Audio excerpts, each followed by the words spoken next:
Good evening, everybody. Before we get started, as always, I want to give a shout out to the lovely music we've been listening to during pre-stream here. This is Imagine by Declan DP. You can find their information in the lower left-hand corner of the screen. Thank you to Declan and everybody like them who makes other free-to-use or low-cost assets for us streamers. It is greatly appreciated and helps us have better streams. Thank you so much. But without further ado, I am going to bring us over to the game screen.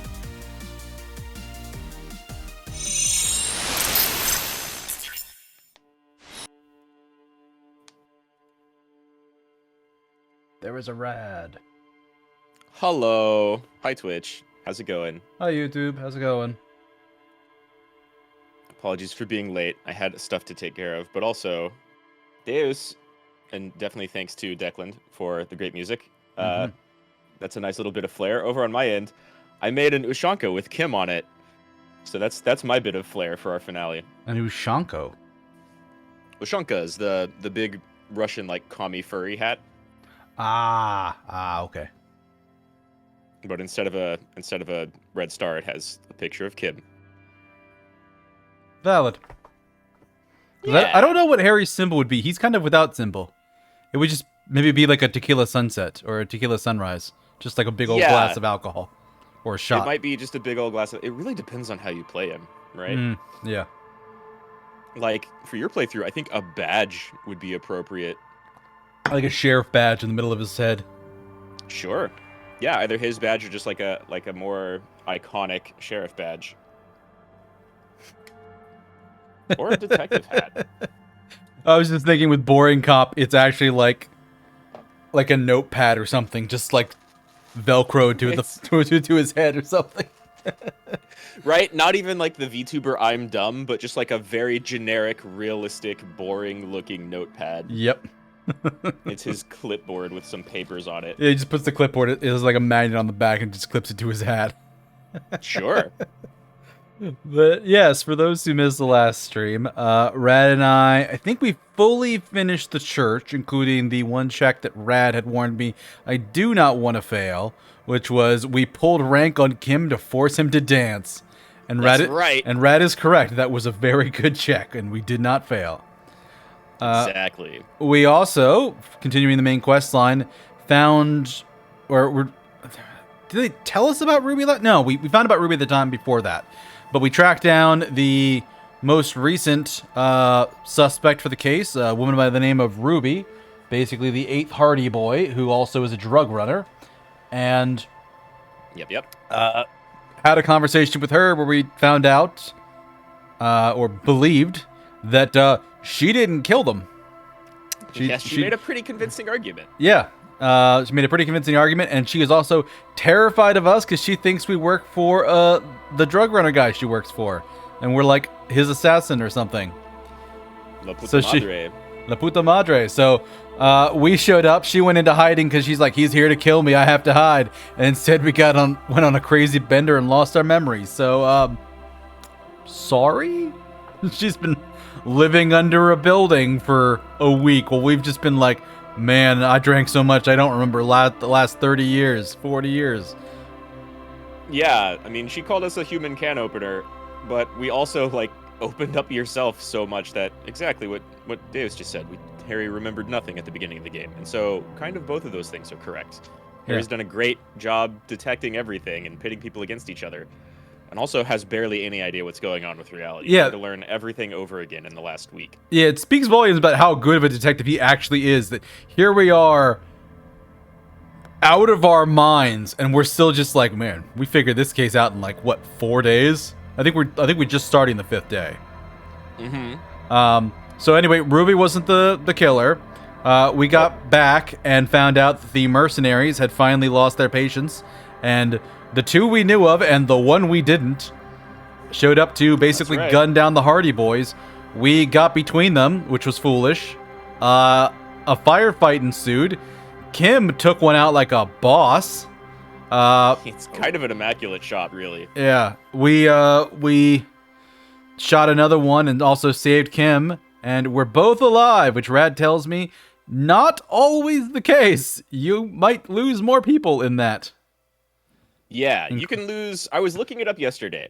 So I don't actually know that Kim dies there, but he can be so injured that's the last time you see him, and he just doesn't come back because he's in a hospital for the rest of the game. And you can lose different Hardy Boys. Yeah, we had Shanky run off, and we had Theo, the old guy, got shot and died. Fat Angus died, and then and Glenn, which was like Titus's friend. Yeah, you can instead. I think maybe Glenn and maybe Theo always die, but you can have Shanky not run. You can have Fat Angus not die. You can have Titus die. What was the trigger for Shanky running? Did it say? If I remember correctly, I'm not looking at it in front of me right now, but if I remember, he runs, and I don't have the details on this, but he runs if you bring up Joyce in the tribunal conversation. I forget exactly what is said that causes him to run, but something in that line of dialogue like spooks him even more than staring down 3 hardened drunk mercenaries. Yeah, because we did bring her up. I remember that because we're like, Joyce is not going to want you to do this. Right. And he did. I think he did leave after that. Yeah. Which is interesting. Just like, oh god, these guys are actually really wild. Yeah. They're going to do it, and so he runs. Yeah. So, yeah, that's neat and interesting. But we did that, and we said we were going to quit, and then I'm like, but we have the ballistics, and there's a map next door, and I want to find out where this shot came from. So we played 6.5 hours total last time. It was a bit of a long string. By the way, you only had those ballistics because you didn't arrest Clausier. You said that, yes. Because we didn't arrest Clausier. We actually had the ballistics. So we know roughly where the shot came from. It is from a place way the fuck out there that we have never been to yet, and we've got to go get a boat. You've got to go get a boat. But those are the broad strokes. We got Kim dancing, we found Ruby, and then we figured out where the shot came from in the middle of Here we are in the scene of the crime with like a corporate espionage person's ballistics that we're going to go off of because they actually look pretty accurate. What even is her skill set? It's all over the place. So we're pretty much on like railroaded towards the end. There's a lot of really cool stuff coming up that I can't wait for you to see. So I think I'm really only going to give you one piece of advice. Definitely get out the boombox for that boat ride.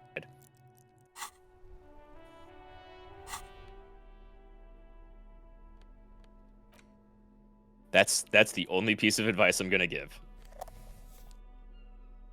Yeah. Dual wielding buster swords. That's right. Also, you totally can't interact with Cindy the Skull's message, but you don't have to. Yeah, you said that, but let's go to the end. Why am I going this way? Yeah, it's the other way. You said Cindy the Skull, and my brain went burp. She's up this way. Oh. Something has happened with our 2 old guys. Yeah, something did happen. Officer, care to play a game with the lonely old man? Actually, never mind. Wouldn't be the same. What happened to Renee? Rick is gone. I can barely believe it. But he's really gone. Hell, most likely. He was an absolute cunt. Oh, he would have liked that. Violent lives ending violently. That's how he wanted to go. So he just Sadly, passed away not the case. quietly in the night. He just happened to pass away in the exact same time as the tribunal. The dock workers found him in the guard booth this morning. Wasn't even supposed to be working for another week, but he just had to prove how tough he is. Wait, did he push himself to prove he can pull his weight and doesn't need handouts? Yes, he was about to head home. Cause when the dock workers found him, he was wearing civilian clothes and not the Coquette uniform I saw him in all the time. Sometimes I thought he was wearing it just to piss me off. Now the joke's on him, cause he's gonna be buried without it. That's interesting. I think that always happens on day 5, maybe 6. Hmm. Because Harry was passed out for like a full day, I think, after the firefight. Yeah. Yeah, because they did say we were out for a full day, I think. Mm-hmm. Yeah, we went No. straight from 4 to 6, so it Ronnie might not was always the happen on most 5. stubborn man in Revachol. Nothing you or I could say would ever push him to do anything. The man was completely immovable. He has doubts. But right now, he just wants to move on and not think about it. Old people die, you better get ready too. Jesus, Forza mood. yeah. Maybe not that one, right? Yes, we are both very sorry for your loss. It is what it is, part of life really. But to know someone for 79 years, then one day they're just gone. I just don't know anymore. About anything really. But you must need something.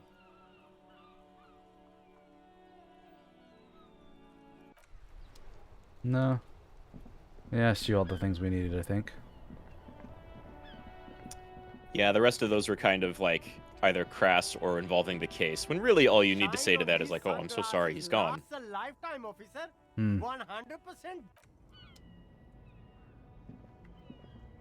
The speakers below are banged up and worthless. Oh, fallen shoes. The sneakers triumph over The them. final bit of They're the star Fallen of the set. show here.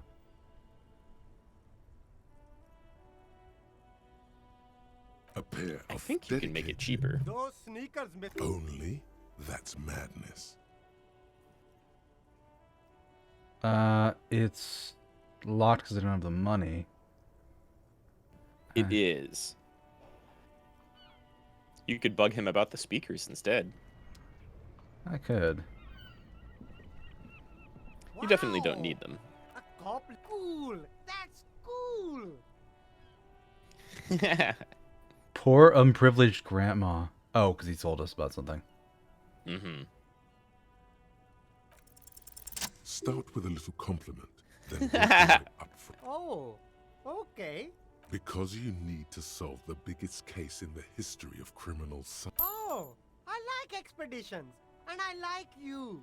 Corruption. It's just like bus or seagull. Oh, Just boy. calls it as he sees it. It's fine. It's not like sailing is pure. Yeah, sailing is problematic in his own way. Oh, yeah. He's just trying to make a buck, and that involves lying and gaslighting everyone around him.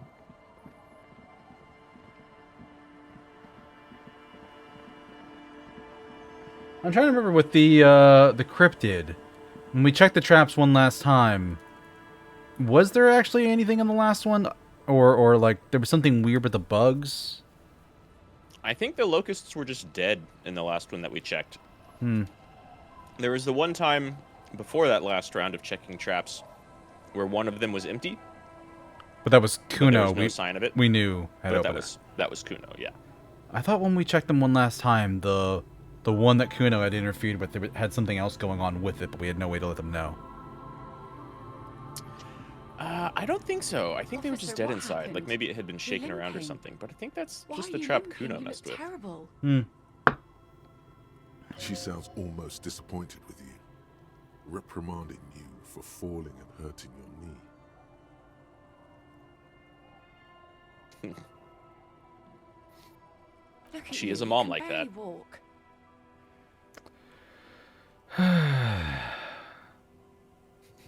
I like that second one, except for you would have liked it. Yeah. Is this from the shooting in town? We heard gunshots. Not that we don't hear gunshots all the time, but they were closer than usual. There was an exchange of fire on Rue de Saint-Guylaine. It's nothing to be worried about, madame. Yeah, it's been resolved. It has been resolved. Wait, Two of the other guys, two of them are dead and one's in the hospital. Who lived?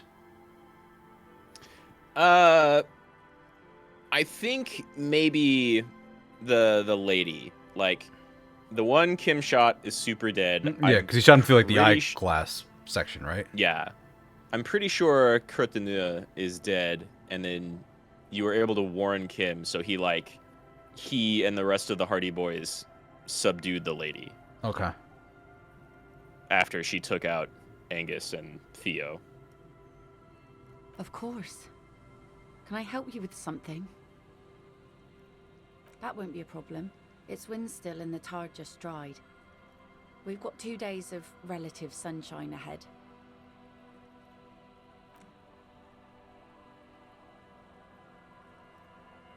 Oh, no voice. Yeah. Nothing, just ruins. Used to be some kind of fortification there before the war. For communards. Anti-aircraft gun, I think. Bombed to bits in the landing. I haven't been there myself. Always steered clear of it. Hasn't been there herself. Who has then? My husband used to drink there. Him and his drinking buddies. Always seemed like a bad place to drink to me. People died there during the landing, you know. My mother told me. Yeah, because when we got over here, she had come back and had just fixed her boat. It was back in after a while, Yeah. so she might have seen somebody over there. She was in the process of like retarring the bottom of it. Yeah. The kids sometimes go there too. I know they do, on rafts. I tell them not to, but they bring back old bullet casings and such. The twins. God forbid they bring the girl along on some rickety barge. Can we maybe ask your twins about that place before we go? Would that be alright? Be my guest. They've a strange way of talking. See if you can get anything useful out of them. I seldom do. So maybe you can get relevant information out of some 4-year-olds. Maybe. Well, most of it's sunken. Underwater. That means concrete underwater. Cut your boat if you're not careful. Be sure to enter from the south side. Water's deep there. Aye, aye, Captain. If you promise to bring it back, and no scraping the hull, I just got it nice and yellow, and no drinking on the boat, and no joyriding either. Of course, ma'am. It's only for a day or two. Official police business. Aye. She's such a mom. Lillian's great.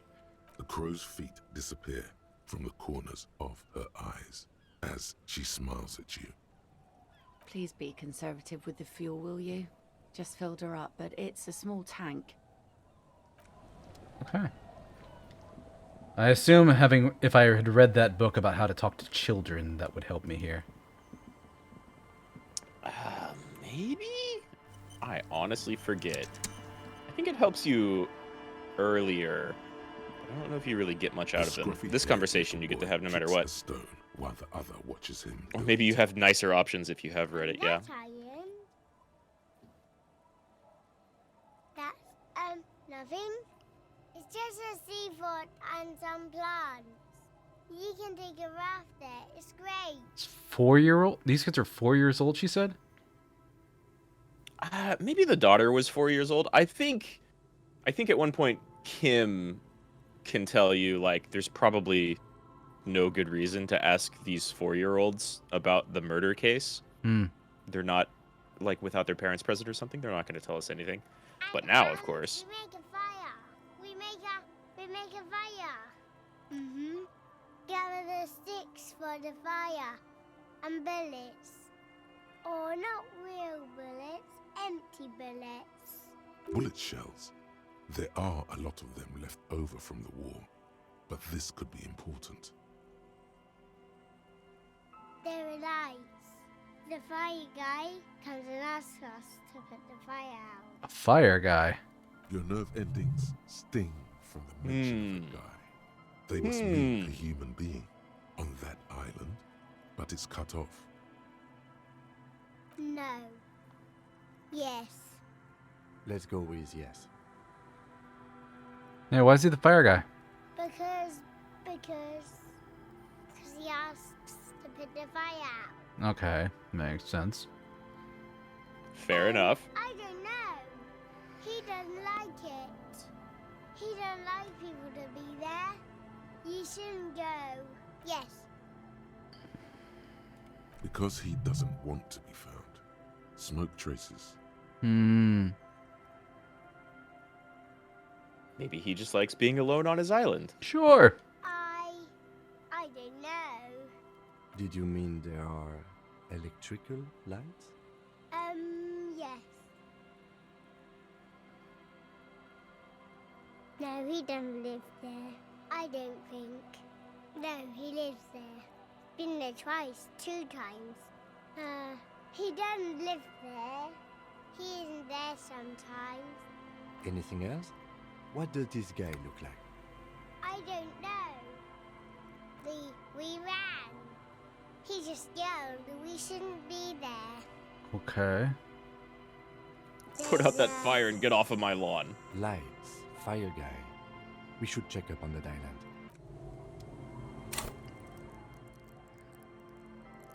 3 points. Mm-hmm. That's a bit to work with. We can do the birth generator, or date of birth generator, or whatever bonuses that provides. You also have Arno van Eyck and the Wompty Dompty Dom Center. I do. Oh, this gives you interfacing on its own just from working on it, and then something else afterwards. Or minus suggestion. They're both pretty quick. Mm-hmm. You're much more likely to finish either one of those than you are the date of birth generator. Yeah.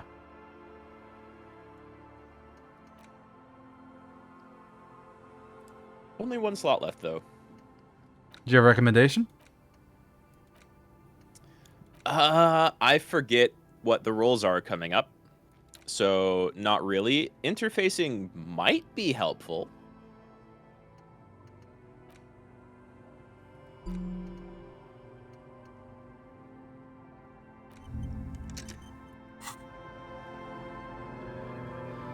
Well, time to break out the good time sink. An incomplete Dick Mullen book. Actually, you know what? A primer for small Yeah. children. Hold in your hand Why a not? Colorful primer. The title reads, It's before noon, This you've got book will plenty of show time. You the score. Get you oriented with those basic concepts you appear to be. The alphabet. This book Nice. will show you the score. Get you oriented. The alphabet. Oh. Every page has one word designating one letter of the alphabet with a faded illustration. Most of goes them as are follows. scientific and cultural principles. It goes as follows. A. Let's go is over for the alphabet, azimuth. Harry. B is for Boreas. C is for cosine. D is for diamite. E is for ellipse. F is for phlogiston. G is for gamete. H is for homeboy. I is for econ. J is for Eura. K is for collapse. L is for laudanum. Laudanum, Jesus. N is for myriad. N is for nadir. O is Yeah, for these are not the Orion. words that were in the P alphabet book is when for I was a child. perihelion. Isn't perhelion a drug? Isn't that what the guy in the... It sounds like it, but what you're thinking of is pyrrolidon, Okay. which is the like psychoactive thing that some soldiers were taking for nerves. Okay. Q is for quasar. R is for rhododendron. S is for sinus. T is for tricolor. U is for ultra. V is for vector. W is for Wahrheit. X is for xylophone. Still look good old Y xylophone. is for Ustava. Yep. Z And is for Ustava. zenith. Jesus. Ustava, That's it. Wahrheit. You know the alphabet now. Good. I also know the alphabet. Kim is Congratulations. unimpressed.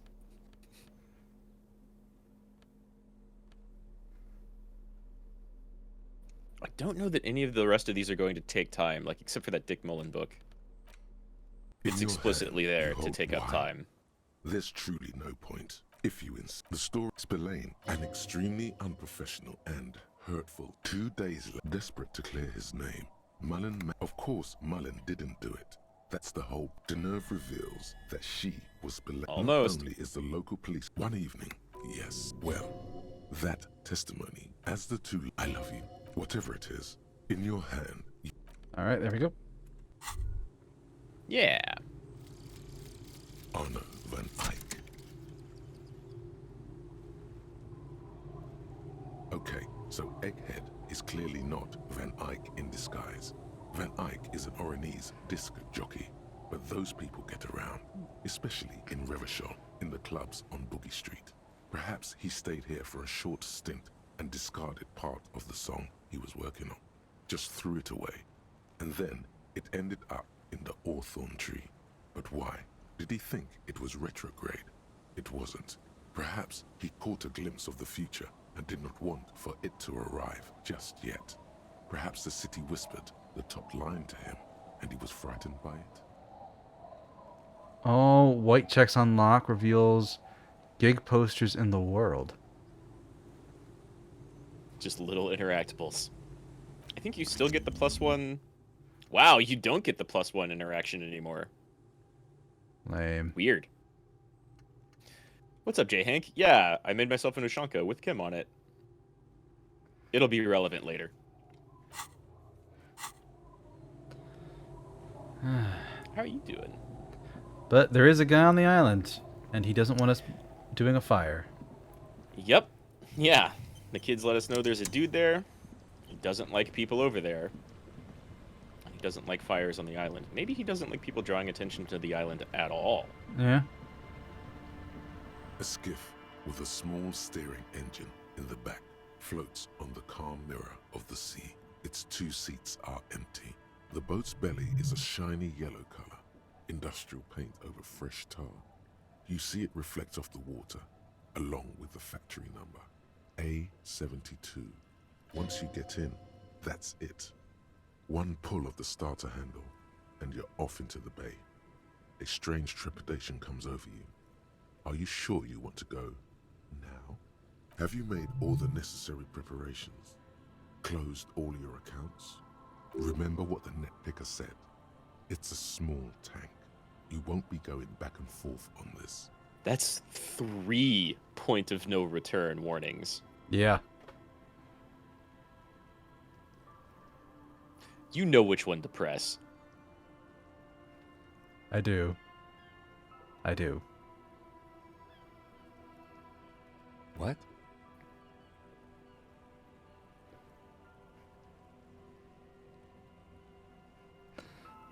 Fine, why not? Very cool. Now tune it Perfect. to Sad FM. You know you want to. Oh, I thought that actually would make us leave. I think it's just the setup. It might, in fact, play something different if you don't do that. I forget. Harry. Oh, yeah. This man has just been shot in the leg, and he's still up there. Want to be free. Want to be free. It will last forever. Oh yeah, we never did call our police station to get our car pulled out. I guess that was the thing we could have done too. I think you can tell them about it, but I'm pretty sure your partner knows. And Kim was talking about that being, like, incredibly expensive. Mm-hmm. Though maybe that was just actually repairing it.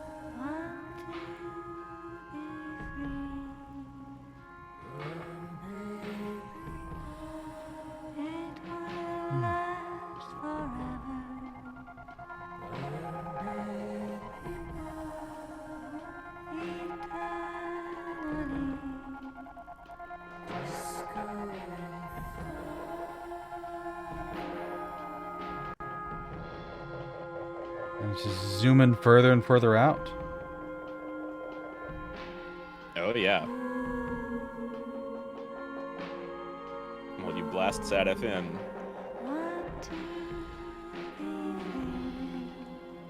And poor Lillian is watching us drive out, just like, who did I lend my boat to? Yeah.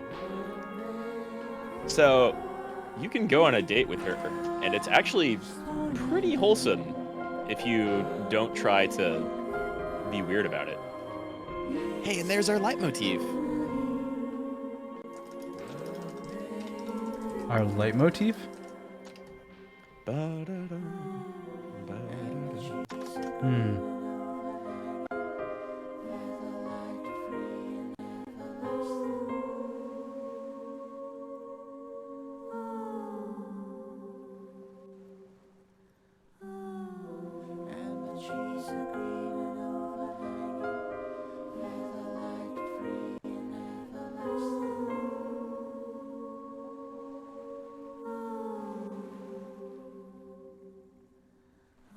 Yeah, it was here the whole time. It was there the whole time. The song and the island. Mm-hmm. It's really pretty. And there's oil spilling out too. Right? It's very clear that someone goes in and out of here. Mm-hmm. Maybe it's coming out from the building, but it looks like it's being used. Agreed, yeah. The boat comes to a slow stop. The lieutenant turns the engine off. Then there's silence. Lucky for us, J. Hank, this sad FM plays songs much better than a lot of older, sad Sinead O'Connor songs. In the silence, a sputter of wings. A flock of quails takes off in the distance. Let's go.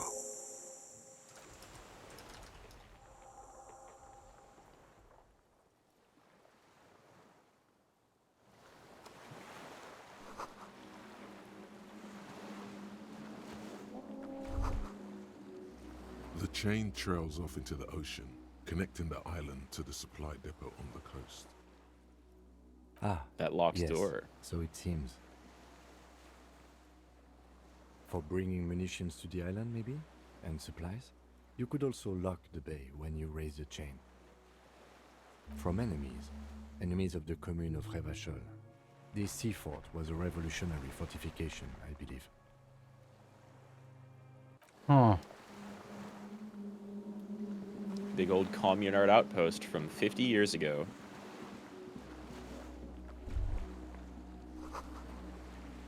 Lingering trace of Malzut in the air? Yeah, I don't know what Malsut is. Maybe just gas smell. The dry grass crackles under your feet as you stop. Far away, birds' wings touch the still surface of the sea. The flock of quail departs, now more than 100 meters away, 102, 105. On the islet, there is almost no wind, just the light movement of air through the reeds. Bulrushes swaying on the waterline, long dried leaves chafing against each other, like a silent orchestra tuning at the beginning of some major work, of great importance to the few who attend. Yes? I have. Is that why we're stopping? The lieutenant nods in a silent hiss. Sea air moving through the needles of a pine tree. The faraway roar of the city, distant like today's dream. Before it, the sound of sand, the low tide filtered through its grains, a bird tending to its feathers, a low hum. The air slowly moves through a concrete box, through its ancient slits and cracks, resonating, hollow, a big building. Air flows out of a pillbox window. There is very little there. The air cossets flowers on a meadow. Absolute silence. Reeds motionless. Bulrushes motionless. Col de Mamadakwa. So we heard the cold of Madakwa? Or we're just referencing that? I think just referencing it. It's more like kind of a way to describe the eerie silence on the island. Only one way to go. Yep. There is Little something bits over to see here. out here. Yeah. Uh-huh. There's definitely more here. Oh. And now we still have the boombox. You don't need it anymore. I know. You can keep it though. We're stealthing. Very much so. No one will hear you coming. Clearly, that's just city noise. City noise on an island not close to the city. Yeah. Oh, there's the last piece of the Fallenware. Yeah.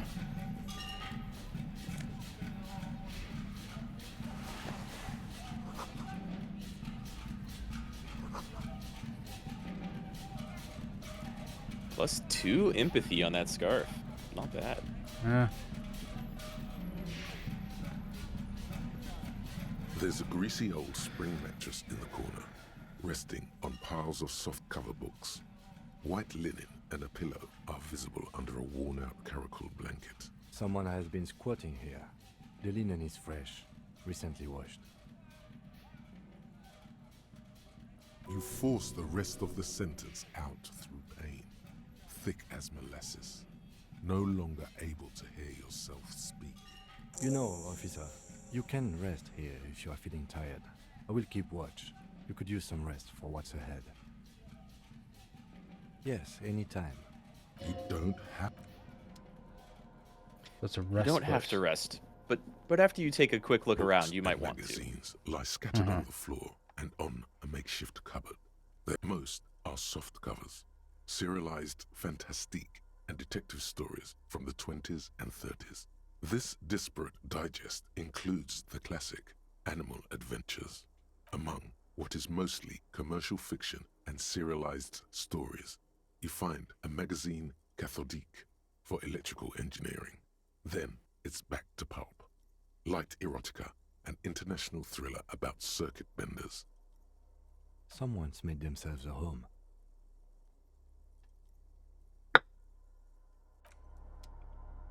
Conceptualization. Don't think we've put Soft too many covers, points into serialized conceptualization. fantastic We didn't, and I don't and think we have anything detective that buffs it. stories. Oh yes. Double sixes! There is a rather Wow! extensive collection of Wow! critical theory, that is, dour, life non-affirming left-wing literature, published by small imprints such as Abattoir Firm and Ouzia. It's not exactly like reading. Wow! What a roll! What a time for that roll! Yeah, and it's all political crap here. It is.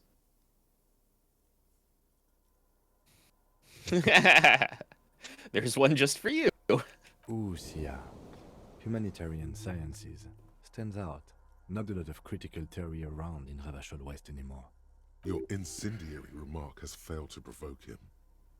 Whoever has lived here, they have some education and a certain set of interests. Interesting. Soft covers, serialized No, that's part of the same object. Yeah.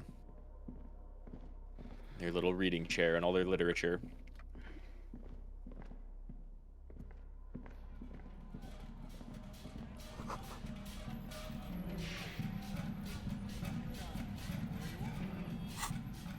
It's once an armament rest. No guns here anymore, though.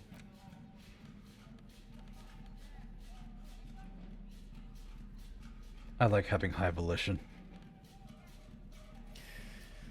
Volition's super good. Yeah. He really does have your back throughout the whole playthrough. Hmm.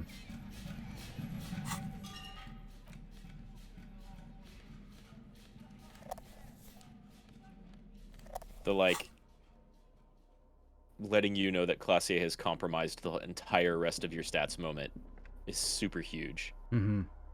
An old cylindrical generator is nested above the ammo lift, with makeshift electrical wiring running out of its side and across the floor.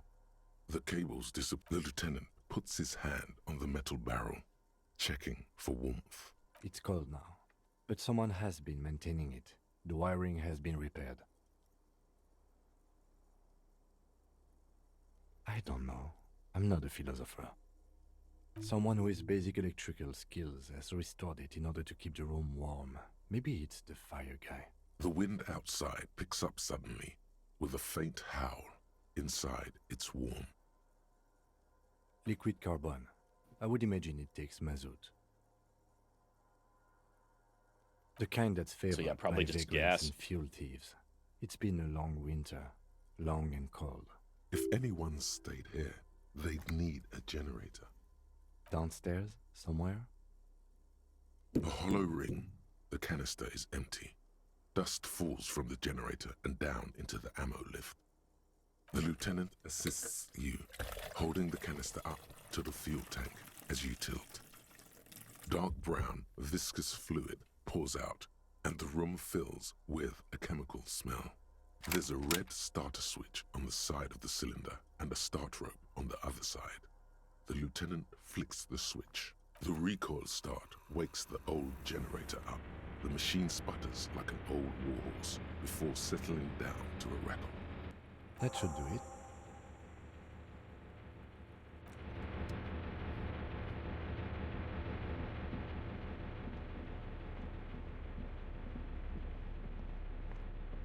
There's a lot more here. Mm-hmm.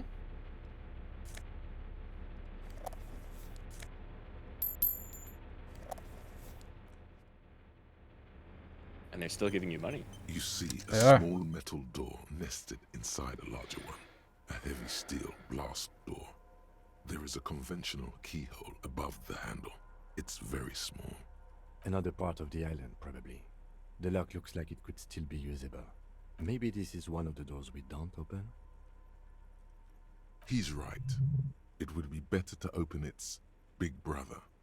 A powerful engine hangs under the ceiling. It must control the blast door. I think there's a console just southeast. Let's look around. Getting the blast door open seems like the best plan. Oh, that's where we came in. Mm-hmm.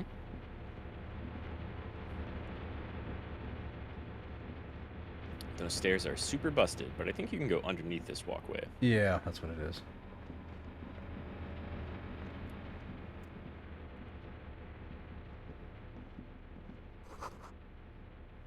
The hatch is jammed shut.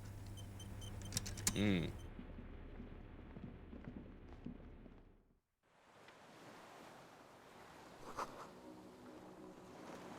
A firing slit. And it's in kind of the right direction. It is in kind of the right spot. They did call this place a pillbox earlier, too. Yeah. An old communist bunker.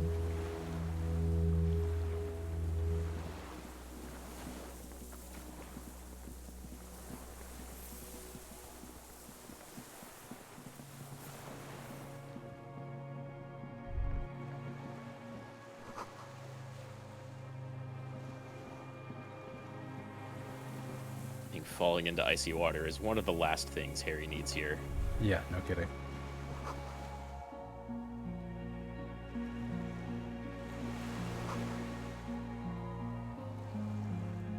There's something over there, and there's something up here, too. Mm-hmm.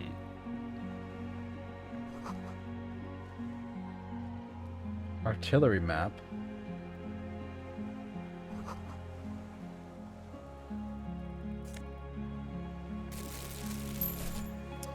Big Good. heals. More health.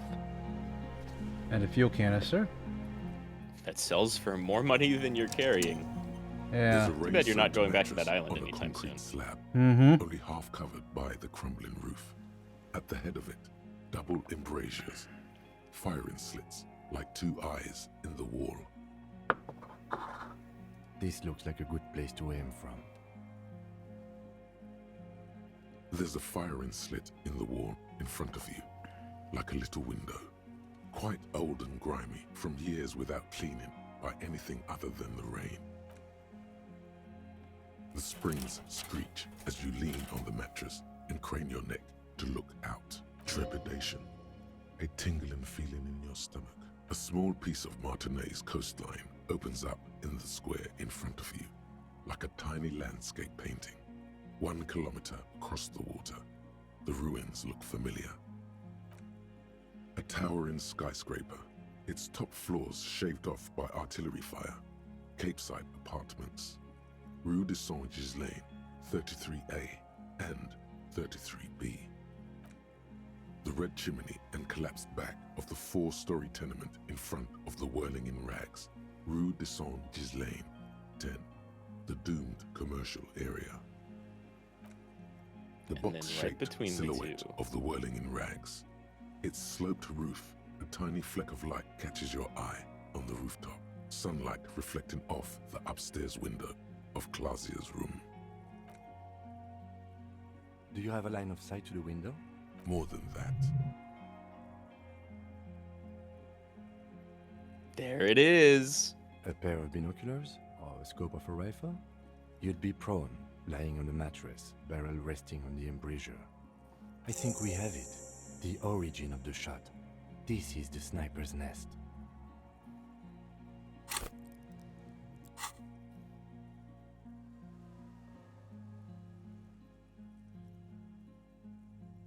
In our defense, nothing pointed here. Many leads pointed elsewhere. It's true. We were strung around everywhere but here, really. Mm-hmm.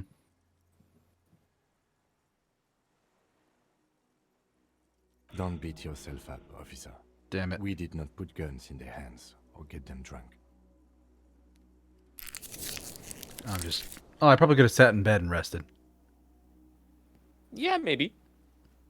the lieutenant pauses. You've still got plenty of Regret heals. comes over him. We will make up for it. Here. I feel it. Where? He does not answer, just nods. With his back hunched, he looks around once more and says, We should move now. a single-person mattress, modern, and an empty can of beans on the ground next to it, filled to the brim with cigarette butts. The silhouette of a tobacco picker adorns the paper filter, the brand Tio Moteri.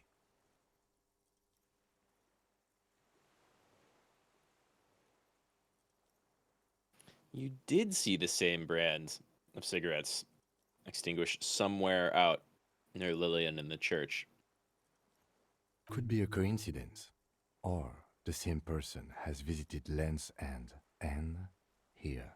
I didn't see any signs of smoking inside though. If people live there, they keep it tidy. This here may also be a smoking spot.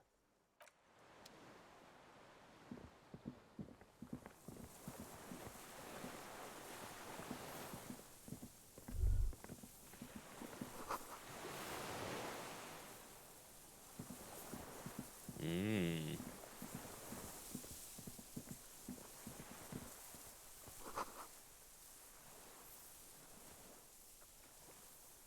Okay.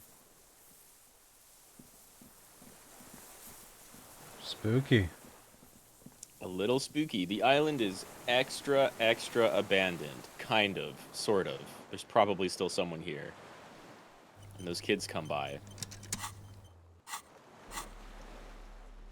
And you found your sniper spot. Sure did. So things are finally pointing in this exact direction. 4 points. Yeah, I got 4 points, and it's...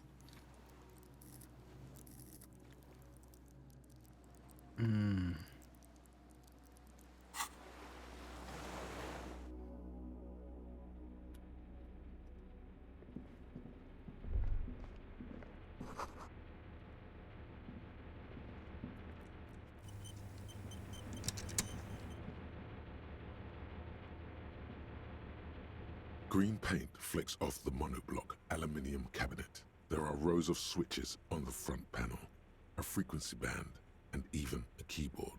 The keys rattle like teeth. This keyboard hasn't been functional in decades. The console of an anti-computation device.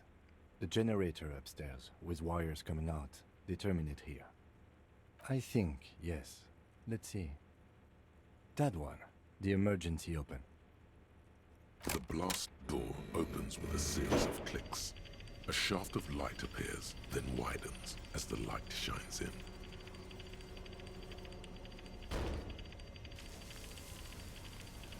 Nice. Oh, yeah. You have a very, very clear way forward.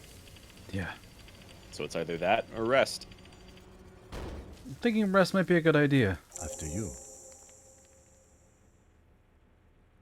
So did I. Not back there, but I felt it since we came here. Oh, you felt it outside. Kim felt it in here. Don't worry. I have a gun. Then it's extra good that mine is not. You're not even gonna give me a bullet, Kim? Nope. He needs all of those. Uh, Or maybe he only has a couple left. I don't know.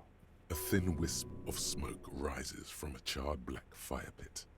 The wind picks up, then dies down again. I'm gonna rest just in the off chance that there is some benefit to it. Sure. Like that maybe there's a bonus if I rested versus if I didn't. The greasy old. The offer still. The bed is quite. The bed's there and the game pointed it out for a reason. You face the concrete wall. There's less light there in the dark corner.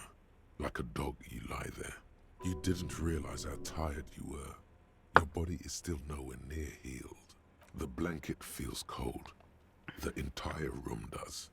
Concrete and cold. Minutes pass. Half an hour maybe. The sounds of the sea beyond grow distant. Your eyelids close until you feel yourself standing up in the darkness, right next to the mattress. Slowly, the world begins to hatch from the blackness. It's evening. Evening? Sleep. But it was like noon or 1 whenever you went to sleep. Yeah, where'd Kim go?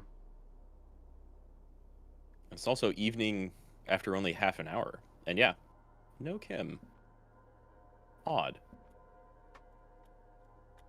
Won't. And your flashlight's out.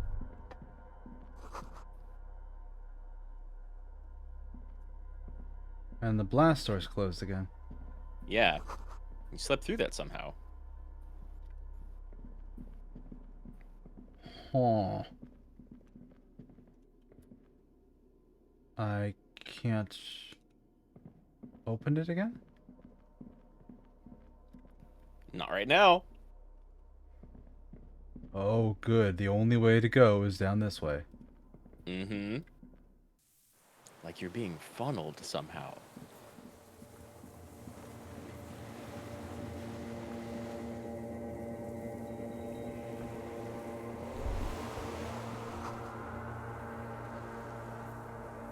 Down to the chain.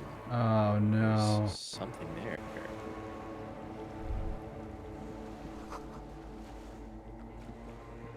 Walk into the water.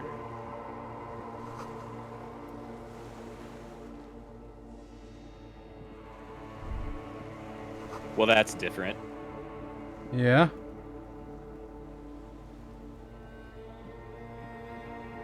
Dolores Day, the innocence of humanism, internationalism, and the welfare state turns around to face you. She has an airship airbag in her hand. She seems to be in a hurry. Alright. This did not go where I was expecting it. Nope. Okay. It's a little Don't say different. You need to talk right away. Melt the ice first. This way you're already talking. But you don't even want to talk to her. She would only be cold and mean. Let her go. Let her go. This is the holy queen of the territories of Muindi and Insulinda. Think of the historic knowledge we could glean. This is a once-in-a-lifetime opportunity to win her back.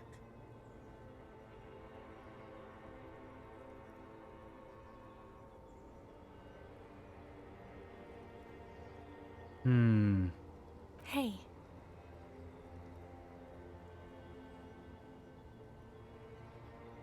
I'm doing really good, actually. Both professionally and romantically. I've come to a fulfilling and peaceful period in my life. Well, how are you doing, Harry?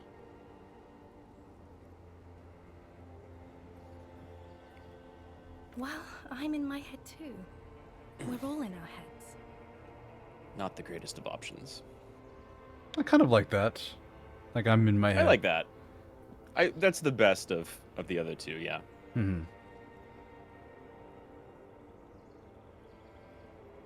Sometimes, not as often as I used to. So much time has passed. More than it seems here. This is everything I always warned you about. I'm sorry. I was heading to the aerodrome. I just don't have time to... She means she doesn't have time to tend to your emotions. I'm going to Morova. To live there, in Grad. It's 1 million kilometers away, Harry. Might as well be another lifetime. Just my scepter, my globe cruciger, a spare silk gown, a toothbrush, travel documents, the crown of immortality. Huh. Oh, this. This is just a wreath. The crown of immortality is made of rarefied light, mana and raw palladium. It was passed on to me by the rulers of late antiquity. She looks at the suitcase, not knowing what more to say. Then, over her shoulder, Anyway, she sighs. What are you doing? Stop saying things like that. no, Harry. No. I don't want a massive, epic showdown. I want to go to the aerodrome. I have tickets for the 10:20 flight to Morova. Really, we don't have anything to talk about anymore. Every combination of words has been played out. The atoms don't form us anymore. Us. Our love. Our unborn daughters. Are we a reincarnated person? It's all gone. I I have to go to the wouldn't say aerodrome. that. I have to Kind leave of, River Shoal and you. But no. And you have to be alone. In hell. Forever. That's just the way it is.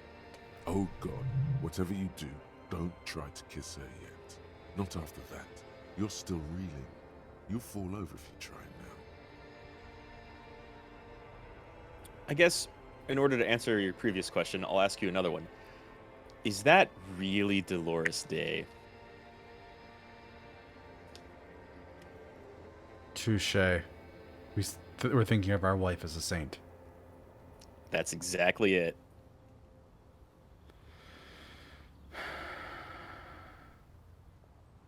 Harry's got some feelings mixed up in that head of his, and, well, here we are, in his mind.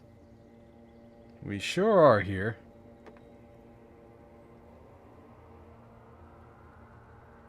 It's not. But... I don't know why I said but. There is no but. That's it, yes. We've talked about it 1,000,000 times. You will get over it, just like I did. People do. Things will get good for you again. Where in hell? Stop. You're only making it worse for him. You never help with anything. Thank you, Felician.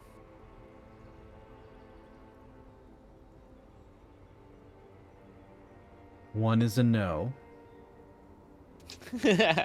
Probably a good idea if you want to avoid some real dramatic dialogue. 3 is a no. Yeah, because he definitely remembers.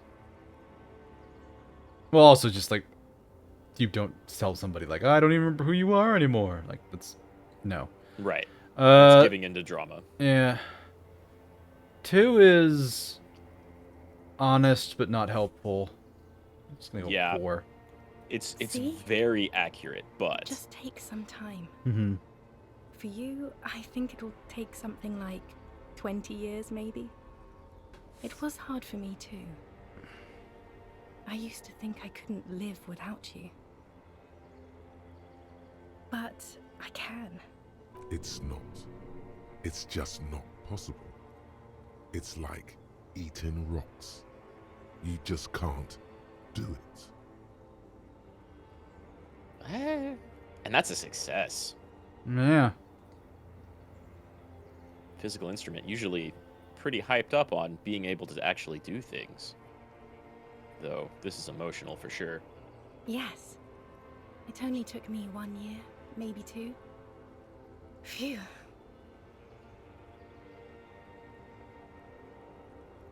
No, Harry. We can't. We already tried again, and it didn't work. Is that how it is now? We should just try all good things twice and then give up. By that logic, not you too.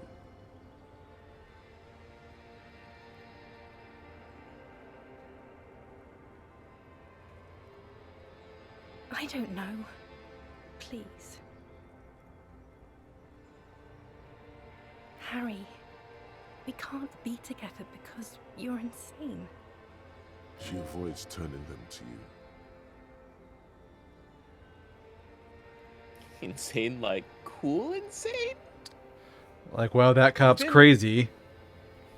You have been pretty sane so far since you woke up.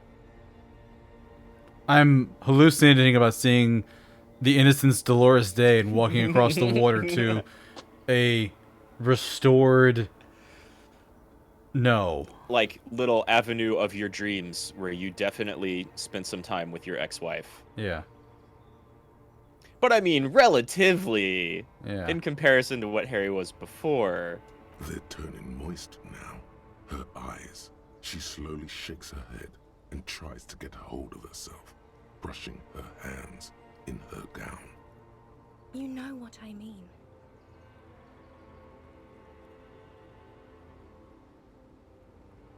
A little Everyone down. gets a little down, or hey, I'm a You've cop. worked there for so long, you can't even talk like a normal person anymore. It's always lists with you. Questions. Questions? Damn, she's not Did wrong. someone say questions?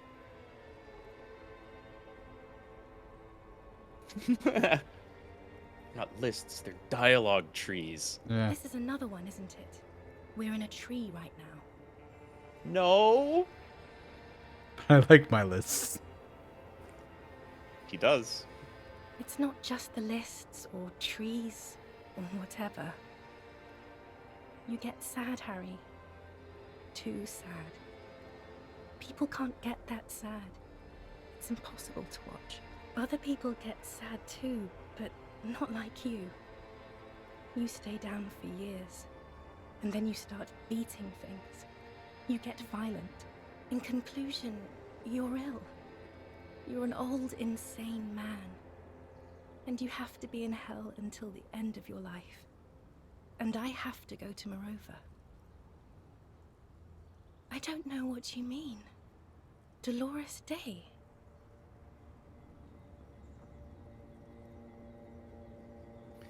The X something, the morning, the voice on the phone, or reaffirm that she is Dolores Day, actually. I like those first 3 a lot more. Mm-hmm.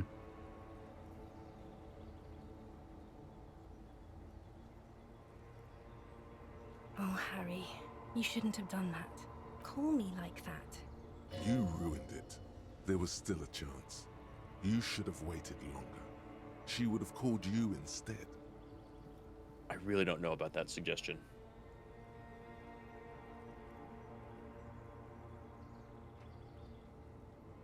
There is nothing else. The morning, I don't understand. Oh my God, Harry, stop. I don't want to hear anything about the morning. Mourning someone who's still alive. Any of that. I can't do that anymore. I'm not 80 years old, I'm 32. People my age are not supposed to mourn. She sounds like a bit of a bitch. I don't like her very much. Yeah, I mean, so there's like 2 things so far, right? She's mentioned your unborn daughters, which, yeah. But also, yeah, she's, you know, Harry probably has some feelings for this woman for a good reason, but at the same time, she's like aggressively done with Harry. She's not willing to stand by him when he's going through troubles. Yeah. Wasn't I Dolores Day just a second ago? Now I'm the X thing? You're confusing me. Look, I have to be at the Lausanne Aerodrome at 10:20 p.m. I still have a light Oh, rail she's leaving on a badge. red eye too. I haven't even bought the tickets yet. We all told you. Everyone warned you. Everyone. Literally all of you.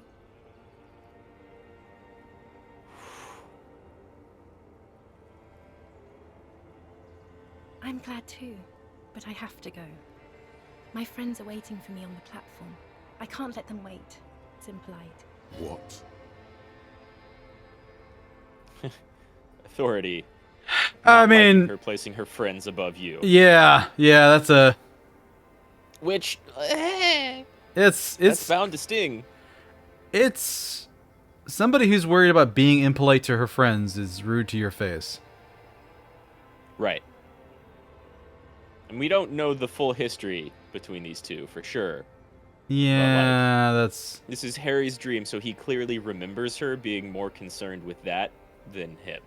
Which Yeah. is a little selfish, but also probably telling of her disposition. Yeah. She does not look back. Instead, eyes her fingernails. They're bitten. Yes, Harry. I am. Things have gotten much better for me. A tiny golden watch with red straps around her bony little wrists.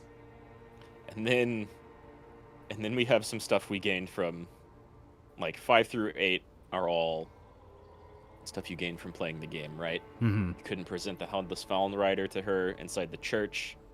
You found the note talking about the vast soul. You talked to Noid about her being a mass murderer. Well, Noid was saying Dolores else- Day was the mass murderer, not the X something.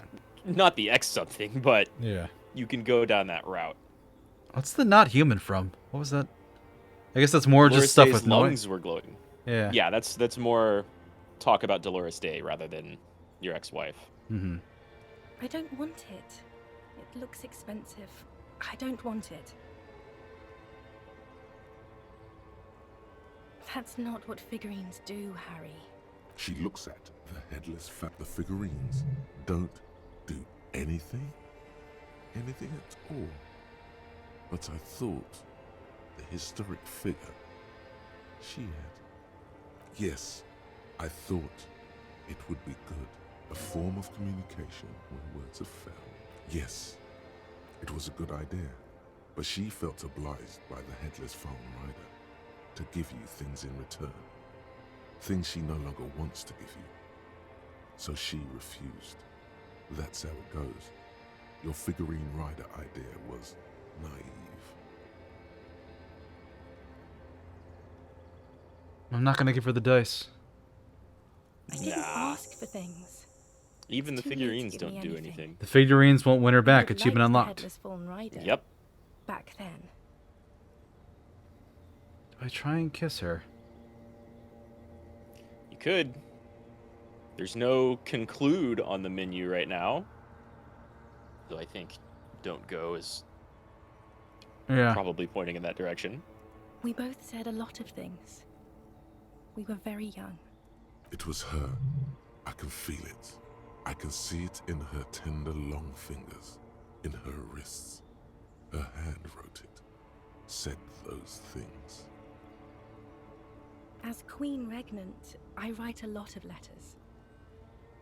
You need to recite it to her, for effect. All of it. No summaries. Yeah, put a stake through your heart. She'll get hurt too. Collateral damage. She won't get hurt. She'll bend out of the way. Hmm. That seems like a very self-destructive idea to me.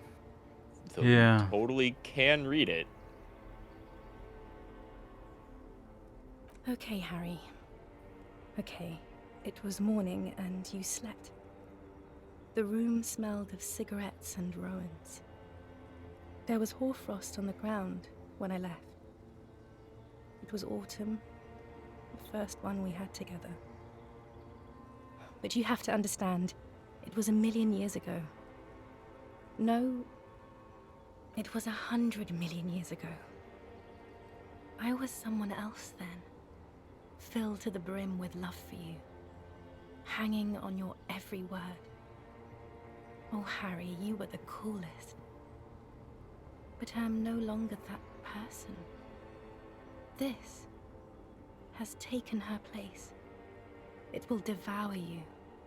Harry, I will eat your mind. Ouch. The light of the video rental shines through her dress now. A DeLorean figure, cut in black, moves below. It's still her. Her legs, her breasts, her hips. It's here, Harry. We are on Voyager Road. At the end of it, 300 meters from the stop. We used to come here to rent videos. There. You could not pay the electrical bill. It became a lightless tomb. The years you spent training for the militia, my parents' money, it was not good. Is there really anything left? If not, we can always repeat one of the things we have already talked about. Talk about it again. If you do not feel like doing that, then you should let me go to the aerodrome.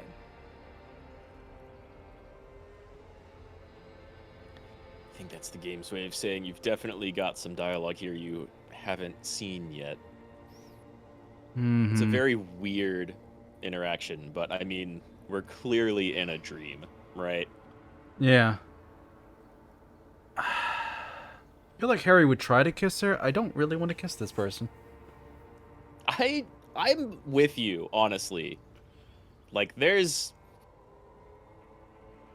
stuff there that makes it seem like actually them breaking up is probably good. Like, they wouldn't have had the best relationship. And it's because of both of them, right? Harry's a little bit, like, delusionally in love. She's not really reciprocal to his general state of being.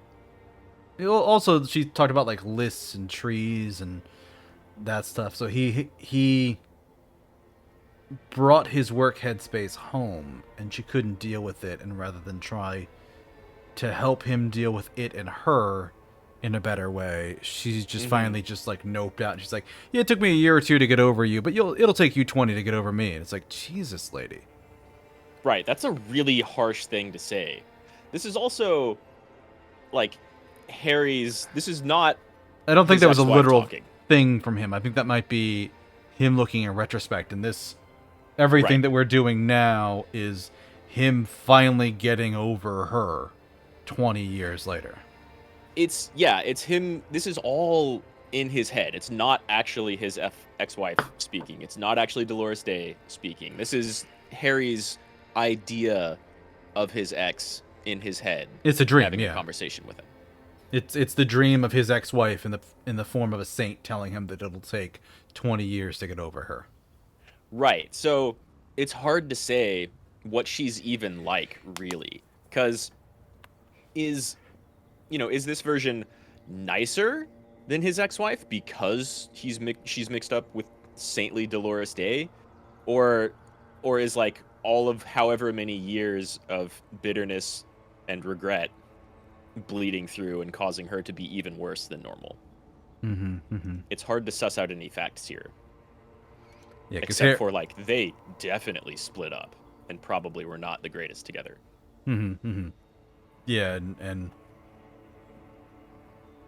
Harry is definitely really wound up about it. Yeah. Yeah, I'm unbearably so. I'm not going in for the kiss. Just no. I think that's a good choice. I have to, Harry. Really, I've already missed the 8:30. I'm gonna go now. I was wrong. You don't have power over her anymore. You shouldn't have said that. I am wrong about everything. You should go on without me. Not the line. That is not the line. Which is like the second or third time that's happened.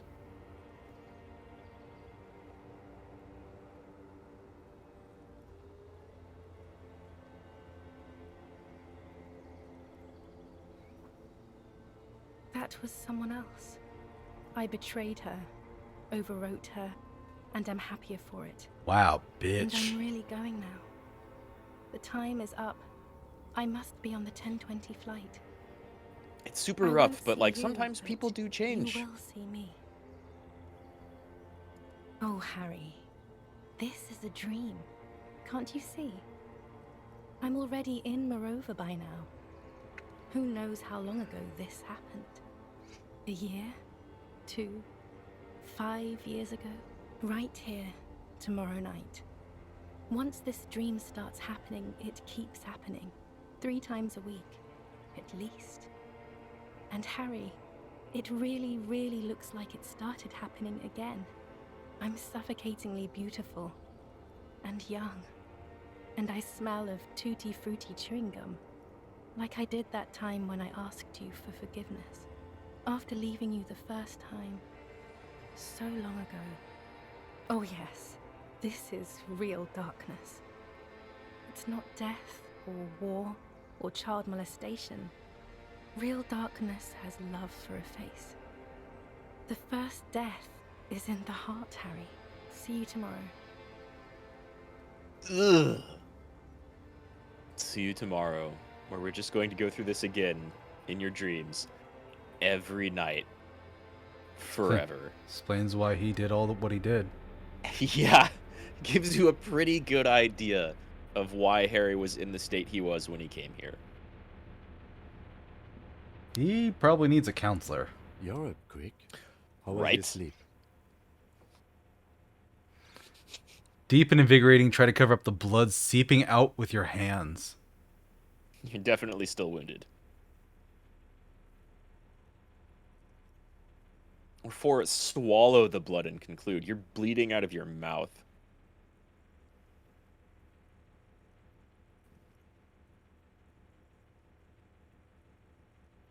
Okay. He's still worried. You must have really thrashed and squealed in your sleep. It wasn't pretty. Imagine not. And you watched Harry, the guy he's spent the last couple days with, have a vivid nightmare? Hallucinating his ex-wife who left him as a saint. Right. It's crazy because you can play this game in a lot of different ways, like however you take Harry. You've been playing it very clean and trying to do a good job and be a decent person and not abuse drugs or alcohol or cigarettes. Maybe. And Kim and Harry himself have been like, yeah, things are actually going better now. But then the dreams start coming back. There are Maybells here. There are Maybells here. Where did you get that Maybell you have?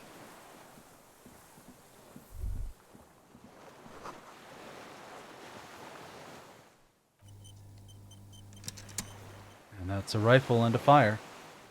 That's a rifle and a put out fire. An old man wearing tracksuit trousers leans on the frame stock of his rifle. He gathers a big ball of spit in his mouth, then spits it out into the extinguished fire before him. He raises his black eyes, hooded by creased eyelids, to meet yours, unclouded by cataracts. His eyesight is sharp.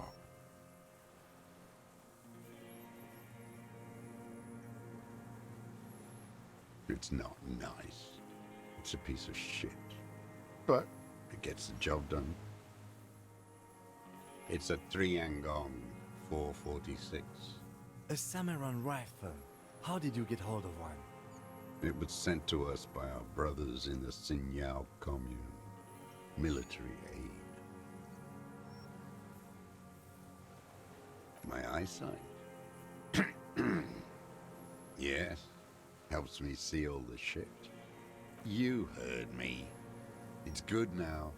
Like chalk, white from the ball. I did. And you opened it. How? Reactionary rock and roll music. Playing. Told you we shouldn't play sad FM. You're welcome. The fascists were right about rock and roll. It is degenerate. Hip gyrating, mental illness music. Jesus, this guy's all fucked up. He's a little too hardcore. I can't hear you. I may have All sorts of little rats have come sniffing around, trying to give up the position. The position sounds like a hiding place. Fire guy. Regressive bourgeoisie henchman. Can't even talk like a grown-up. Wow, he's quite critical. Mm-hmm.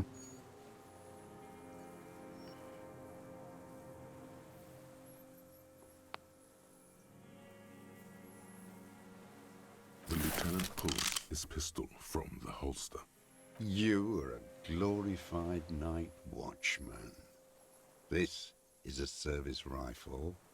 I can only lay it down before an enemy commander of corresponding rank. Well, just so happens we know our rank. We do. And you even have your RCN jacket on and hat. It's a good line. Oh, fuck you. But your voice Fuck. slips on. Come on. Sure, this is going to be a big conversation with several roles. It's early enough, though. I'm not losing an 80%. Not for that An bullshit. old man then spit unclouded by The what? I mean, the position. fire got my eyesight. I did.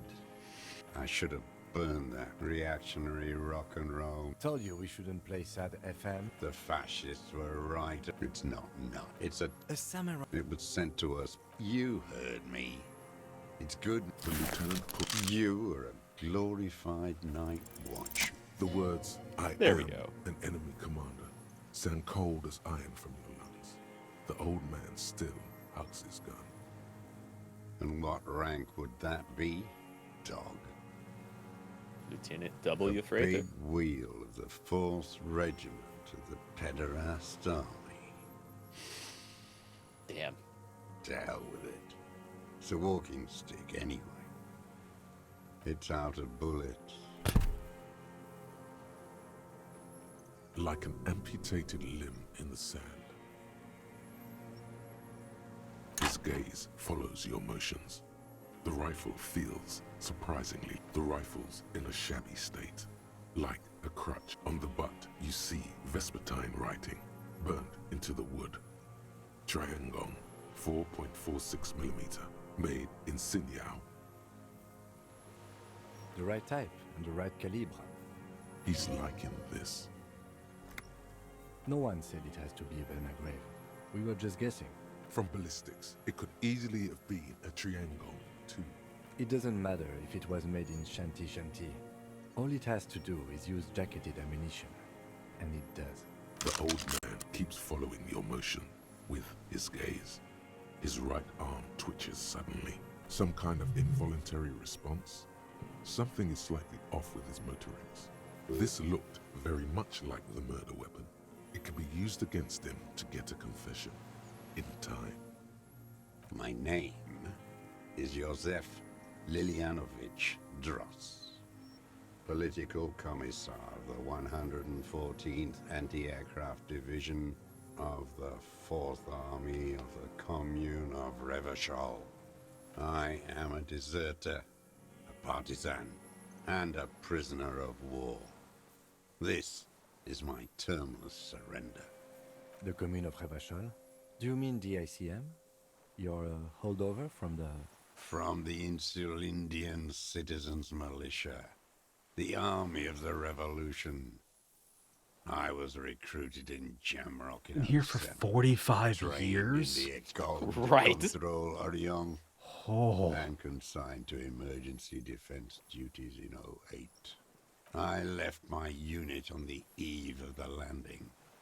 When I returned here on May 14th, the commune had fallen. Still armed and ideologically trained, I wrote a criticism of myself and resumed partisan duties. 51 minus 8 equals 43. No. I've been on other islands, too. I was an Resurrection until they turned it into a spa in 18. Then I was an E-48, a nameless sound, until the sea washed over it. Then I came back here. That was 22 years ago. Basically hiding out for 45 years. Mm-hmm. It was hard in the Thames. I didn't have partisan training. They were searching for stragglers, those bloodhounds. Floodlights on the water at night. There were posters, campaigns. We communards still hoped, and they needed to snuff that hope out. The East capitulated. Martinez and Cold City were turned to dust. But Jamrock, Forburg, even Coron, and Boogie Street, of course. Those fucking kips had Marsov coursing through their veins. And others too. Some cordons of Revachol was still fighting. There were cells. I tried to contact them. Soon they all went silent. At night, I used a dinghy. I only went after dark then. When I got to the city, I stayed underground. Patrols, you lot, the commons too. They'd started snitching. In the city, you move underground? From bunker to bunker. Not anymore. No one cares now. I don't even have to hide. They think I'm another antisocial vagrant. You are? I could walk straight Yeah, into about that to say it. town if I wanted. He basically I just- is.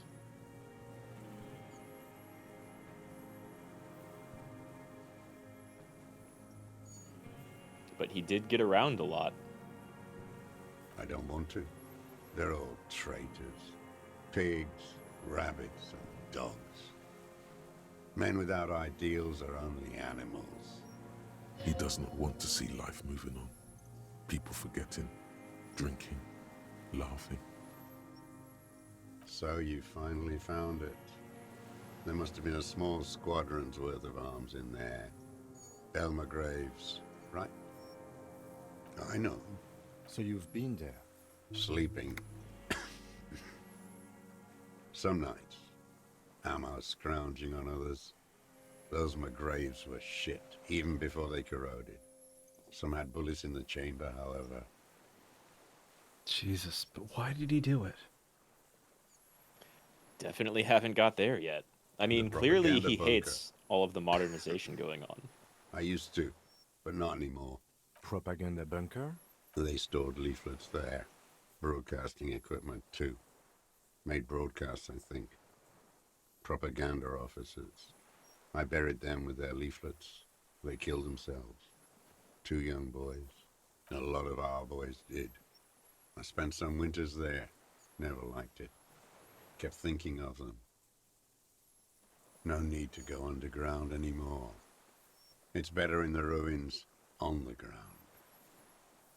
I do. They're good. Plenty of tar. I like that boy on the pack, too. Reminds me of the last century. The old man looks across the water, at the city, the ruins, the motorways rising above it. You're with the RCM. The coalition-appointed mob that enforces bourgeois morals in Revachol. A so-called Lieutenant W. Freighter.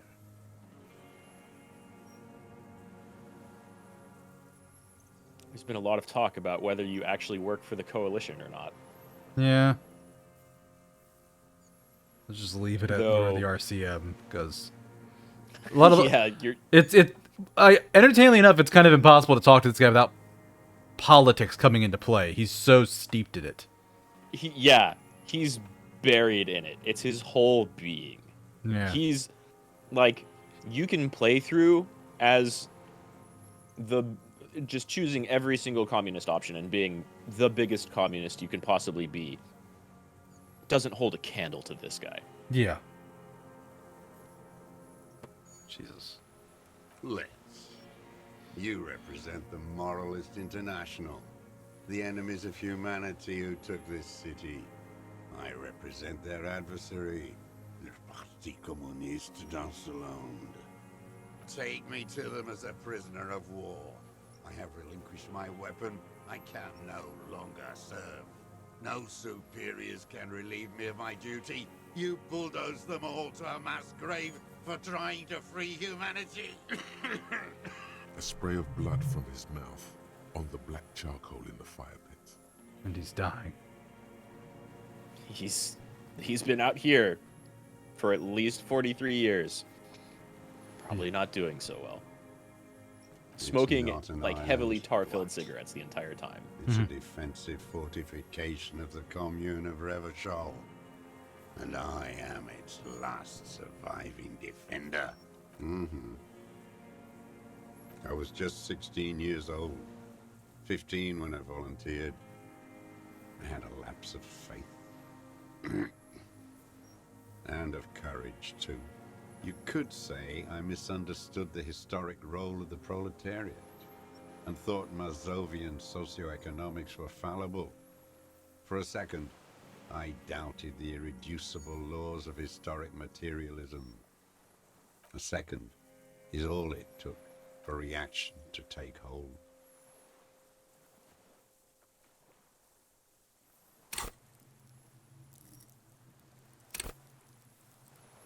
Fair enough. You've got a lot of points. No, just thinking about him talking about it the same way we are.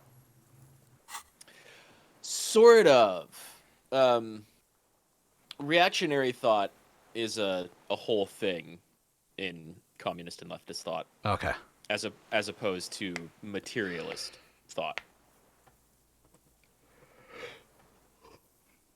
Talking to this guy kind of reminds me of something I've thought about often. I haven't really put much into practice, but just the idea of when you're dealing with somebody that's kind of big up on their idealistic horse.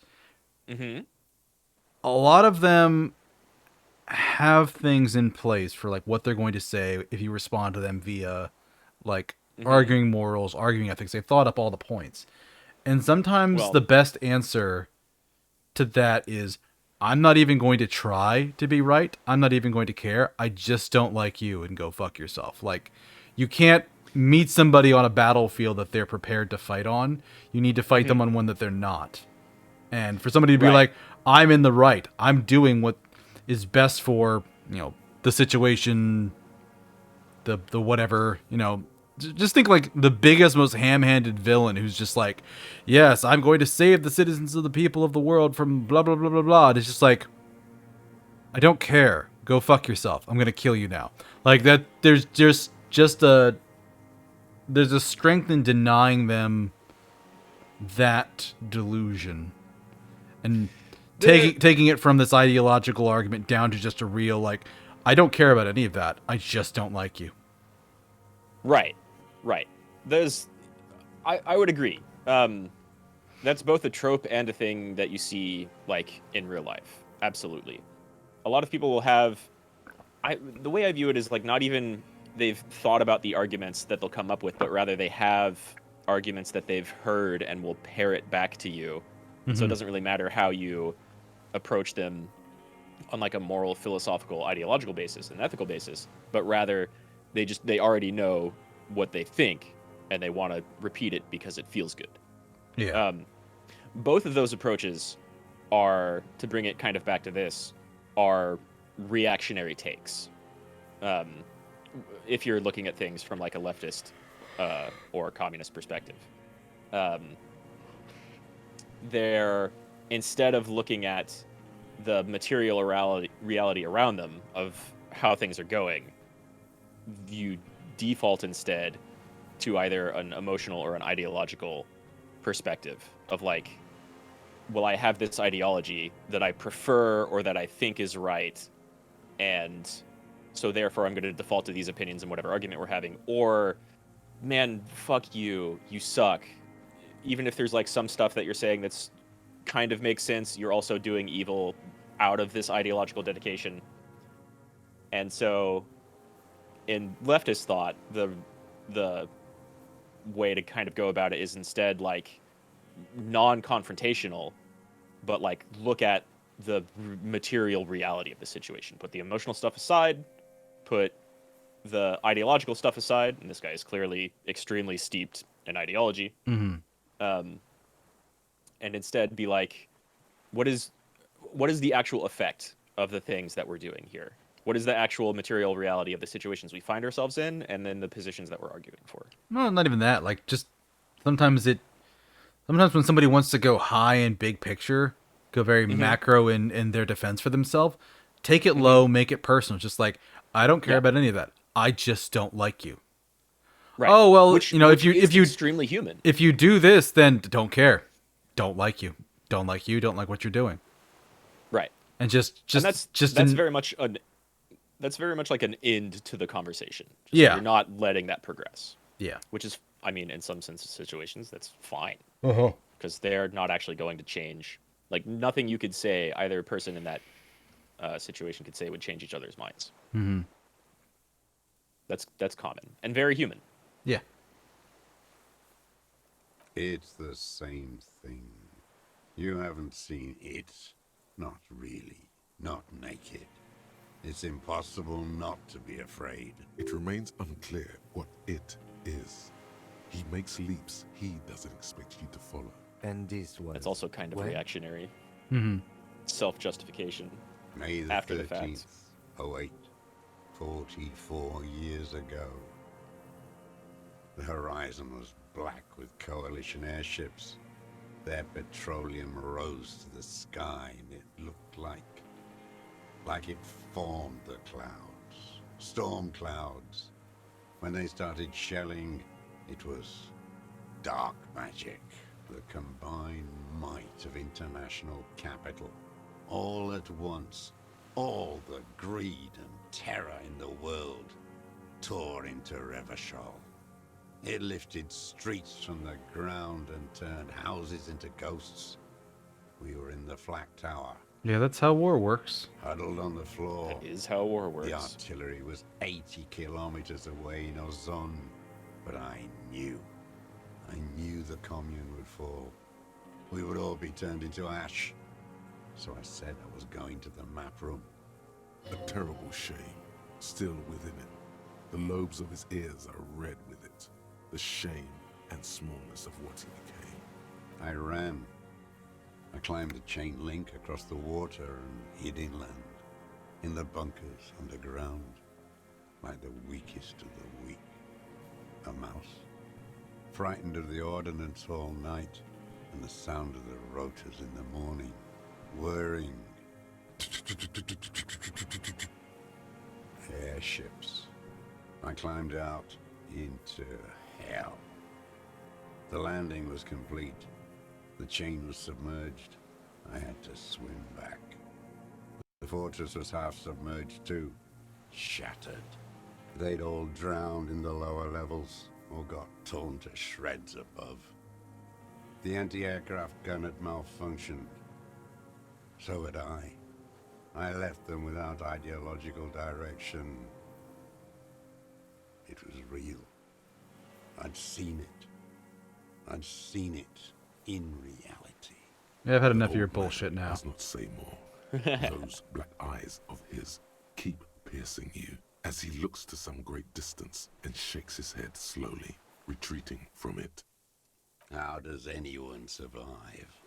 I steal supplies, vegetables. I collect rainwater. It's a He's lot. very much a vagrant after all. Mr. Dross. I've been throwing out blood since winter. Red, like beetroot. Been passing it in stew, too.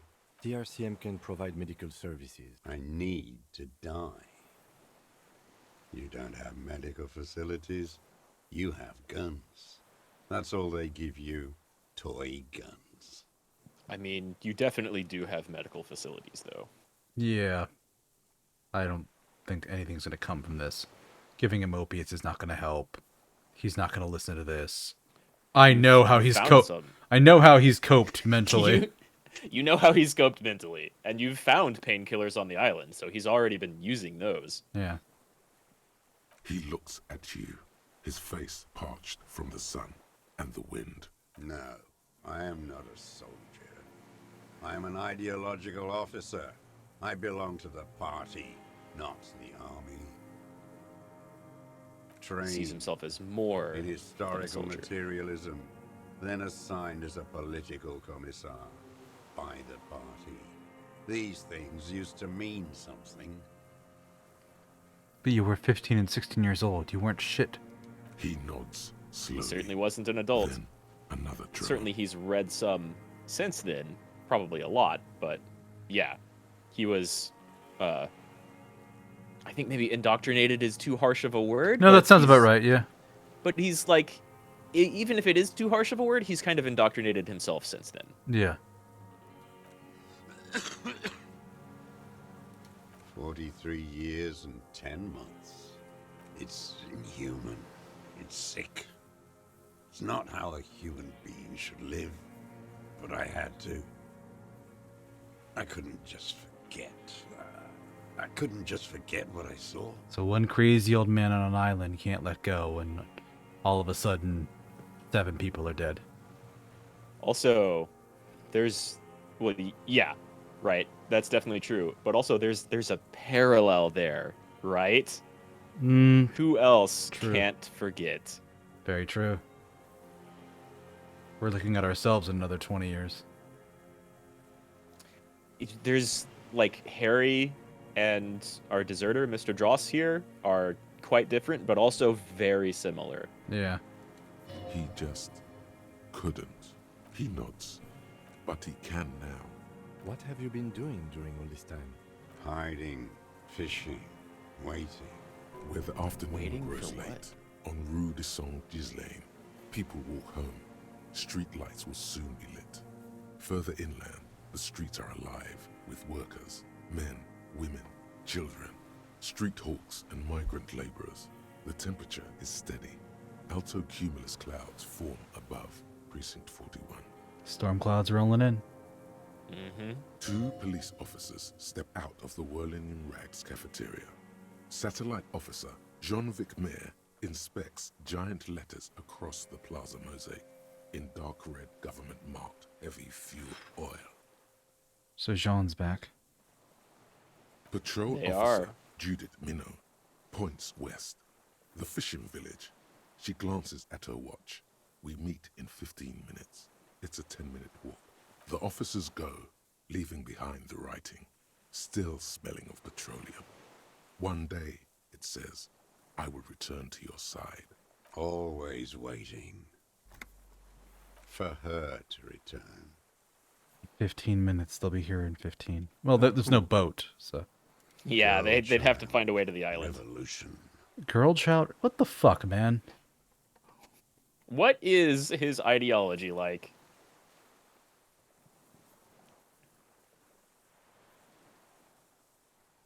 I am not a fool. I know the material base for an uprising, the historic opportunity for a revolution has passed. It will not come back anymore. There's nothing serious in this world. It's a He farce. knows.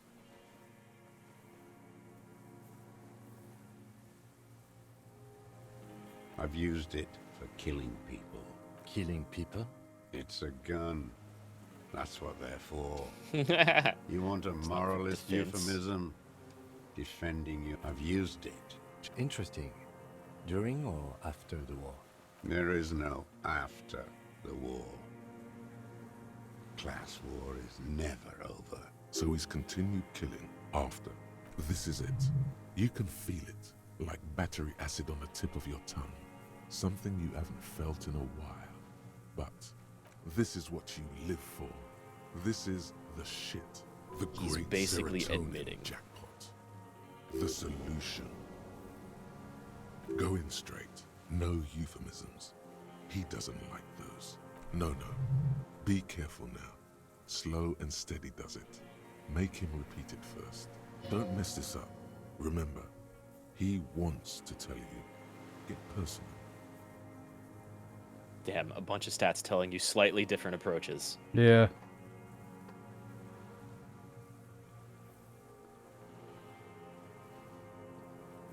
So wait, what do I say then?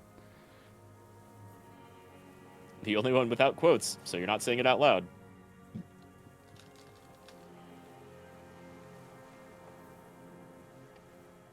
Nothing. comes to you, and in them, a chill, like electricity run. Detective. All is not as it seems. Mm-hmm. And that was the voice of the city speaking through Shivers. Yeah.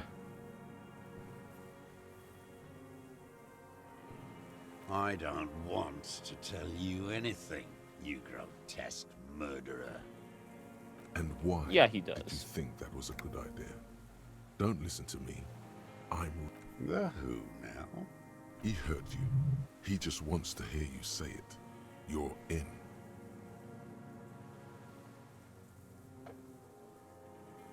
No. Yeah. Yeah. I don't know about 3 or 4. He probably wouldn't take too kindly to you humanizing Lily. mercenary. Yeah. And Yeah. 5's not going to really work either. Yeah. I mean, 5 is like denying him hearing you say it again. Yeah. 2 is trying to like be communist with him. Yeah. Fuck those fascists. Oh, yes. That one. Ugly piece of work, that boy. Did you kill him? I am a son of a welder and an officer of the commune of Revachol. I do not collaborate with... A drop of blood in the saliva. Exhaust him with proof. The scent of blood in the air. But what else? There was something you can't remember.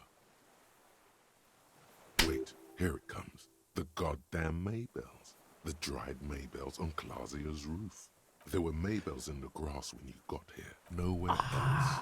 Nowhere in all of Martinez have you seen them this spring. That's why I was Wait, so excited don't when you forget the actually caught them. footprints. The diagonal prints in the dust. in He the was secret watching space behind Clausia's Clausier. Oh, Now, wow. They're gonna come up. He was the one in the walls. You got it. Remember? The boot prints were like no modern soul. Maybe don't beat yourself anymore, though. You're not immortal. Now you've got a lot more proof. The whole island is turning white with them. He seems tender suddenly. Nostalgic even. They gave it to girls that they liked when they went off to war. Yep. So many this year, too. The spring is coming. No, it's already here. Wash the filth away.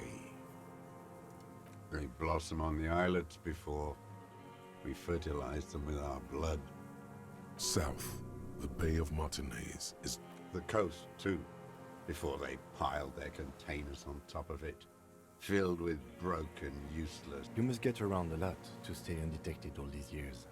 Do you know any secret paths? Pinball workshops? I may. Class here. Kim knows.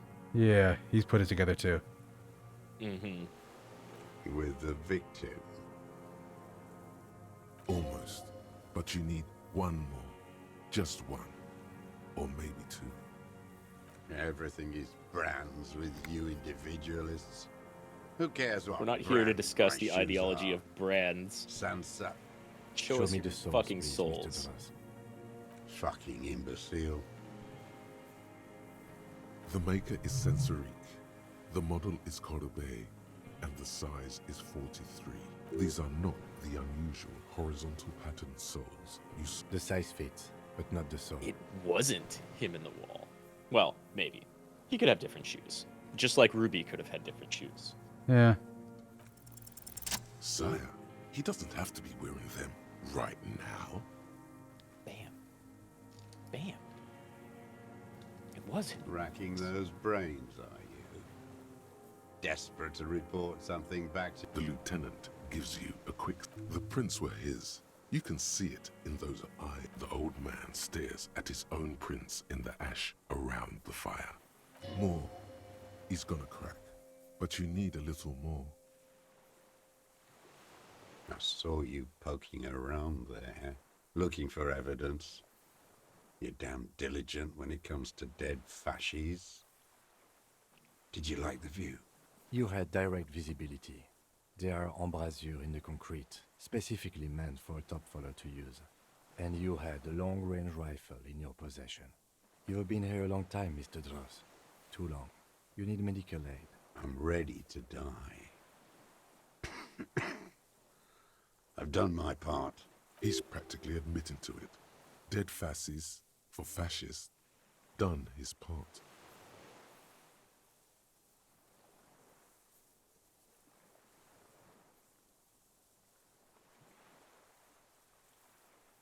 Because it's a sniper's nest, you stupid fuck. Like, of course you can no see it there. stone unturned.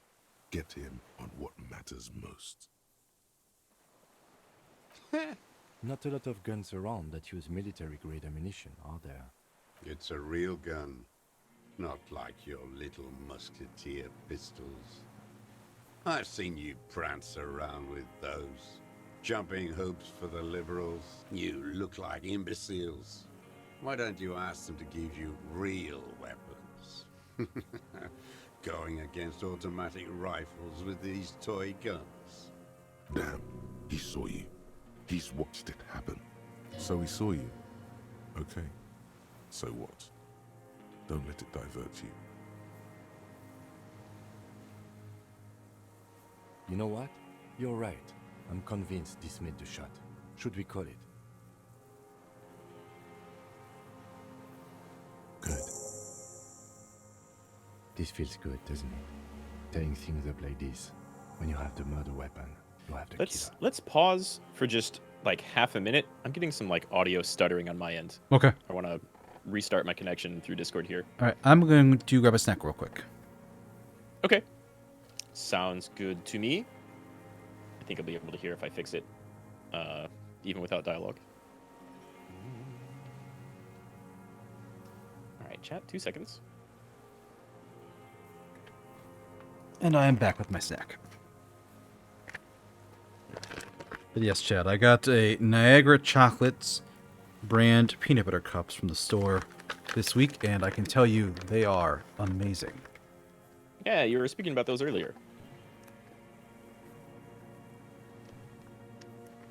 I don't know if the audio issue is fixed or not, but it's fine. It's very minor. Okay. Discord tends to be a little screwy sometimes, too. It does do that. Murder. Like a marionette on some invisible string. You know Formidable who he success. was. A coalition-trained murderer. Armored and armed. He wasn't human. The blunt end of a hammer. Dripping with blood. I mean, he was pretty awful, but that doesn't mean he wasn't a person. Yeah. Beating us to the ground. Moaning with joy. You hounds get so thorough when a company-trained killer dies. I haven't seen you on this coast for 40 years. You know, maybe I should have killed one sooner. And there he admits it. Oh yeah.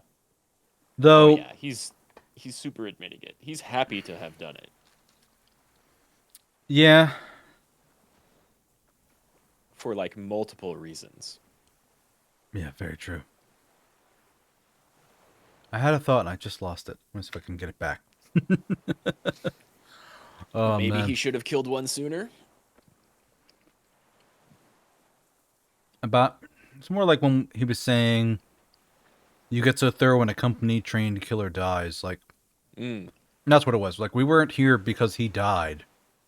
We were here to stop a war and stop this place from turning into a bloodbath, which did happen because this guy sparked a firefight between Cornell and the Union. Yeah. They kind of both did. Like, this guy's definitely the instigator. He's the one who killed the mercenary. The mercenaries were already here because the company and the Union were on bad terms. Negotiations weren't really going anywhere. Edvard was making certain they wouldn't go anywhere. But then this guy kicked it up a notch by murdering one of them. And the Union boys played along by having him hanging there for like a week before anyone reported it. Yeah.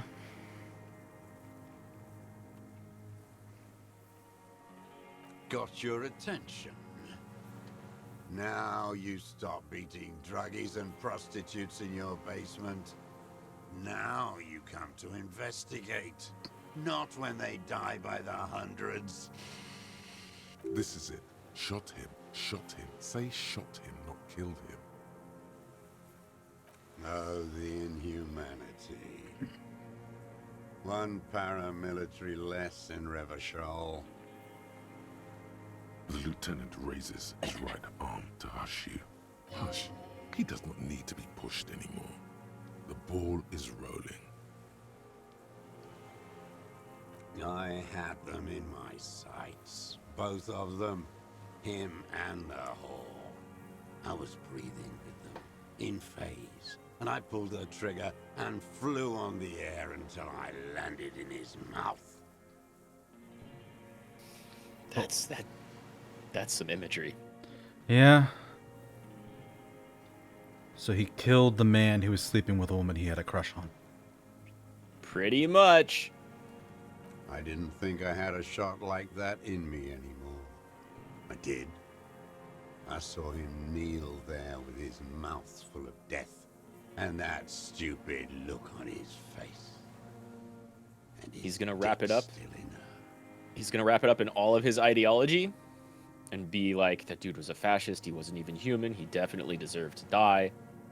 But, like, if you look at what's actually going on here, to the very basics, he was spying on Classier. He left a little flower for her like they did back in the Revolution. Mm-hmm. He shot the dude who was having sex with her. Yep.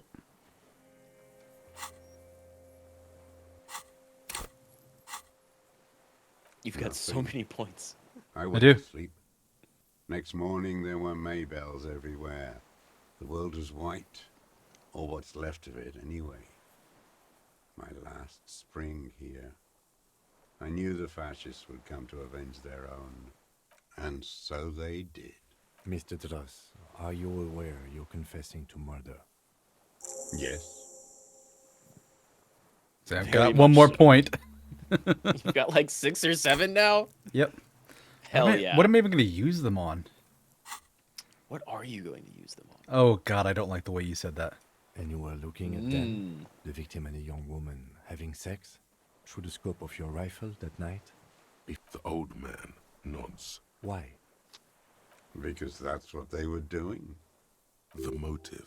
This is where the motive is going to come from. You can But coax it why out were of you him. watching it? The lieutenant's preparing the ground. I don't understand. Do you, detective? I don't understand this part. I'm always looking. Are you always looking through the scope of a rifle? I'm just trying to understand. A rifle scope has the best magnification. And if you don't like it? Yes. Oh, the humanity? Think of it as a form of critique. I shoot the things I don't like. Jesus. And he's calling he's them a going- fascist. He's calling both of them. Well, he's calling both of them and both of you a fascist. And he's like, and if I don't like it, I shoot it, though. Right. He's writing his extreme leftist critique, his communist critique, in bullets and blood, You got him going. which is not an Connect every intellectual little thing. piece now. Wrap this up like a gift. I ain't going. Fucking save. Hey, an opportunity to save. Minions of capital. What do you want? What did you not like about the night you saw murder? Them. Fucking. I didn't like that. Why, though? Jealousy is a reactionary concept. I didn't like the Reaver enjoying himself. Drugged out. Soothed in the arms of a young woman. I wanted him to die so he could not enjoy life anymore. That's That's like, also a reactionary concept. it is. But it's, this guy is so fucked. He's just like, so you were jealous that they were having sex. He's just like, I was jealous he was loving life. And it's just like, oh, you are not making this better for yourself, friend. You really just aren't. Right. It's worse than just jealousy. He did not like approve of them enjoying themselves. He They did weren't not harming anyone. He did not approve of them enjoying life. Right. Jesus, this guy is so fucked. He determined that they should not be alive.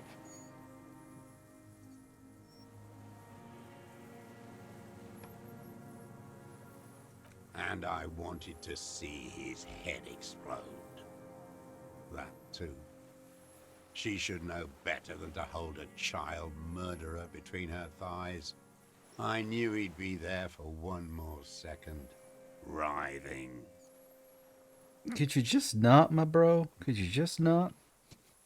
Like, he wasn't... Lely was not a good person. He wasn't, but that doesn't make it okay to just fucking end him. Yeah. Especially for these reasons. Yeah. Oh, the whore made a bad decision, so I punished both of them. Is that really your place? They weren't harming anyone. Yeah. You were being a peeping Tom and watching people have sex, and then you turned around and said, well, they were really in the wrong. No. Right. No, they weren't. Right. He used his ideology to justify murder. Yeah.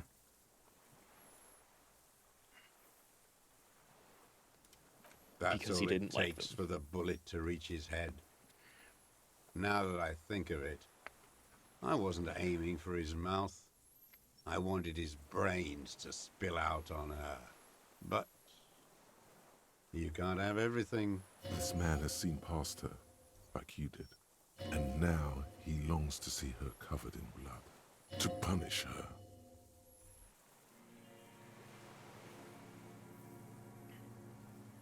Since she came to Martinez, I saw her sneaking in the reeds early in the morning, behind the Fell building. It was dark, still winter. She didn't have her skimpy outfit on then, just a spot in the night, moving.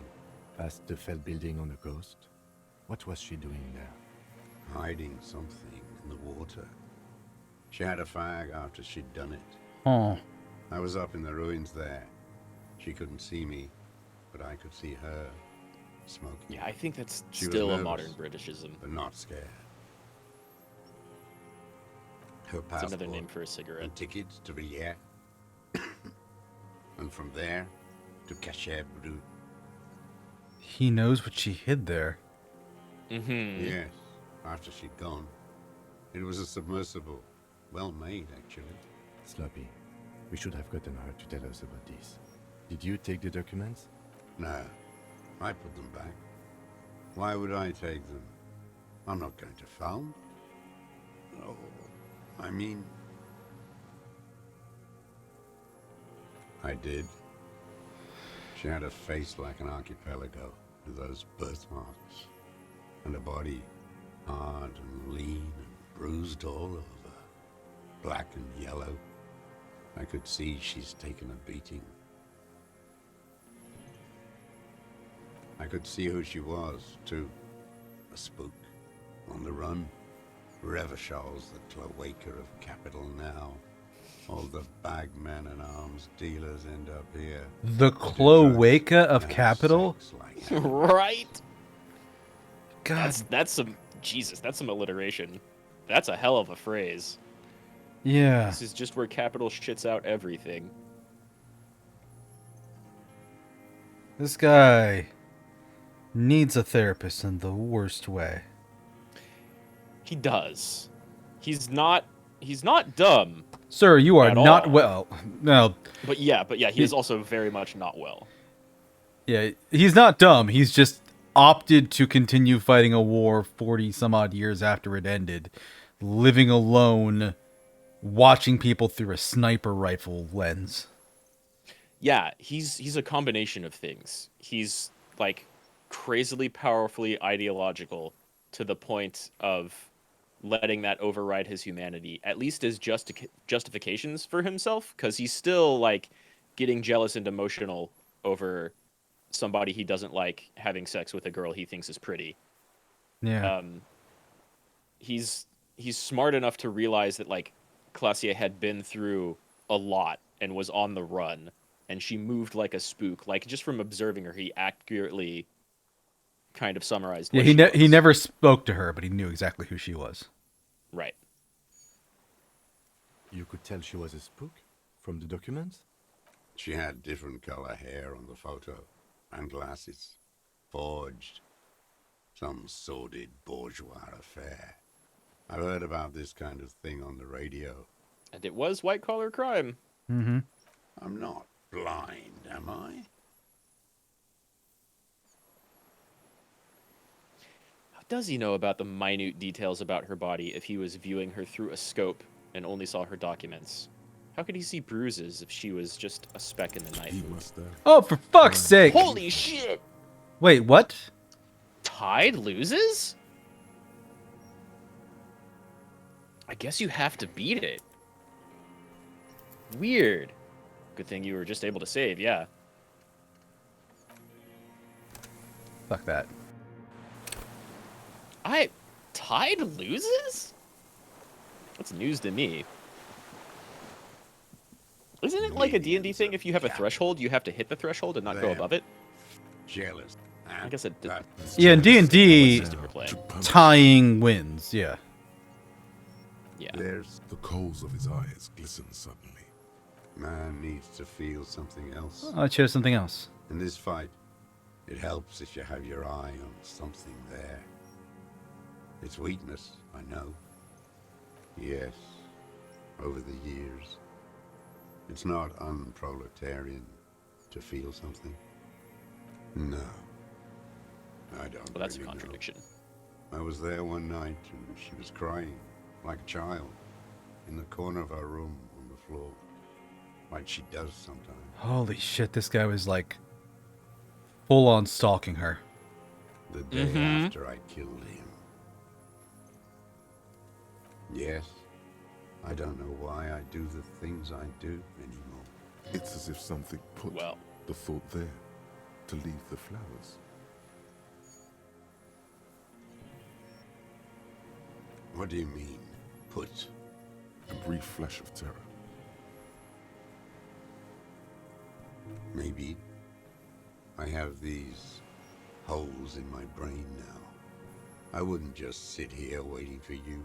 If you came 10 years ago, I would have killed you. In the silence, the lieutenant draws a line in his notes. It does One raise an more interesting down. question. Mm-hmm. Why did he just let you walk up on him? Very good point.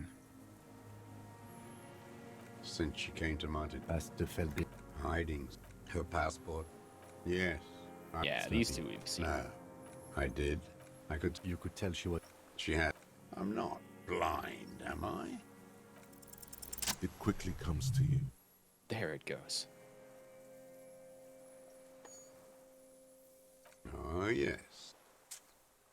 Cutting those drugs of hers into little lines with a knife. Masturbating Did you make that hole? with a clip point knife. Good for listening in, too. Better than For just a hearing yes. The moaning and the snorts.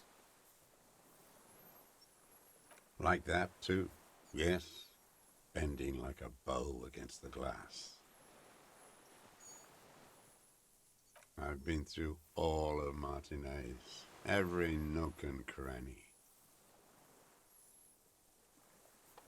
He's been Yes, everywhere that too. you've been. The things they did in that little room. What she'd do to feel good. Funny the way light works. You turn it on inside, and it gets so dark out, you can't see a man looking in. I learned that in the 20s, when they were still hunting me. I've seen people do some shit, but Those two took the cake. You hear the familiar scribble of the lieutenant. One more loose end down. How did you get in there? The hidden pinball workshop. I can just walk in there now after a good wash. I told you, they think I'm an antisocial. Closing hour is a good time. The kitchen's empty. You had to open the steel door in the kitchen? How? I got that open a long time ago. Some bourgeois game merchant lived there. I don't know, 15 years ago. He left spare keys all over, and I took one. Then I saw her turn the light on one night in my scope.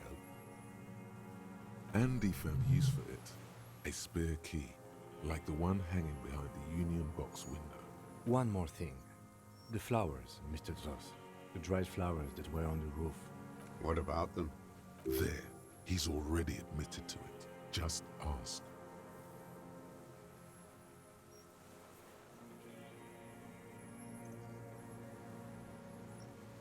I did. I shouldn't have. I was there one night, and she was the dead. Yes. It's as if something put the thought there to leave the flowers. Maybe. I have reviewed In this one more down. She practically breastfed that man. You wouldn't believe the things she let him do to her. I mean, maybe literally. You stare at them too. In your mind, her innocence day still turns to leaf. Airport bag in hand. Silks flowing in her wake. That's not helping me, Inland. No, it's not. It's also one of the more, like, precise and non-vague things Inland has ever said. Fuck It's off, no Inland. good, Harry. Her voice rings in the evening air. It smells of burning buildings. I think maybe forgetting about it is probably healthier. I would have gone with that choice too. Yeah.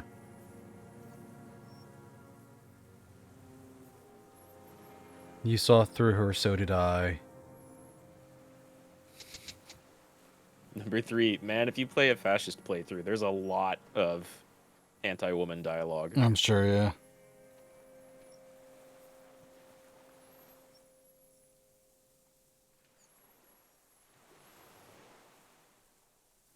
One's the closest one that I like, but it feels odd. Yeah, did you see through her, though? Like, there were times when, Volition caught that the rest of your skills were compromised, but did she fail at getting lies through to you? Not really. She kind of successfully puts you on the trail of Ruby. Among other things. No, Ruby makes sense. And she might have genuinely believed Ruby did it. Though. Yeah, she might have. But she also said the hanging as a cover-up was Ruby's idea, when it was definitely Clausier's. True. The old man, a bitter taste on his tongue. Her. The lieutenant nods at you. Another in fucking skill point, isn't it? Yeah. Jesus. 7. That's it. Motive. Where is she? That Classier. I haven't seen her there for days. Only like 2 or 3 days.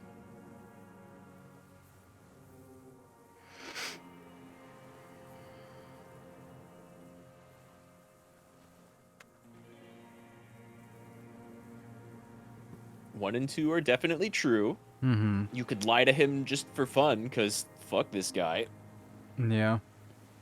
I could just completely refuse him, but I kind of like... You are a superior officer. I kind of like letting him know that she's the one who figured him out. Yeah, I do too, honestly. Gone. I knew it. She kept staring into the scope this last week at the island, like she knew. She'd look. She's a smart at one. night, crying or smoking on the roof, staring right into me. Midtown, across the Bay of Revachol, the oceanic wind washes 40-story towers. Above them, Lucerne Central Aerodrome, a cocoon suspended in the sky by a web of suspension wiring, encircled by hybrid aircraft. It's her again. That's a cool sounding airport. It is her again. On the platform, a young woman is withdrawing from amphetamines, barbiturates, and alcohol. Yet still, she smiles among the crowd, fading from your mind's eye. Oh, that's Classier, not the X. It's the same place the X left from. Mm-hmm. He knew she But knows. Classier She getting was away. looking at the island, figuring it out, day by day, cigarette by cigarette. We could get more. We've got him talking. Who knows what he's seen and done over the years? You could get more out of him. He likes talking. Enough. Take him in. Bend his arms behind his back and end this.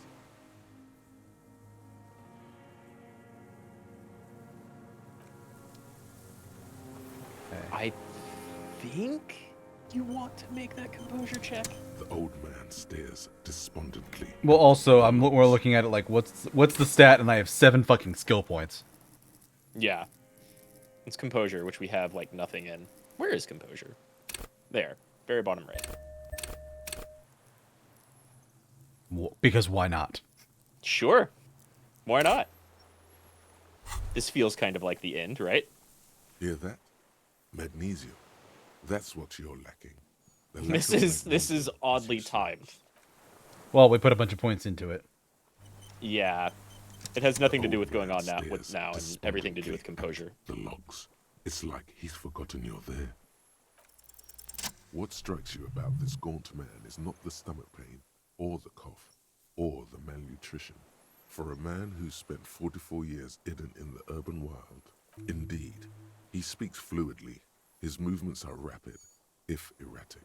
His voice, despite the cough, is there. It is capable of expressing complicated ideas. Above all, he seems animated. Yeah, he's crazy, but he's saner than he should be. It's a mystery. Yeah. This animation comes at a cost too. Erratic hand gestures, thought processes cut off like threads, as he just stares at the logs or the reeds.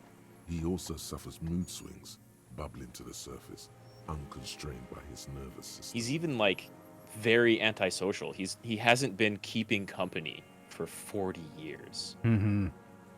You've seen demented people before. This feels similar, yet different. When his thoughts move, they are lucid, keen even, not senile. There are gaps, but he's quite sharp. No, I'm not okay. I shit blood, and I'm surrounded by insane people. There it is again, erratic hand motions, bouts of rage, and the stomach thing too, of course. A tragic comedy. Druggies, prostitutes, and rentiers. A Rentier strange is the little worst engine of all. seems to fire up in him again. It straightens his back. Specifically, the whole city is a charnel house. Stripped clean and draped in neon. But Martinez is the worst. Because of the racists. Everyone is a racist in Martinez. It's their favorite thing to do in the whole world. Listening to race-themed radio shows. In the ruins, in their lorries. So everyone who lives in an area is racist. Well, You don't see the irony in that. Yeah, right. That's kind of his interpretation. And, like, the game has given you reason to give some credence to that thought. But it's also definitely not true. Not everyone there is a racist. Yeah. But you have met racists of all different kinds. Yeah. Your common street racist in the lorry driver, your race theorist in Measurehead. Even our lovely cryptozoologist couple had some very questionable things to say about Kim's heritage. Yeah. I'm full of steroids and Radio Revachol 92. Race this, race that.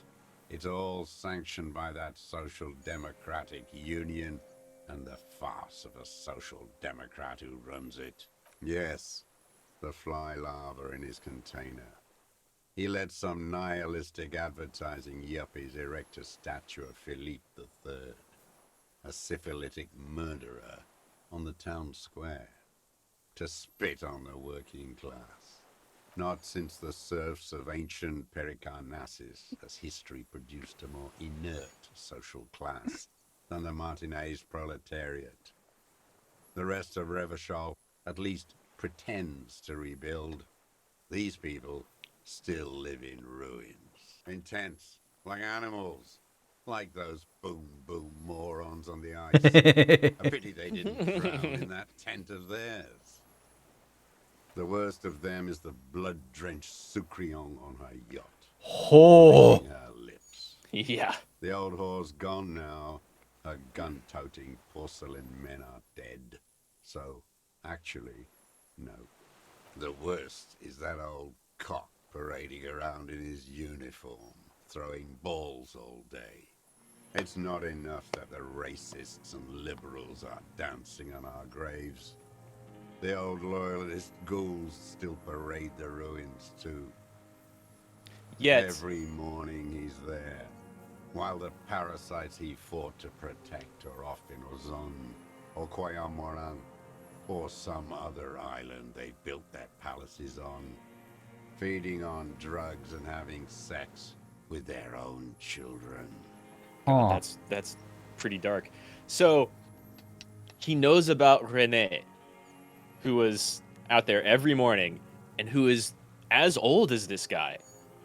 Renee was on the other side. He was fighting for the royalists. Yeah. And he never shot Renee. He says he's killed multiple people.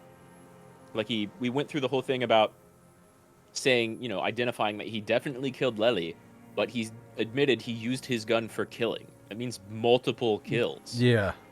But he never shot Renee. Interesting. So he doesn't like him, but he didn't shoot him. He doesn't like him at all. He doesn't like him at all. But that's yet another parallel, right? You have this sad old, not quite demented, but definitely screwed up old man who draws some parallels to Harry's condition. But he also draws direct parallels to Renee. They're on complete opposite sides of the political spectrum, but they're very similar. Renee also had, him and Gaston had a thing for their lost love way back, and they never really moved on. But they kind of stuck it out together, And this guy's been alone for years. This guy's been alone. But they're all relics. Yeah. And Harry, maybe not so much a relic, though maybe a disco relic, but still damaged by his past. And here, I want to point out one thing, which is a thing we've passed now. You remember that wall that you could interact with? Yeah.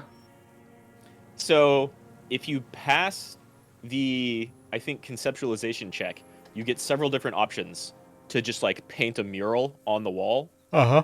And I think the game calls it a mural, but it's all text. And you have several comedy, I think they're mostly comedy options. Some of them are very kind of out there artistic concepts. One of them is fuck the police, which you, the police yourselves, can draw. Yeah. Or my favorite is even before Renee is dead, you can go up there and write in huge letters, Renee lives. Which does not make this guy happy. He would be staring at it all day long, every day, after you paint that. Until you find him here. Jeez. I think that's a little beautiful touch. Yeah. That's all the rich really want. Sex with their own children. Throughout history, even the royal bloodline of the suzerain, it's all just an excuse for them to have sordid sex. We did good when we pushed him under that horse car. If only, in the 30s, those disco whores... The disco whores are too much. Hatred shuts down his brain's language center, leaving only a nonsensical sputter. What was that about? Steroids? It piqued your interest. Not as much as everything else, in my opinion. Glad? It's all gone. Yeah. The old man stares despondently at the logs. It's like he's forgotten you're there. What? But you said I would be taken to the... This terror is the sum of all the uncontrollable movements and mood swings he's been exhibiting. The wind picks up, The silence on the water is broken all around you. Little shivers of waves appear. The lieutenant continues, like an incantation. Your Wayfarer rights have been suspended. Information provided to the officers on the scene will be used against you by the prosecution. You will be given legal counsel within 1 week and must face court in 44 days. Do you understand? Do you understand? But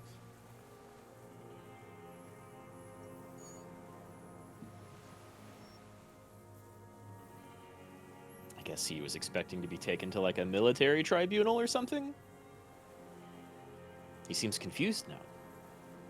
no, I don't want to. I have to stay here. He's sweating. Beads are forming on his forehead. Your Why confirmation is not required, sir. Now on to the boat. Why here? There it is again. To your north, as it has been since you came to the coast. The reeds I whisper, promised you magic. stalks rubbing against each other. But then, in the middle of it, something completely different.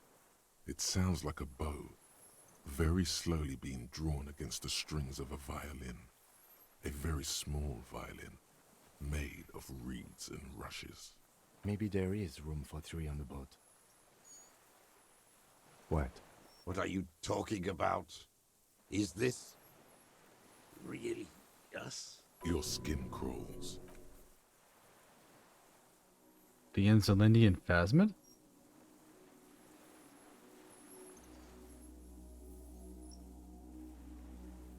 The Insulindian Phasmid. Holy shit, it's fucking huge. It's like 12 feet tall, 20 feet long.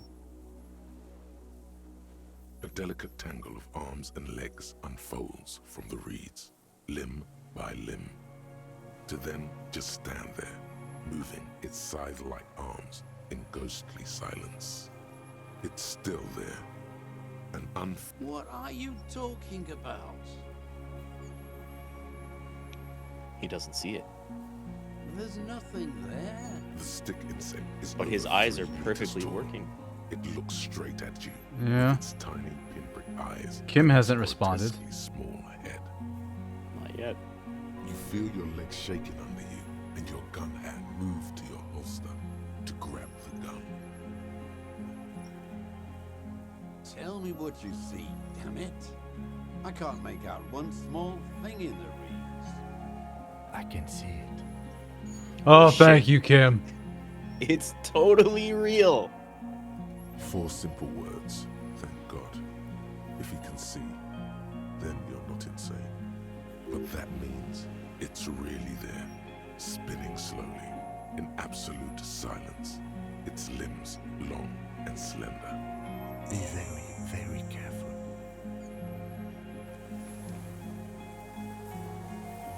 Got control back.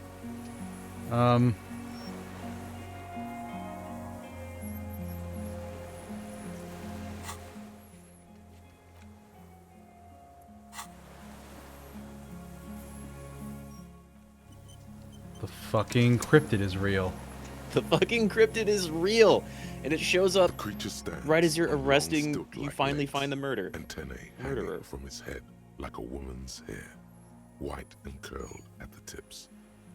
It is no more than 5 steps away from you. Maybe I shouldn't shine a flashlight in its face. Tufts stick out of its joints.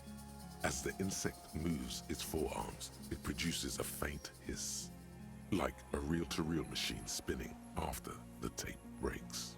The hiss is different from the strings you heard before. It says something else in a lower pitch.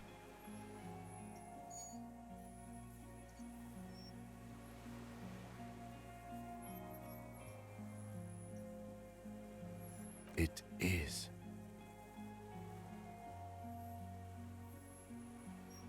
You glance over your shoulder. The lieutenant No! The flash will scare the creature off. Warn him now.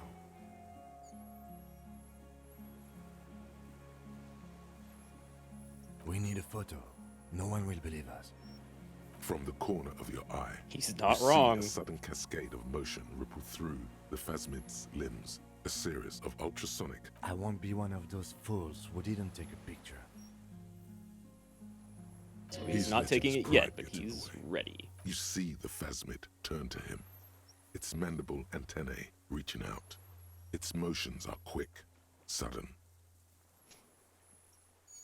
I have the pheromone. I can approach it. Yeah. Pheromone?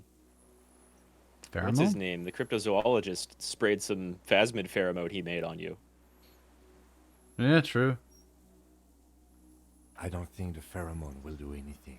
The spindly mechanism turns itself back to you.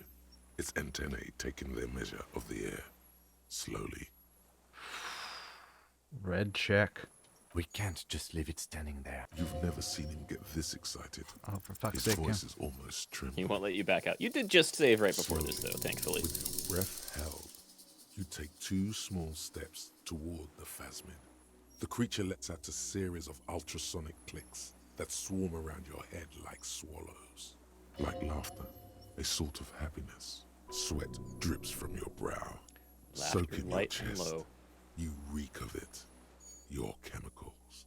Hissing and clicking, it extends its mandible-like antennae to greet you. You're right below it now, looking up at the colossal chitin of its white limbs. The head of the creature is crowned by reeds, and its eyes are like small droplets of water. No reply. A total ancient silence comes from its mouth, along with what appears to be some kind of foam. The stridulations of its limbs continue all around you. You were right. Little bubbles form on the mouth parts of the creature, on its segmented lower lip. It looks to be foaming, slowly. The foam is white, then yellowish.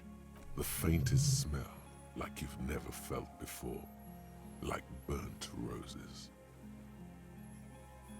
Careful. It may be poisonous.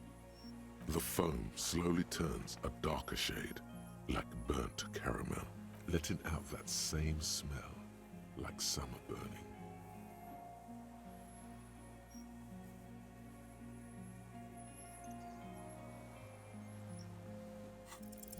I exist. And there she is. Yeah. Tell me what it's like for you. Your existence. You are now talking to a giant insect that no one has ever seen before. Well, no one's ever documented before. Mm-hmm. Fire? Where?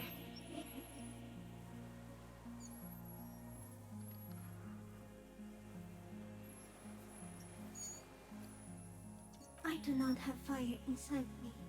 In me, there is not even blood, but lymph, like sap from a wine palm. Now, I will tell you what it's like for me. For me, it is a series of half-lit images, a kind of darkness, being intruded upon. What the fuck? Transient, dim, moist. Shapes of plants and animals, and internal sensations. A swarm of sounds, tiny vibrations on the inside of my forearms. All speak of complexities totally beyond my understanding. It also has internal, multiple dialogues going on, though very different. I am at the end of a narrow funnel, weightless, so light, it only feels like something to be me.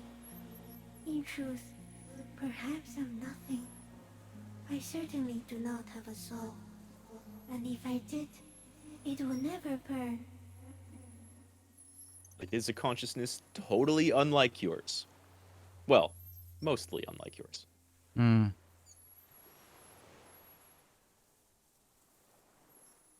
What the fuck is happening to me right now? Yeah.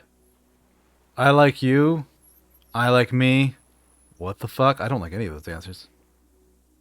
But Few of us can begin to imagine the horror of you, with all of creation reflected in your forebrain. It must be like the highest of hells, kaleidoscope of fire and writhing glass. Eternal damnation, even when you're sleeping. And when you wake, you carry it around on your neck, with eyes open that cannot help but swallow more behind the mirror. I feel great, mute empathy for you. That must be incredibly hard. The Arthropods are in silent and meaningless awe of you. Know that we're watching. When you're tired, when the vision spins out of control, the insects will be looking on, rooting for you. And What when the you fall, they will fuck? come to raise you up. Mm-hmm.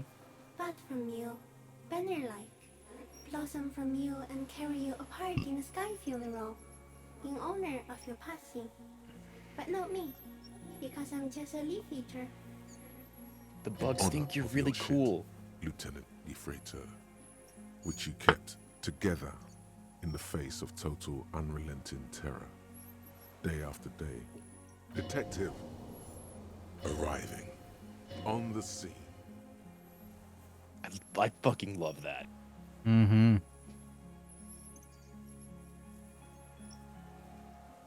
So am I. I was born to detect sucrose rewards and semiochemicals. What were you born to detect? I can Also that. detect pheromones. The ones on you tell me that you will not beat me, and that I will benefit from your closeness. In short, I love you. So am I. I was busy in a bad state, deteriorating fast now. He thinks I am beneficial to him, but I am not. I only quicken his deterioration. This thing's killing him? Very slowly. Yeah. And only because he won't go away. It is meant to keep them from noticing me, to interfere with the pictures in their heads. But he has looked at me for too long, and I am destroying him. What the hell? One of the cryptozoologists, either Lena or her husband, mentioned that it might have some sort of like chemical pheromone cloaking ability. Like it can hide in plain sight by influencing the minds of things around it. And he's been sitting here huffing those pheromones for 40 years. For 40 years. Jesus. So it does. It can warp perception a little bit. No, you are awake. I am real. Light is forming me. This is real. Not even the birds know that. Not even the water lily. I think we should eat it. If it's a leaf, you can put it in your mouth. Wait, so...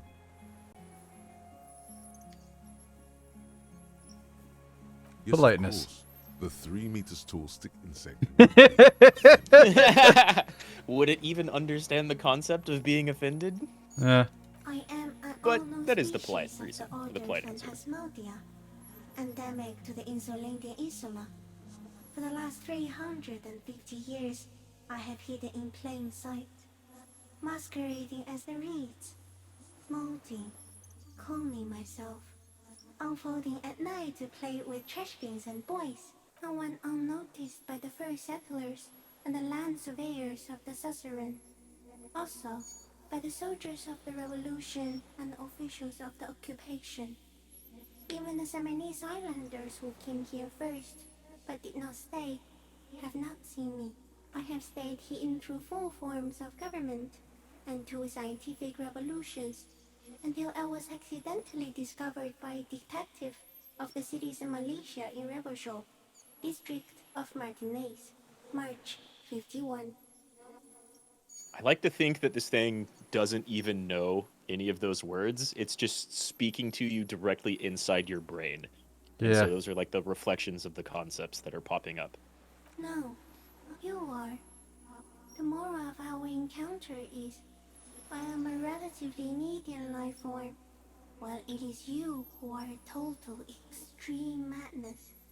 A volatile simian nerve system, ominously new to the planet. The Pale too came with you. No one remembers sit before you. Wait, what? And Yeah, what? Italians do not. The radially symmetrics do not. There is an almost unanimous agreement between the birds and the plants that you are going to destroy us all.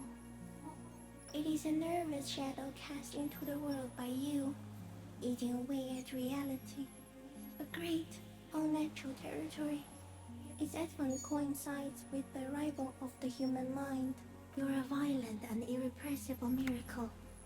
The vacuum of cosmos and the stars burning in it are afraid of you. Give me enough time, you will wipe us all out and replace us with nothing. Just by accident. We suspect it will be something like the oxygen holocaust that wiped out anaerobic life 2.6 billion years ago, when organisms first started breathing. Only much worse. Instead of air, you exhale thoughts. There are no trees that eat thoughts. Everything your eyes touch goes back there. Crazy. Behind the nose mirror. What if you blink? Are we still here? Please don't blink. What if he misplaces us all one day, or just forget?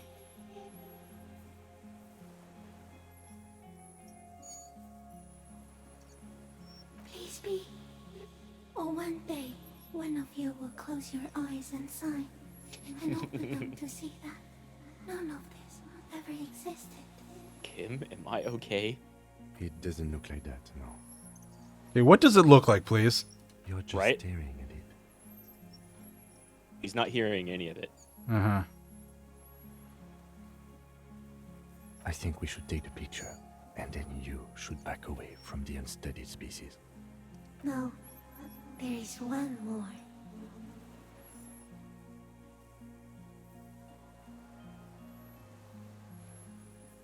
Thank you.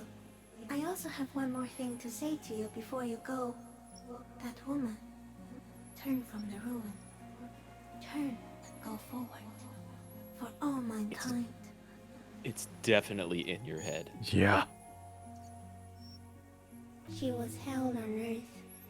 It doesn't take a 3 meter distance to tell you that. I love it! You're so cool, Phasmid! Do I raise my hand or not? It seems pretty nice and peaceful, right? You're not going to spend 40 years here ingesting its pheromones. The insect another minute? stops its stridulation, seeming to observe. Suddenly, there is silence.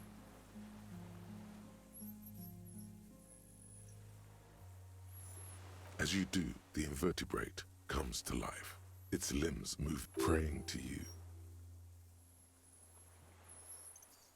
Sets of complex eyes follow you. Droplets of dew on either side of the head. Okay. There is no change in the insect's motion while it's being aimed. In 3. If it moves, you jump back. I'll shoot. Here we go. 3, 2, 1. The shrill flash of the camera cuts the air like the blade of a sword. The phasmid freezes in its bright light. Head turned toward the lieutenant, hypnotized by the flash. It stands frozen before you. I got it. Yeah.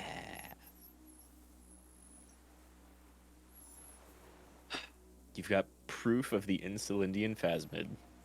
We do. And it's told you secrets about reality.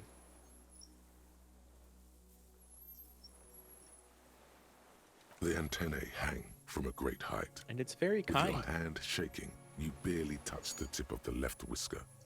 On contact, the chitin curls into a spiral, like the tip of a poison ivy. Its touch on your fingertip feels cold, ticklish. It is surprisingly delicate, the curly end of the whisker, like a young vine. It's even a bit wet. Looks like someone's got hurt in a fight. This antennae is much smaller than the other one. Be careful, detective. It's moving. You were right. It glistens with some kind of moisture. The creature in front of you stays frozen. The limb before you is incredibly light, like eggshell.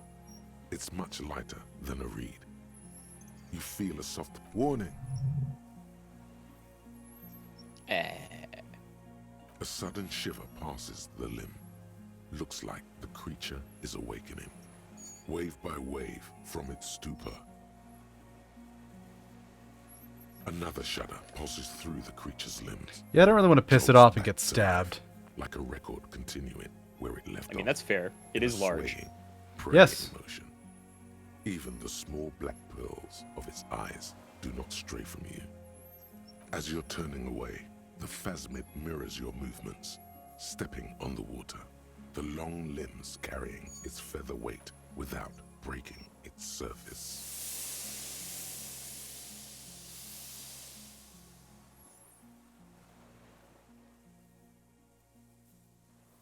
It can walk on water.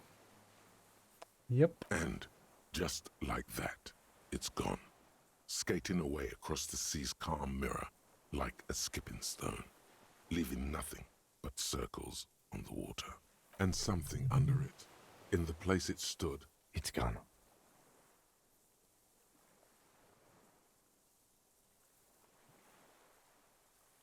Looks like a nest of some sort. We should have a look. Apparently, yes, like a water strider. Only, I've never seen anything like that in my life. Basically, no one has. In some kind of strange, semi-catatonic state. Our suspect is not looking so good. The thing animating him has left. Detective arriving on the scene. There's a good line. So strong.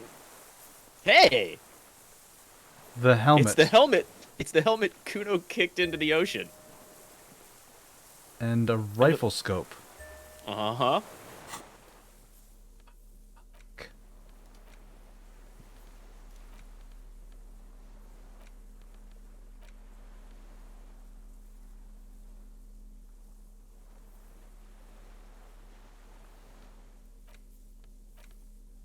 In the Phasmid's dowry?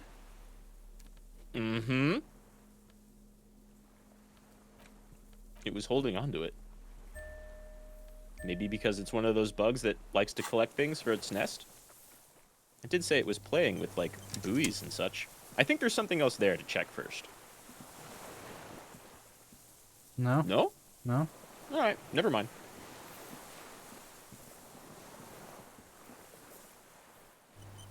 So the Phasmid took him over so that he would talk to us.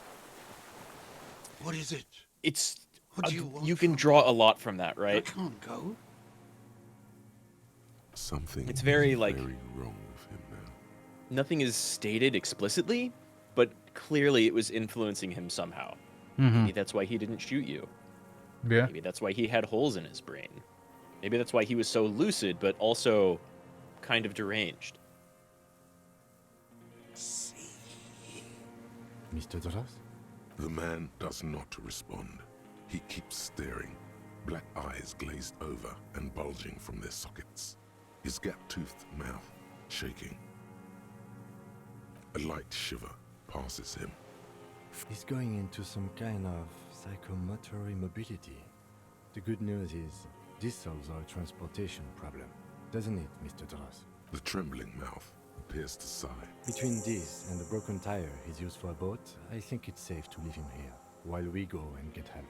It will need to be medical first, I'm afraid. Old age and shock. Yes, the arrest and the appearance of the Phasmid, the combined stress. But you think it's something more than that, don't you? There's much more. Remember what it said when it spoke? Quite a few things about that health check you did on him make sense now. He was energetic and articulate. After all these years alone, with little hygiene or medication, I would expect worse. It does not seem to be animated now it's left. Honestly, I'm ready to believe anything at this point. Maybe it is psychoactive. I mean, why not? It's 3 meters tall. And it talks. Well, okay, not to Kim, but... Mm-hmm. You should be more careful, detective. Are you sure it wasn't having an effect on you? I mean, it probably was, but seemed rather pleasant. A valid hunch. Long-term exposure to something like that could be neurodegenerative. Also, please be careful when approaching unknown spaces in the future, detective. Maybe don't try that shit if you find like a yeti or a flaming rhino. Yeah. You mean pheromonal? The scope? Yeah. Knowing of her bruises, his disposition toward Miss Oranje? I see what you mean. That could be part of the shock. But you're right, something... No response.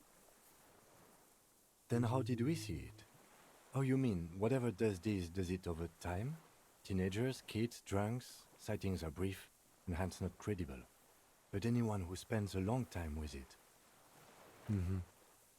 Mr. Dross, have you ever seen a stick insect pretending to be the reeds? The doctors will have to look at this. I hope your station has better medical personnel than 57. This is a little advanced for a nurse. He did seem distressed when it finally came to arresting him, like he didn't want to leave this place, and the insect maybe. I have absolutely forgotten to take notes. I hope I remember all of this. This will be one hell of a report. Thank God we have the photo. He stares Yeah. into the reeds. Your words don't stir anything in him. Perhaps you should. I lost. He turns his eyes to the reeds again, as he's done so many times. Beige and white stripes. He lost the scope. Then it somehow made its way over there. With the help of a magpie phasmid. This sight is a T9, Mr. Dross. Was it attached to the rifle when you made the shot? Silence. Not even a sigh. You've gotten all you will out of this poor being. Nothing. Just... If Kuno kicked it into the sea, as he said he did, the ebb would put it back here. This makes sense. Mr. Dross could have picked it up. Or the phasmid even. If it did, this is incredible. The plastic cape flaps around his face in a gust of wind. His back is slouched and his mouth open. The blacks of his eyes are receding. His pupils are returning to normal. The strength has all gone out of him. Just frail old bones in a sack of tracksuit trousers and a windbreaker. We should think about getting back to the mainland. To get help. He'll be safe here. If we don't take too long. So either he lost that scope recently, or he made the shot without it. He talked about her looking at him Through the scope. through the scope. Yeah. Yeah, he definitely talked about looking out along the city and over by the church and everywhere through that scope. How do I get back inside? I think it's to the lower left. I don't know if I can get in there. No, that's like the first section that you examined before coming through the big metal door.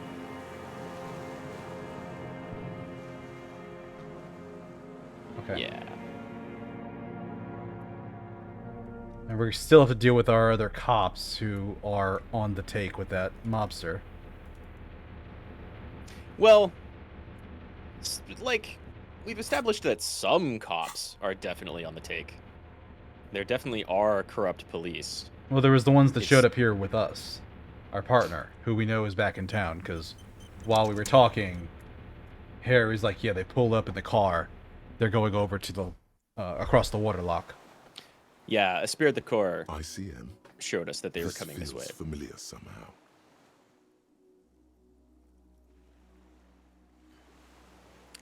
This might be a thought you had, like, before No. coming in here? But we missed it somehow? I don't know. Star. With its horns in the sky, the symbol of the commune. Yeah, that feels like a thing that should have popped off before we walked in. Yeah. We basically got all of that information out of talking to Dross. Yeah. The skiff is swaying on the waves. Let's. We are done here. The fucking phasmid. Jesus. Yeah. Oh man. The Phasmid who tells us that the Pale is man-made. Right? There's so much there. The skiff rocks And gently under your weight as you get in. There's so much there. The ride back You is finally find the uneventful murderer. and quiet. And you had no fucking chance of finding him at all throughout the entire previous parts of the game. Yeah, exactly. And you go through all of this, like his ideology and his training and his history and why he was kind of sort of jealous of the mercenary and his reasoning for killing the mercenary, but also he was infatuated with Classier, probably, and he just couldn't move on from the revolution being lost, and that's kind of why he did. But fuck all of that, because the Phasmid is real. Mm-hmm. And it tells you secrets of the world, like the Pale began with humanity's consciousness. You exhale thoughts, and there are no trees that eat thoughts. But And it's for super the sound kind. of conversation on the water, there is someone inland waiting for you. There sure is. 2 men and a woman stand on the concrete square of a nameless village, looking at a small yellow boat as it draws closer. The sea is calm. 2 men. Yeah. You reach the jetty and climb out of the skiff. Do you know who the second one is? You know who the first man and the woman are. Yeah, who the second one is. Is it the drug guy? The drug guy? Oh, what was the mobster's name? Oh, La Puta Madre? La Puta Madre. That's a fair guess, but no. Ruby told you that you came into town with what she called your hit squad, or Yeah. whatever, which was 3 other cops.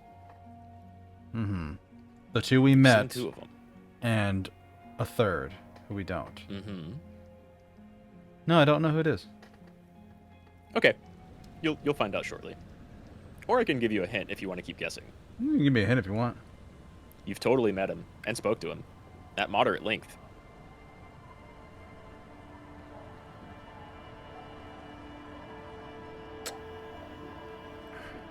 After you met the first 2 cops. Not immediately after. Give me a moment. Give me a moment. Okay.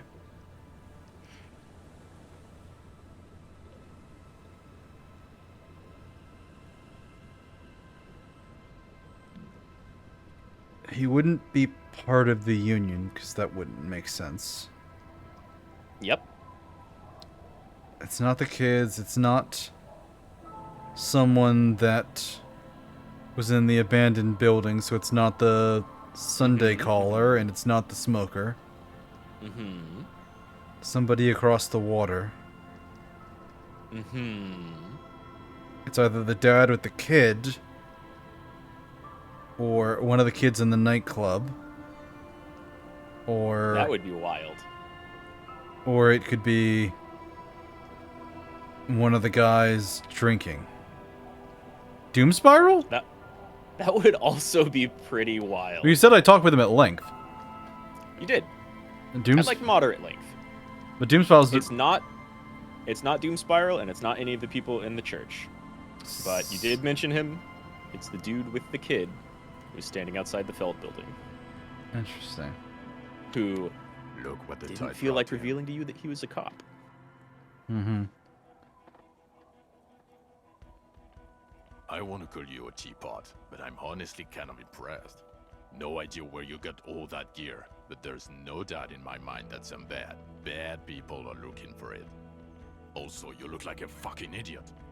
Whatever this is, it is completely unimportant compared to what you've just seen. Right? Oh, really? They don't seem bothered by it. That's because you're a cop in an exoskeleton. Actually, Come on, Jean. Are you still a cop? There's so much disco going on, it's hard to tell. Vic, calm down. Hello. Thank you, Judy. Trent Heilerstein. I believe we've met on several occasions. I'm your goddamn partner, Jean Vicomar, and this is your special task force. Or what's left of it. Special Consultant Trent Heidelstam, Patrol Officer Judith Minot. Hi. We've come to scrape what's left of you off the pavement. Lieutenant Kim Kisuragi, Precinct 57. We've just come from the island, where our investigation led us. The scene is making even him feel as though he has to justify your actions. We might I'm so need your glad help Kim with is here. something later. Yeah. As if he recalled that he's in fact a decorated police lieutenant and not a naughty boy. Is Vic Mayer a lieutenant as well? I don't think we know his rank, but he's your partner. And when we were talking with Kim about rank and stuff like that by your patrol car, he mentioned that partners are generally the same rank. He hasn't been referred to as like a satellite officer, Jean-Vic Mayer, so he probably rose through the ranks with you. Okay. And not because of you. I imagine not, yeah.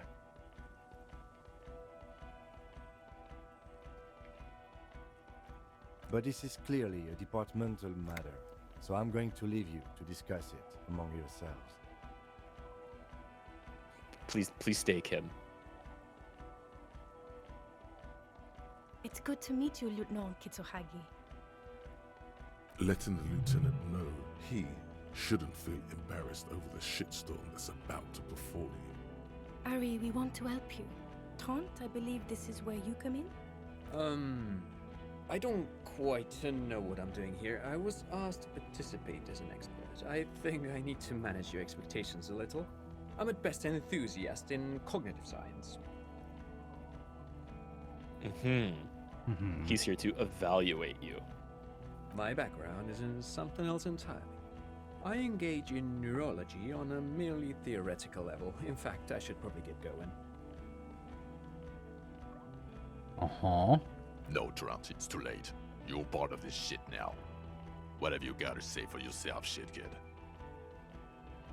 What does he have to say for himself?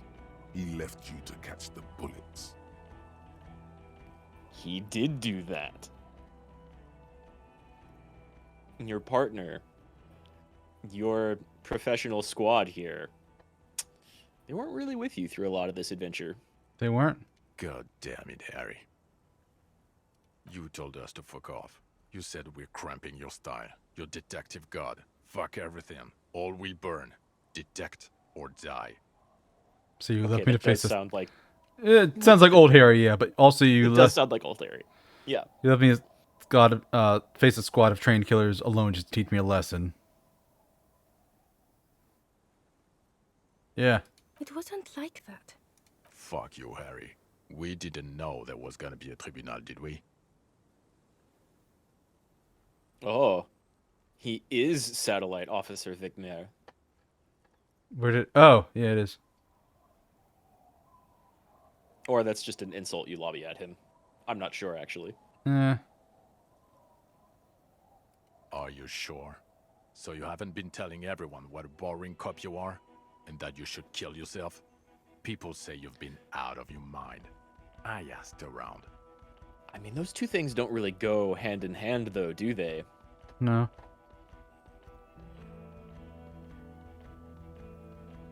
I'm not saying 3. 3 is terrible. 2 is bad as well. 3 is pretty terrible. 2 is kind of funny.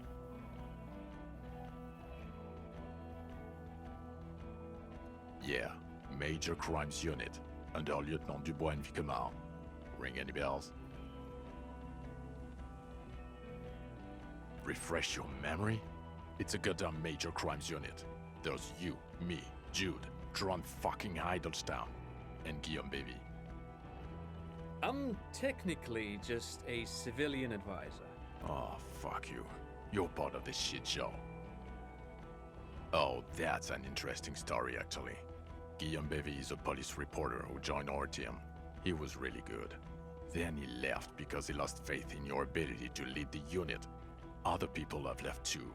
Good, smart people. People we won't get back. Only me and this really patient patrol officer are still here. And Tron because I'm forcing him to stay. It's a major crimes unit. We cleared the desk of cases so Precinct 41 doesn't look like the worst station in town. We are shit tier now, Harry. Because of you. The 41st isn't... It's definitely not shit tier. Kim has talked up the 41st and like the situation you have to deal with before. Yeah. And he really loves your commanding officer. The cafeteria manager you fucked over told us where you went.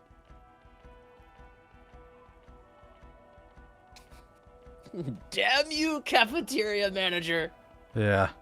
You've betrayed me for the last time. But I saved his establishment and he still betrays me. Mm-hmm. Yeah, you can be dramatic about it or be like, I get it. And people on the street helped us too, with your whereabouts.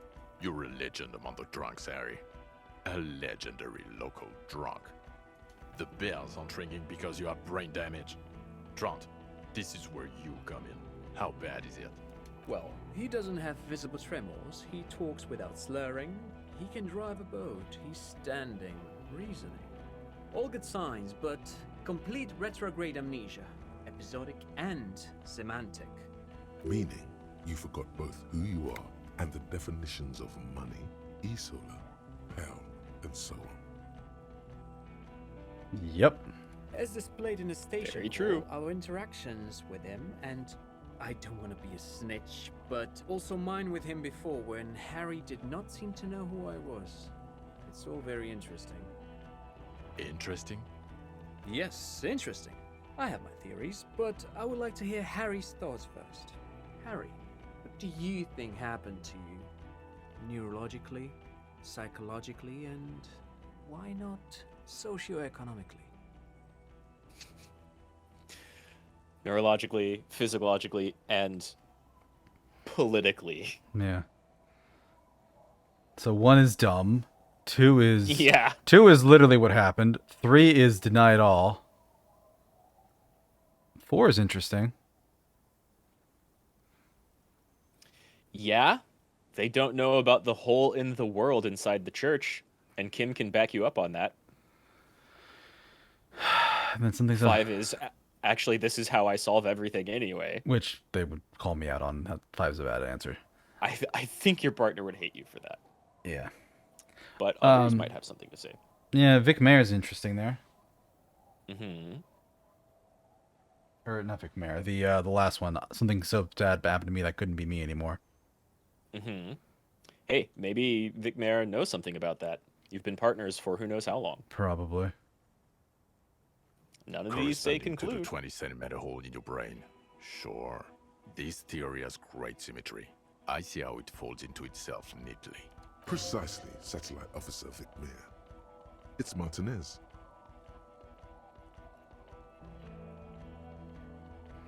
Oh my god, 2 is a terrible answer. Yeah, maybe don't say the words crab man to these people. And I feel 3 is too... not good either. This Still, sounds Kim odd, was there for all of it. but I was there. The church on the coast was shaking from an audio-spatial anomaly. It may have been anthroponetic or perhaps related to radio waves. Either way, it was real. I've even put it in my report. You should read it. I do not, however, think it... Thank you, Lieutenant Kitsuragi. Just to clarify, I do not think Izarori anthroponetics are a hoax. Pale produces global phenomena. It's proven. However, what has not been proven is total memory loss after drinking too much Komodo Red.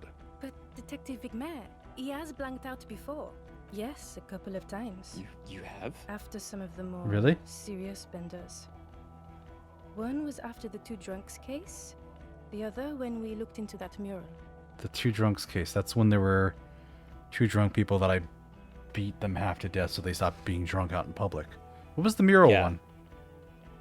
The mural one... So yeah, you're totally right about the 2 drunks case. You like broke one of their legs, and that caused them both to stay home and stop getting publicly intoxicated and harassing people and exposing themselves to people. The mural was when someone who I think was never discovered paid like a local artists collective or like a local painters guild to go make a huge mural on the side of a skyscraper that said something like, God, if I can remember it even semi-correctly, it was something like, true love is possible only in the next world. It's too late for us. Oh, yeah. Brutalized the the ruling class. Yeah, and we were like, what did we do with the mural? Did we tear it down? Did we leave it up? Did we? Yeah, I remember that. That was part of the ledger of right shame. It became a whole like citywide conversation that your precinct was involved in, kind of organizing. And so those two cases were apparently a lot for Harry. And he drank so much he blacked out and completely forgot himself after both of them. Yeah. So Judith has seen you exhibit this behavior before. But not to this degree, probably. We don't really know. Certainly, in the end of both of those, or in the recovery phase after both of those, you didn't find a magical 3-meter tall stick insect that maybe helped you get over your ex. Certainly told you that it loved you and to like move on. It certainly did. Jeez. The 2 cases in your ledger, the unsolvable case and the Next World mural, those were recent. Those cases were hard on you. Interesting. So at first he dipped his toes into it, prepared. That's where he would have gotten the idea, yes. Practice. And then he used alcohol to get there, so to speak. What do you mean? Well, here's my theory. What if this is an absolutely normal reaction to the world we're living in? What if this is not a significant anomaly at all? Something to be explained, approached as a defect? Look at the sensory input here. Look at the ruins, the neon. Listen to the radio, the multitudes, the people. Live here for 40 years. As a police detective, he's like a magnetic reader on the world tape, to borrow a known metaphor. Harry's been pushed flat against it. Total input. Hardwired to the free market. He just needed for it to end. Okay, Trent, thank you. That's absolutely meaningless. I'm glad we brought you. No, it fucking Will isn't. he or will he not be able to work in the major crimes unit? Is he a cretin now? I want to know that. He's not a cretin, and he is able to do work. If not in his previous leadership role, then as a line detective. He does seem to very much want to be a detective. You're doubly a freighter. Didn't want to be captain twice. Yeah. For now, I misphrased my question. It should have been, is he able to put his clothes on and use the party? Or do we need to get him on a disability pension? That's They can worthy keep consideration. that pension. You're rock solid. You can put your clothes on hard. Fuck yeah, physical instrument. Yeah, every once in a while, physical instrument comes through. Now nothing. Now we're just going to stand here. No, now we discuss that. What the fuck did you do to a motor carriage? Why is it there, Harry? Uh-oh. The time has come, Tequila Sunset. It had come. It was part of your brain wiping ritual. I thought the killer would be underwater. He wasn't. Yeah. Ah, so refreshing. He just admits it. Thank you for your honesty. Thank you for destroying 45,000 real of police property that's coming out of everyone's payslip. It doesn't matter. Your badge, Harry. Show me your badge. Yo, we got our badge. It was in the car. In a rush to demonstrate your badge, your eager fingers can't sustain a grip on the smooth plastic, and the badge slips out of your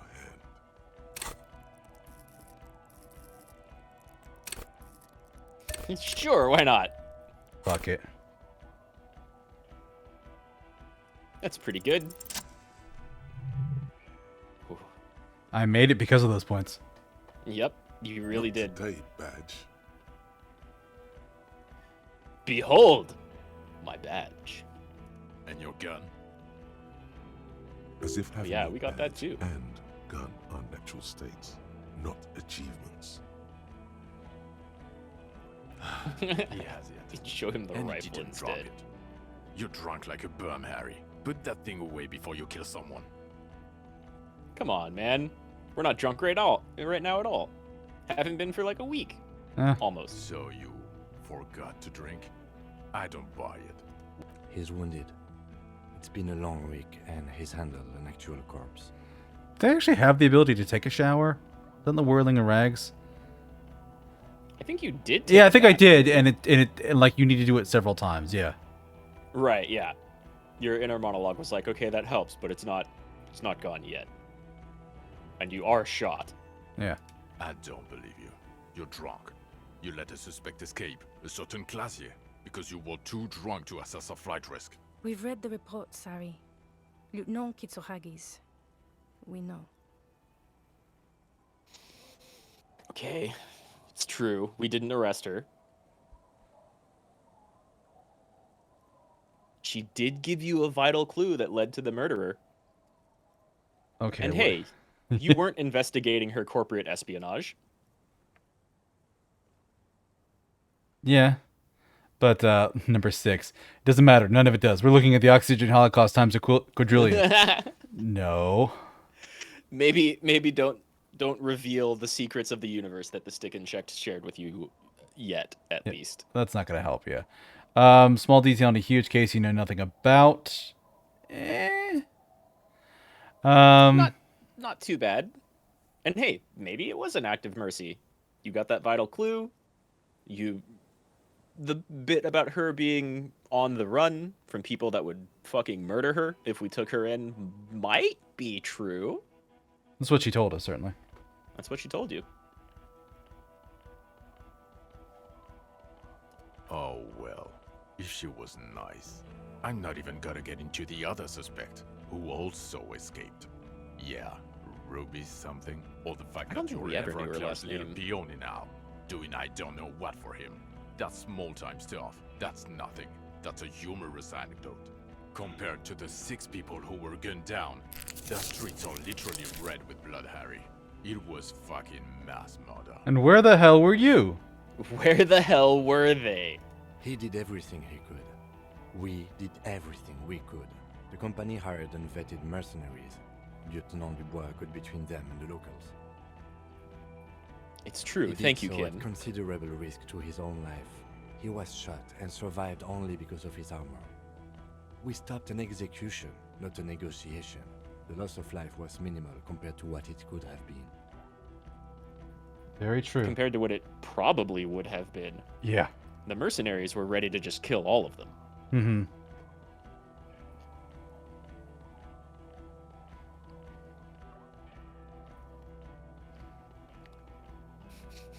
There's the where were you?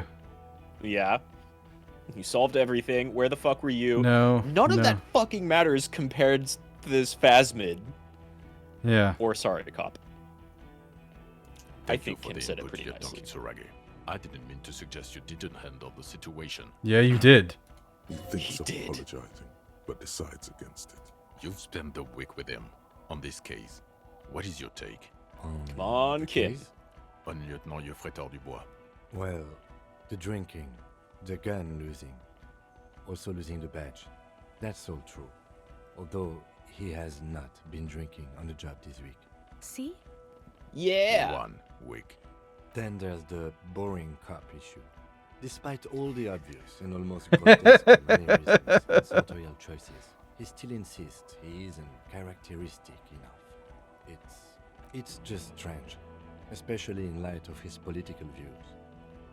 Detective Dubois is, as you may know, a true blue moralist, a man of the center, not prone to political outbursts, which is commendable, but also at odds with his behavior.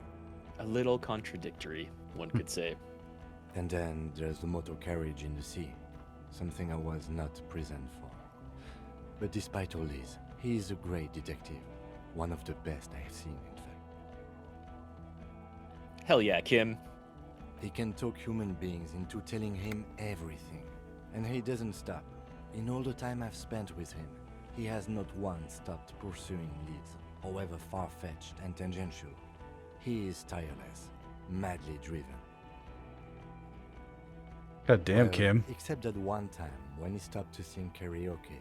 Which, by the way, I have to disagree with you, Mr. Vicmar, was a valiant effort. He really sang his heart out. Thank you, Kim. I'm glad you liked it. Okay, he did something. Other than that one time, he has tirelessly worked on the case, and he solved it.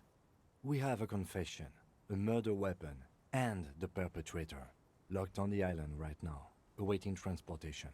He apprehended a straggler who stayed hidden for 50 years, ever since the revolution, who's probably committed other murders over those years.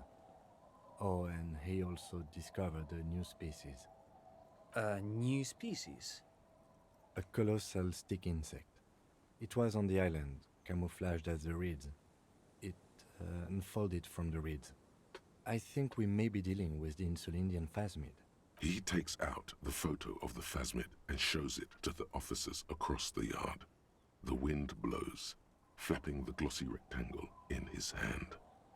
That would be an insane thing to say right now, except he has the photo. Howling of the wind. As you can see, it's about 3 meters tall. In fact, we think it may be the largest land invertebrate ever discovered. Boom shakalaka, motherfucker! Isn't this the thing that Egghead says that's like a very not good place? No, that's Yakokata. Yakokata, yes. But someone did say Hosanna, which I don't know exactly what its context and meaning are. I think it's like a relief, a positive thing.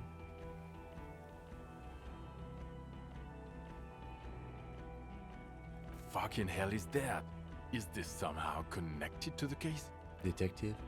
Well, actually, we think it might be. Boom or boom, boom, boom. Yeah, you can do both of those back to back. It's pretty great. The old man was not aware of the phasmid's presence. Exhibiting a strange, atypical dementia, he fell into a stupor after its appearance. He became near catatonic. So it is connected. I must say, this is absolutely extraordinary. I don't even have words for it. Yes, it really does make it hard to fire the drunk. Yeah, it does. Very, we did very multiple sad very good who has jobs. Just seen something that's made him forget his sadness. Aww, You're empathy. welcome. Right? You're welcome, Jean. Check out how cool this bug is. Now you make your case. Now is the time. Now or never. Do you want to summarize by being like, I also started a nightclub. It's in the pretty church. Cool. Also, the Fabulous female. The reeds are its nest. Got a strong motive for a killer. The mystery of the doomed commercial area, not helpful. Yeah, I don't think I've ever chosen that one because it's kind of weak. Yes, I think the killer Falling is through like a gap in a boardwalk. Drunk. The body was transported to Precinct 41, our morgue. I had Tilbrook and Mullins take care of funeral arrangements and family stuff. You're not the So only that's- cop in the world, Harry. This all comes back to us. Still, Yeah, but he's the one good that work with found the it. missing person Yes. detective. It's still a point for you. No denying it. Exactly. Harry has done multiple good things in Yes. the past 6 days. One of which you were passed out for recovering. Lilianovich. A revolutionary matronym. The custom started in Grad, where they have patronyms. Krasovich, Lasovich, etc. The revolutionaries saw this as a chauvinist atavism, so they used matronyms, derived from the mother's name instead. Cool. This man's mother was Lilian. His Lilian's son, Lilianovich. The custom was overturned after the revolution failed, but not before it made it to Revachol. Huh. So, it is what a soldier of the ICM would be called. Thank you, Trant. Thank you for that piece of cultural theory. You said you have a motive? Of course, excuse me, I just thought it was noteworthy. No, it's neat, Trant. Thanks for hanging around. Yeah, it really was jealousy. It really was kind of just jealousy. Like 3, sort of. He wasn't really hoping to start a war between the company and the union. That was already going on, and he probably didn't even really know about the dynamic. He certainly wasn't thinking about it when he pulled the trigger. Yeah.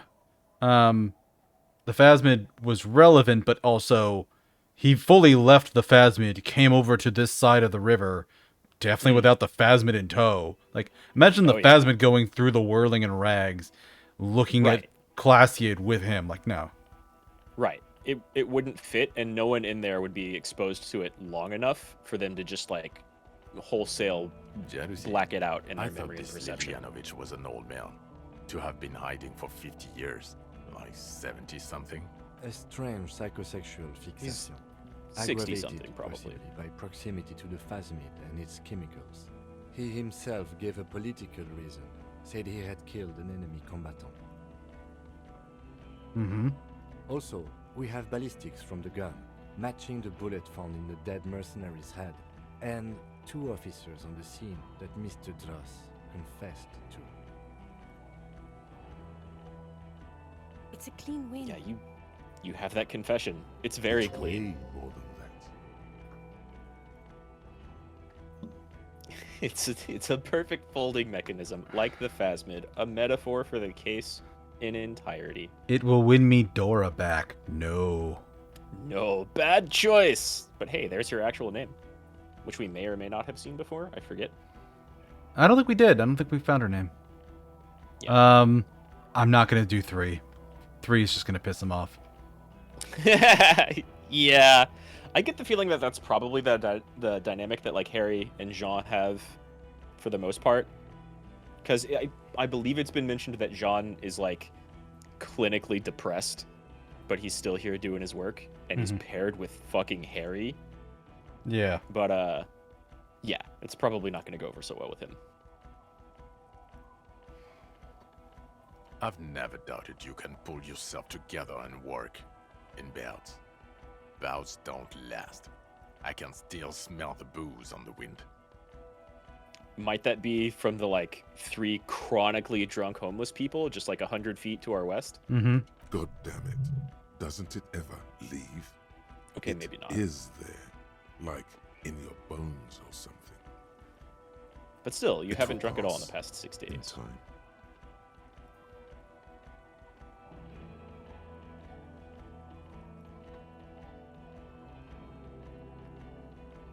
I don't think the rest is gonna help us at all. I think they're more just like fun wrap-ups to the stuff you've done so far. I don't want to, but you discovered a new species and solved the murder. So I have to. Jude. Anything that ends the trial is okay with me. Says the tribunal, they're literally judging me. Agreed. The public relations potential of this is too valuable to let go. Okay. We have vehicles in the square, and the perpetrator needs to be taken into custody. Let's go. Now you will finally get to know who you are. The man looks before we leave, though. Patiently, jingling his car keys in his pocket. You got some pretty good questions about Harry here. Who are you? You're a gym teacher, Harry. Well, obviously you're not a gym teacher anymore, but... Before you were a cop, you were a gym teacher in Coron. It's getting really cold outside. Should we maybe... Natural philosopher. Yeah, not that one. That does explain a lot, though, doesn't it? Harry, it explains everything. The running around, the jumping, the bicep girth. You're back up, bitch. Yep. Of course you're a weird-looking gym teacher. The collection of sportswear I've amassed. Your love of retro-style dance music. How you're able to perform a 360-degree spin kick. Yeah! Also, this guy. Just everything about this guy. And this guy Physical instrument being like, yeah. God, even this javelin-throwing freak here. In your 20s or late 20s, you've really let yourself go since then. Yes, you taught gym in Cool. I believe that's the term. Taught gym at a high school. You were a high school gym teacher. Huh. The smell of It makes a lot of sweat sense. the warm floorboards. Some, but I also can't imagine letting Harry around kids. This was probably before he was with Dora, right? Yeah. So why did he, after he met her, why did he become a cop and turn into a machine that makes a woman incapable of loving him? There might be some questions you can ask about that here. Yeah, maybe. High school. Harry, your goings on with Kuno, Andre, I said, the whole thing on the ice. That's why you are so juvie. His smirk suggests You spent too being much time too around rough. high schoolers. Of course you love the drugged out dancing people. She inspired you to fight the big fight, be more than you are, all that. Oh god, it was Dora. Oh. She's the one who inspired him to Every become a morning, cop. walking from Voyager Road to teach gym. She, leaving for the academy with her spring coat on. The air filled with the smell of smoke and raspberries, and incredible hope. An ocean full of hope. She's the one who pushed him to be better and more than he was. And got him into, like, the high stress position of being a really good detective. I hate Dora so much. I knew it. I knew She's a no little normal human toxic. being can run like that. He's an honest-to-God gym teacher. Kim loves it. It explains why you've been running around everywhere, non-stop. The endless cardio. Kinda, yeah. It's impressive that somebody as messed up and out of shape as I am can still do that. Yeah. I also think it's really funny that they went to this amount of length to explain, like, why a RPG character would just be running nonstop all day long without rest. Of course you were a gym teacher. You've trained for this. It's just who you are.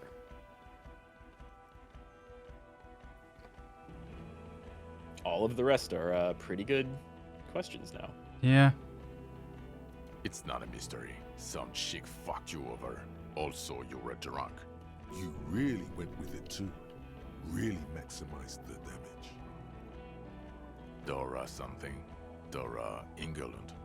Yeah, you mentioned her name. Not Dora Dubois. Something like that. Never even Half married. Awesome. No one is married anymore. This is Revachol. Ouch. But I don't know. 6 years ago, she was way before my time. Only 6 years ago, Jesus. Yeah, you can take that like two ways, right? It was only 6 years ago. It seems like longer, but also Harry hasn't been able to move on at all for 6 years. That's a little nuts. They're both crazy. 6 years and you haven't gotten over it. What the hell is wrong with you? Yeah, or 7. You're not doing too good there. It's an old man thing. 2 old years equals 1 normal year. That and Dora England really tore you a new one. A big one. Incredibly bangable. John, She was extremely the lack fuckable, of sensitivity. Gorgeous. Yeah, a Jesus. Gorgeous bourgeois woman. Wayfish. Like a Welkin, basically. Snow Like an Welkin. elf. Blonde Welkin. Heartbreak Welkin. Pain Welkin. I've only God seen a damn picture, thoughts. But it's obvious you formed a real spiritual connection with how pretty she was. One you never recuperated from. Boy, She's you're also just kind kind of a shit here. Oh, John. he's a huge dick. He's a gigantic dick. He fits better with any other playthrough of Harry, where Harry is like more confrontational than being a decent person. Also, she was a gorgeous bourgeois woman, which kind of helps explain whatever direction politically that Harry spirals off into. That fucks him up too. Jesus. Communists hate the bourgeois. Fascists don't really like the bourgeois. Moralists, liberals, they have less bad things to say, but still, ruling classes and all. Yeah. Whatever Look, politics you go with is The kind sun of is about to go reactionary. down. It's time to go. I think she taught in the Académie des Arts, east of the river. Way east. Hard to say which came first, the middle-class chick or the drink. Egg and the chicken kind of thing. My point is, You need to see a psychiatrist about this shit. Not a psychologist. Several degrees harder. Is there something harder than a psychiatrist? A forensic psychiatrist? Go talk to that. I don't know about forensic psychiatrist, but this. Okay. Am I a dirty cop for working the Puta Madre? Right? It's a fair question. No. But You're Ruby... too unstable to work for a mob boss. You're suicidal, Harry. No mob boss would take you. I assure You know what? Fair point. I wouldn't consult for a corrupt unit. He would immediately backpedal out of it. Yeah. I told you it's not that bad. Volition. Us, Almost always with right. the bloody murder station, haven't you heard? With the bad guys. No one likes us. That's not true. Jamrock is too big for one precinct. You are just understaffed, and everyone respects the 41st. You have Captain Price. Thank you, Lieutenant. You're being kind. It is an understaffed station and the district is too big, which is why we need to... Get back to it. We left Torsen and McLean to run the Sea Wing. It's not good. Mac the Torso Torsen and Chester McLean. They're not fit to run a wing. Believe me. Things are shaky as it is. They are damn iconic though, Torsen and McLean. Yeah, not like us. Two clinically depressed old men. Where's the contrast here? We are garbage. God. There are 4 wings, Harry. A, B, C, and D. We're in C. It's made of losers and clock punchers.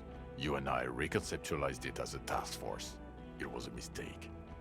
Sounds like you've gotten some good things done since then. Mm-hmm. There's also a lot of outside help involved, not only me. Other losers too. He's anything but a loser, although he would like to be seen as one. It's cooler that way. Ptolemy Price? He's the son of the old Price, one of the founders of the RCM.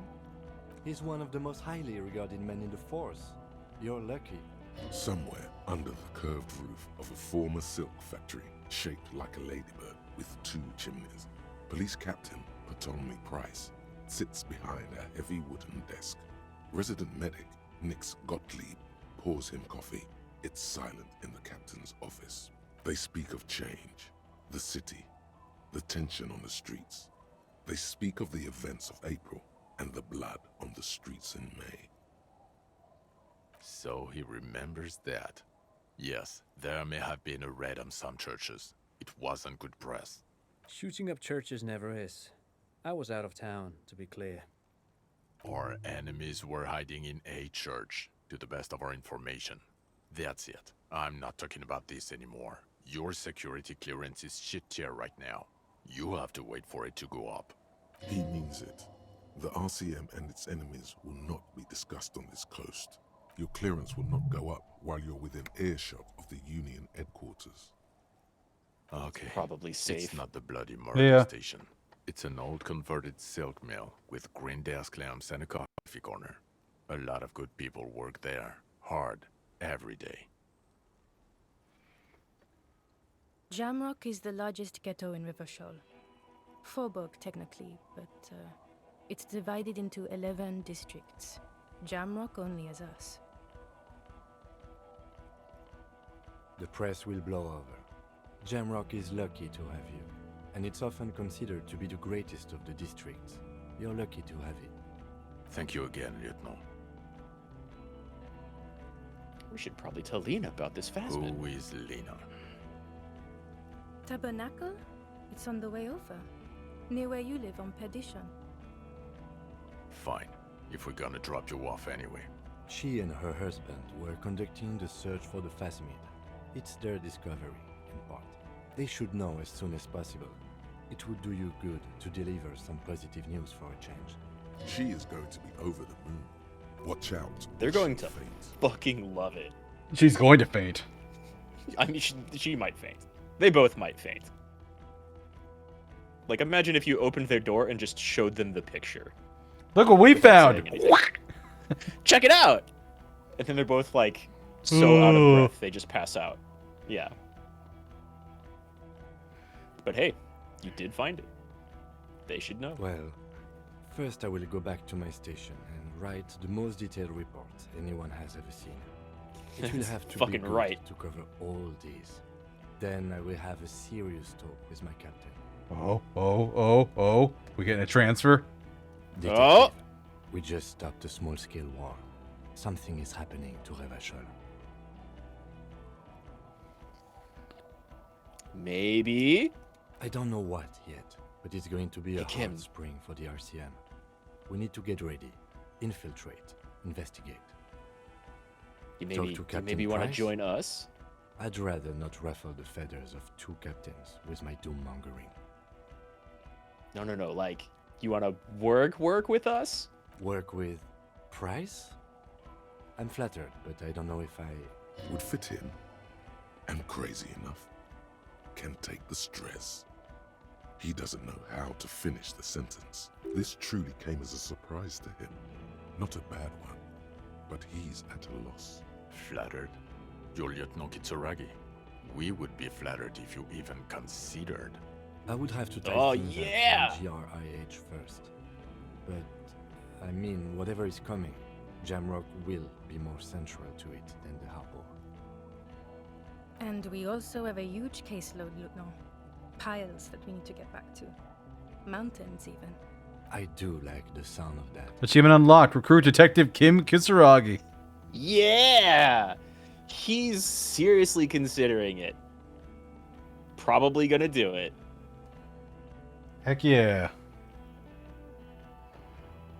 He's really considering it.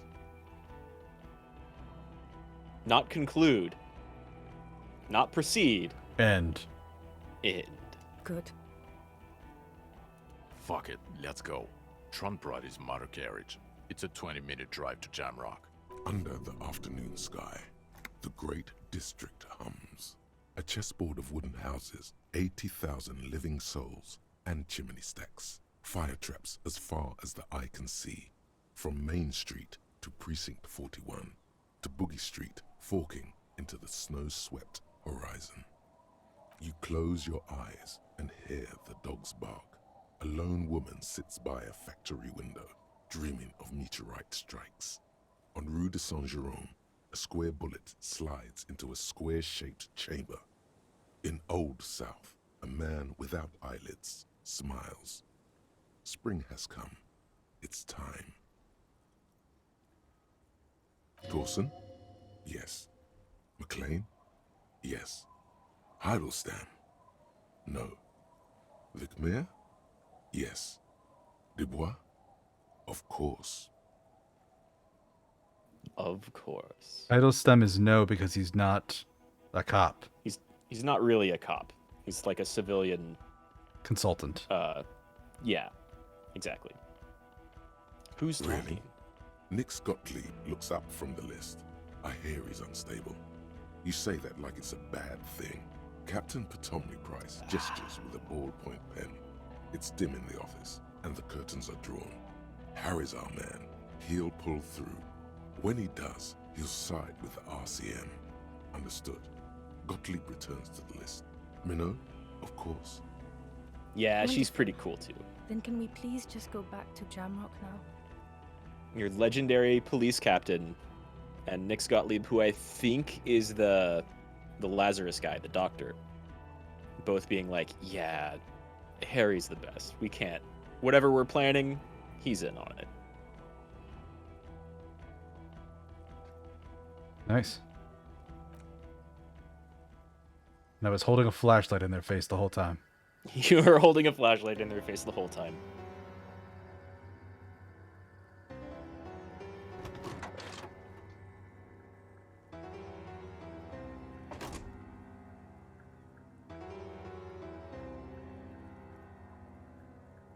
All right, partner.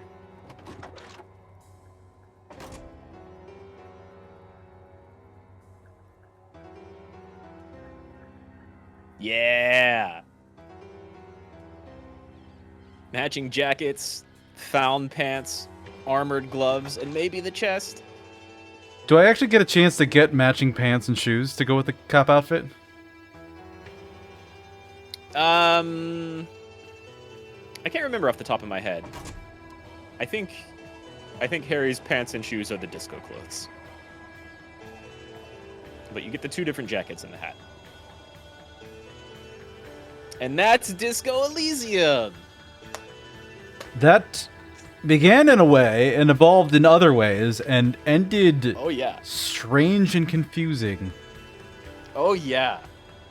I was, at the end of our last stream, we were trying to figure out, like, who's the fucking murderer? And you made mention a couple of times of, like, well, like any good story, we've met them already. It's clearly someone we know. And I had to bite my tongue, being like, yeah, sure, that makes perfect sense. It makes sense, but it's not true. It's not what it's not what happened at all. So, what do you, like, you know, thoughts? What do you think about that game, about that ending, the deserter, the phasmid, everything you see along the way?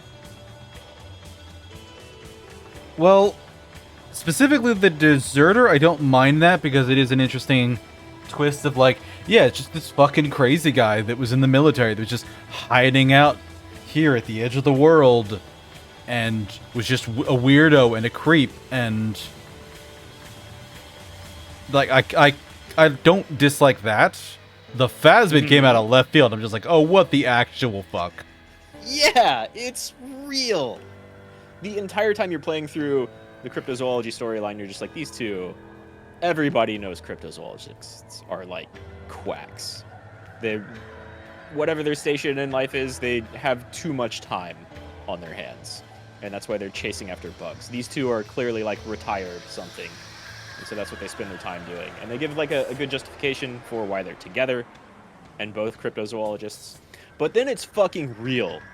And it shows up in like the tail end of interrogating the murderer, who you finally find. And the murderer, Dross, the deserter, he, like, yeah, you never meet him. You have 0.000 chance of even beginning to deduce that he was the murderer or that he exists at all. I think the closest you get is you can pass like a visual calculus check earlier on in the game by inspecting Classia's window and doing kind of the ballistics before then. And you'll still get a line that's like, well, there's like a 3 to 5% chance that the shot came from way further out in kind of the sound on some little islet and nowhere that you've been yet.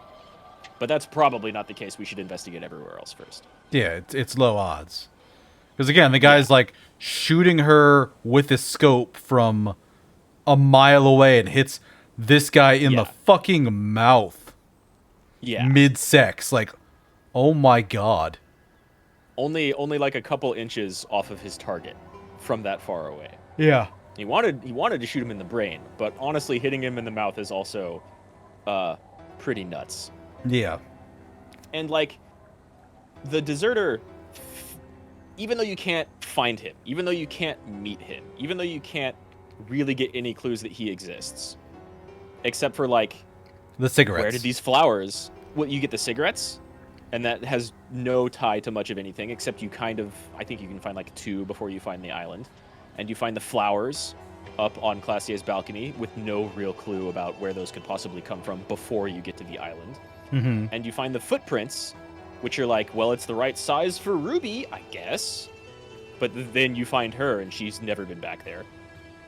And so your only hints are like, I guess there's someone else?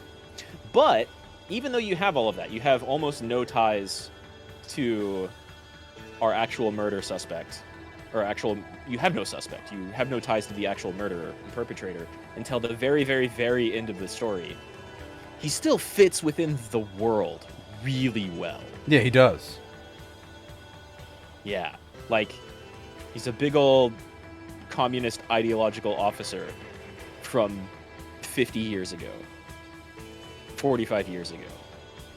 Yeah, and he went off to war one day and he never came home.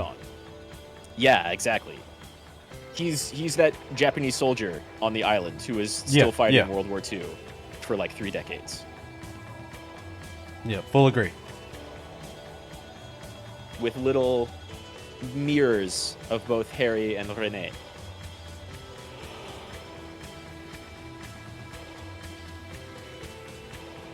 And there's so much else to this.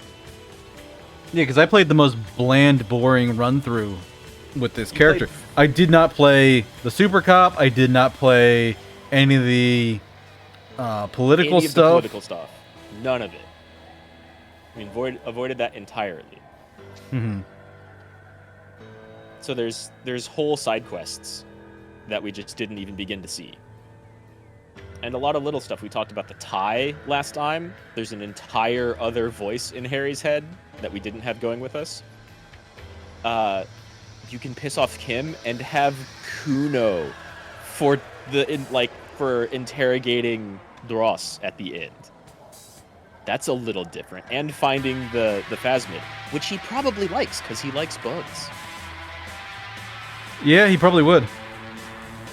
You can, because of all the other side quests, you can take a lot longer. And like, once Renee dies, which always happens on a certain day, not after the tribunal, you can go and find his coat in his little watchtower thing, and then put it on, and then go talk to Everard. And Everard's like, why the fuck are you dressed like one of my recently deceased employees? Yep. God, what else? I want to say there's like a little bit more you can do with Joyce. There's the date with the fisherwoman.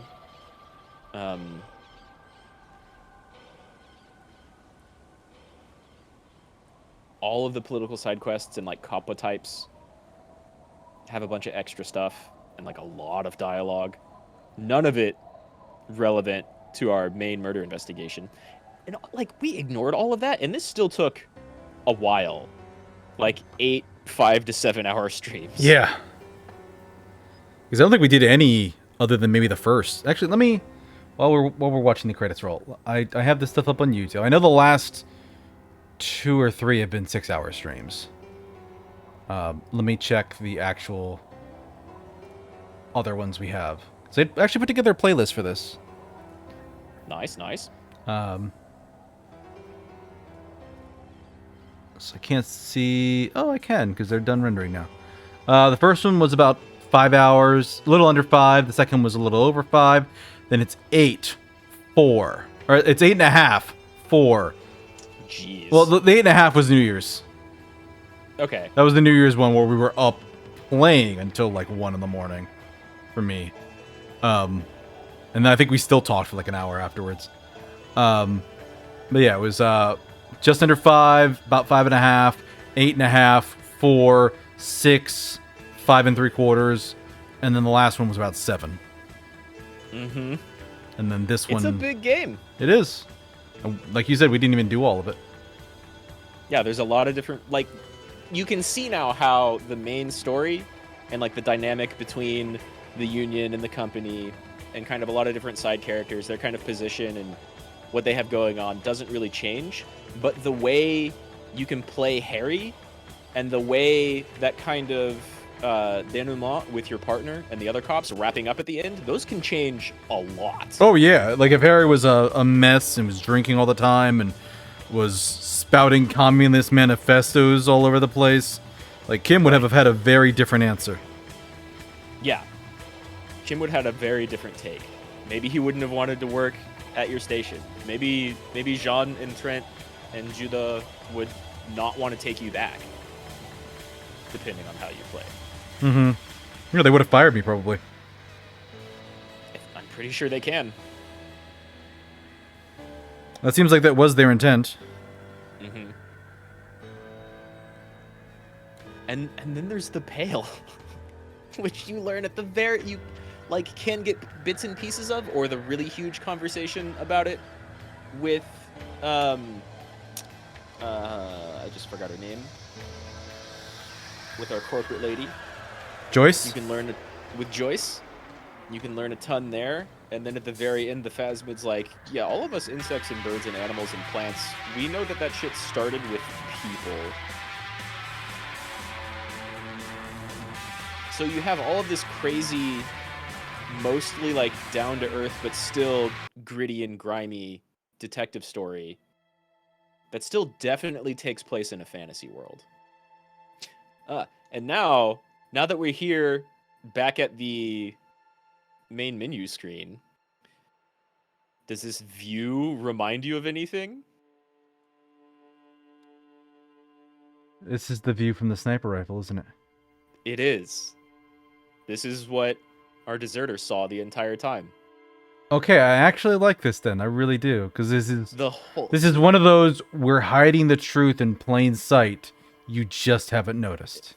It's right there. That's one of my favorite types of secrets in all video games, and even just like stories in general. It's right there. You see it every single time you open the game. Where's the Whirling and Rex? This is the church, so there's the church. There's the statue. And you can kind of see... Should be. Yeah, I think those. I think the little, like that's the dock with all the cranes. Yeah. And then further left is like the big buildings. Those are all the apartment complexes. And so I think this little building that your mouse is over kind of right now is probably the Whirling. Huh. Like it's around there somewhere. It's that or all the little lights just a little bit off to the right. But those feel more like no, because that's further away. That's south of the, because this would be north over this way. So that's south of the statue. That wouldn't be it. Right, yeah. And then there's like the dock where Joyce has her boat. Mm-hmm. So this is too far north, so it's like right in this area. That this looks like the Doomed commercial district here. Maybe. I think those buildings are smaller. It's somewhere like right in here. Yeah, I think those are all the apartment complexes. Or it's literally this, like down here. Yeah, I think it's like right in front of the docks there. Actually, it might be this. It is this. Yeah. Little one right there. Yeah, it's this, because this is the front door, because they have that glass door that we come in through the side. It has to be this. So, right here, yeah, he's got a clean shot the whole time. He's got a perfectly straight view, right into the Whirling. It's beautiful. There's so much care that went into the construction of this game. Mm-hmm. How'd you like it? I liked it a lot, actually. It's a very good game. It kept me engaged. It kept me interested. I want to replay it and see some of the other stuff. I want to replay it and pick an actual like capo type that has some teeth to it, because this one just felt very under-leveled for a lot of it. You do get more experience and levels going with any of the side quests and the capo types, because you get more stuff to say. You get thoughts for your thought cabinets that are like, okay, if you're going communist, anytime you say a communist thing, you get experience. I think for a minute we may have had like the moralist one, which was like you get 5 experience and like 10 cents every time you pick a moralist option or something like that. Something like that, yeah. And so you get the same out of the different coppa types as well. Like even sorry cop gets bonuses for just constantly saying you're sorry. And you get more options to do that by having that thought and having more points in sorry cop or superstar cop, what have you. Mm-hmm. Cop of the apocalypse. You can still solve everything and be like complete doomsaying madman.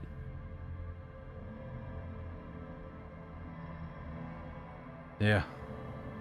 It's genuinely interesting. I'm glad we sat down and did this. Yeah! I always love getting people to play this game. It was one of my favorites back when it came out. I suppose it's the question of what we'll do after this then. Because I do want to keep hanging out and playing games. Yeah, I have no idea. I have no idea. We can find little things. You want to learn how to play Guilty Gear? I have considered that, honestly. I don't know how to play fighting games, but there is a degree of like, you know what, Rad seems to enjoy this. I might pick this up. I don't know. But then I haven't made a final decision on that. You could also find some other fighting game, and also fighting games are not like the most popular thing, but I like them. Mm-hmm. A lot of people do not, and I understand why. They take a good amount of time investment, but they're cool. There's also Monhunt. Find a different game. Jump back into that a little bit. Hey, yeah, Balmung, thank you for the raid. Hey, thank you for the raid. We appreciate it. But yeah, there's a bunch of little stuff we could do. I know. I almost feel like with us doing Disco like this, next time I need to find a game you haven't played and force you to play it while I sit there cackling in the background. I'll just Yeah, it'll just take me a moment to find something like that. I would 100% be down for something like that. I think we should do like a couple of little one-offs or something, and then dive into something like that again, something big like this, but reverse roles. I'm down. Yeah, it's just a matter of finding something you haven't played. I'm sure there's a lot out there. Eh. I haven't touched a ton of RPGs recently, like a couple of big ones, and we definitely have a couple of small ones. Like, we should still have a Xenogears stream at some point. Yeah, that's on the list. I had the idea of, I almost want to make a video about Warframe, where we probably just like an edited together thing instead of a live thing, where we kind of like explain just the whole giant mess of that game, because you haven't played it in a really long time, but you did play it in the beginning, and I've played it too much, but not recently, and so it could be kind of fun to just go through and laugh at like the internal mess of that game's systems. Yeah, that would be interesting. Definitely the Xenogears stream. That I am heavily invested in. Yeah, 100%. Well, I was talking to you about Octopath. Yep. As something, and I just finished. I actually just this weekend I finished Octopath 2. I got to the ending. Nice. And it is so fucking good. It is significantly better than the first game. The ending for the first game was rough. I actually never cleared the ending for the first game. But the second one was very good. It gave you a decent explanation of like, oh, these were the villains the whole time. This is who did it. This is why they did it. This is what they were going for. And like, it actually has like a proper epilogue. The first game was pretty rough. It just kind of sort of wraps up. So there's like side quests you can do involving like there's people like Marked in Town that have quests, and to unlock the ending for the game, you need to finish all the characters' main quests and do a specific quest line of side quests, which don't seem related until you're done with them, and you're like, oh, here's all this stuff that lined up together. And only when that happens does the side quest trigger that takes you to the end of the game. Oh, okay, that's kind of odd. But it's still like you need to be in the right place to find the right person with a quest marker over their head to do the quest. Then you need to figure out how to do the quest, which they're not always super clear. Right. So it's kind of like an old school RPG thing of like, well, I don't actually know where to go next. I guess I'm just going to wander around and talk to everyone. Or in this case, talk to everyone with a quest marker over their head. I'll be honest, some of that stuff's worth just pulling out a guide for, because yeah. Like literally, like even with the second one, there was some stuff I'm just like, okay, I don't know how to do this. What do I do to fix this? And in some instances, it's literally like, okay, talk to this person here, then go to this city and use an ability on someone to make them follow you, then go back to the first city and talk to the same guy again with somebody following your party. That will end the quest line. And then actually, it matters which one you do it in, because if you talk to the person who gave you the quest and then go to the second city with the quest giver in tow, it doesn't count. You have to do it in the right order.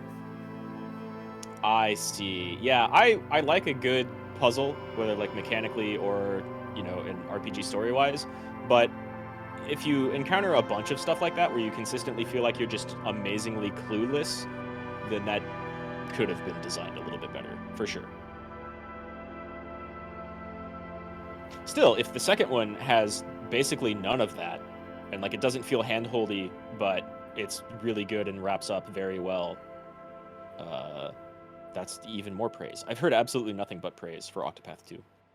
Yeah, Octopath 2 has been amazing. It is such a good quality of life change from Octopath 1, and Octopath 1 was also very good. Okay. Well, yeah, I think little one-offs every week or every other week or something in between until we find some other game that you've played and I haven't that we could go through, or like if there's like an extended 2-player thing we could find, that could be fun too. Yeah. Definitely the Xenogears stream, maybe the Warframe thing. We'll see. I admit I was looking up Christian holidays in the summertime. Like, what Christian holidays are coming up? Like, let's line this up with something, and I couldn't find anything that was really great. We've got to find... I mean, you could also do Jewish holidays. There's a lot more of those. True. It's better with Christian ones, but there's a good amount of like old Torah stuff in there. Yeah, like the closest I could find would be Thursday, May 18th, the Ascension of Jesus. And technically Pentecost is in Sunday, is at the end of May. I think we want to target like well-known Christian holidays as a whole instead of like, hey, Pentecostals, y'all like Xenogears? I mean, there's Trinity Sunday at the beginning of June. There's Corpus Christi. There's that's a little well-known. I don't know if that's known as like a Christian thing though. Just no, a generic holiday. I'm on calendarlabs.com with the list. They've got a bunch here. Holy Cross stays in there's not much in the summer. Like once you get past like early June, there's a couple there, but it's like saint days. It's like Saint Peter and Paul is end of June. Saint Vladimir is mid-July. Saint James the Great is late July. Right. So there's it's a lot of really there's like a lot of saint Christmas days. or Easter. Yeah. Damn, that's a ways to put off the Xenogears stream. What annoys me the most is we actually did do a stream on Easter Sunday, and we didn't realize until then that would have been the perfect day to do the damn Xenogears stream. Yeah, like at the end of the stream, we were like, man, this would have been perfect for, but we weren't prepared for it or planning it at all. Still, could be a lot of fun. I want to do that. Yeah, I want to sit down and gab about that a little bit, because we will be able to talk about that for hours, I'm sure. Easily. Especially with any forewarning. I'd like to throw together some decent amount of assets, because there's a lot to go over in that game. And maybe have some time to review some plot stuff. Mm-hmm. I have a digital copy of Perfect Works around here somewhere. Somebody actually shared that with me while I was playing. So I actually was Nice. able to read through some of that. Yeah, that gets crazy quick, but also has a lot of stuff that's like not even in the game. Mm-hmm, mm-hmm.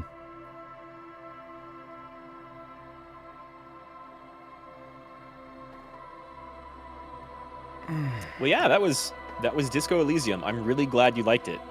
I'm really glad that like not being able to find, not even having a chance of finding the murderer until the very, very end didn't like annoy your writer's sense.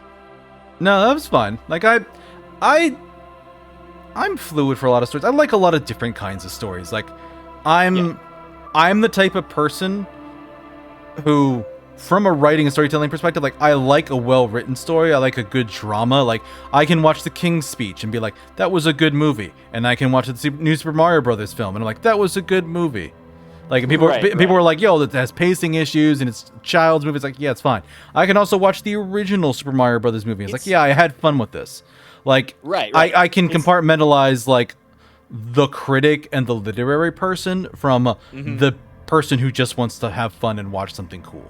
Like, yeah, sometimes you want to go in, brain off, and just enjoy things. And like, I haven't even seen the new Mario Brothers movie, though everybody seems to like it, at least generally.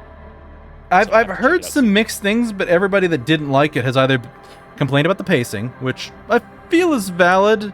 And then there's people that just kind of start getting in their head up. You know what? Let's switch away from Disco and actually just go to just chatting, because we have fully stopped talking about Disco and we're just in just chatting now. I don't have you showing.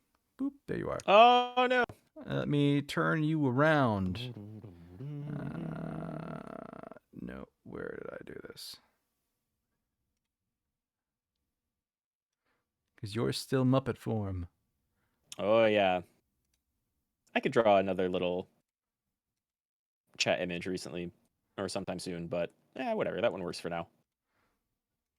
Yeah, I'm just trying I kind of want to make an animated one. That's more effort.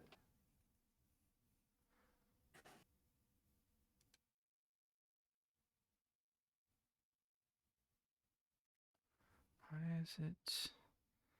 So for transform, it has the option to flip horizontal grade out. Interesting. Oh, that's weird. Yeah. Is that maybe because it's a website capture? No, it's because I have it locked. That's why. Oh, that'll do it. There you are. Cool, cool. Yep, hit you again. I actually need to take a really quick break to the bathroom, but I'll be back in like 1 minute. Sure. Okay.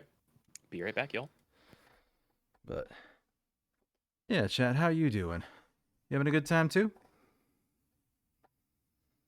This has been a fun game. I am so glad I made it through this entire thing without actually spoiling myself. I'm not usually put off by spoilers for stuff, so it doesn't often bother me.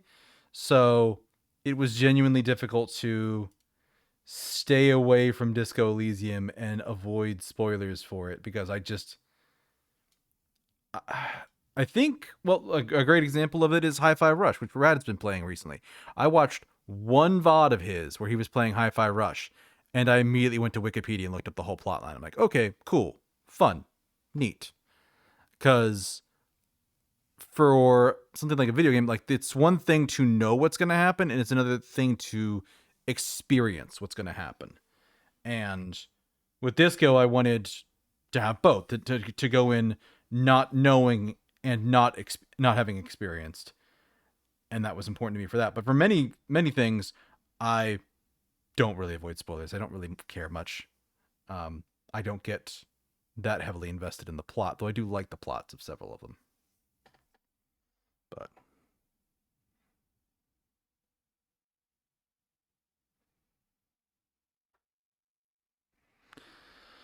But yeah, so I'm very happy. You know what? Screw it. I'm actually going to look it up now. What is the Wikipedia entry for Disco Elysium? I am curious about that. I am also quite happy that you didn't get spoiled on anything, especially the murderer, but in particular the Phasmid. Oh my god, yeah, that would have spoiled it. Yeah, but yeah, did you hear me talking about Hi-Fi Rush as well? Yeah, I think like Hi-Fi Rush is fully Hi-Fi Rush, not like quite as important. It isn't, but at the same, well, I mean, any game really. Like, there's been a couple that that you played that. It's there and it's good, but like the point of Hi-Fi Rush is that it's fun and enjoyable, and it feels good to play. Yeah, I think the only ones I've tried to go in mostly blind for, Octopath was one of those, right? I tried to avoid spoilers for that as much as possible. Sure, yeah. I feel like RPGs, and especially this RPG, are a lot more story heavy and like spoiler sensitive. I did the same thing for Triangle Strategy, which I think was the game we met over. That one I tried to be pretty. I think so. I think so. I think I met you through like Triangle Strategy tags on Twitter. So that one I tried to go in pretty blind, and then 13 Sentinels, 100%. Like, I was watching your streams, I knew some of it, and I'm like, I gotta find it. Actually, no, I did look that one up. I did look that up before I played it. So even 13 Sentinels, I went in not blind.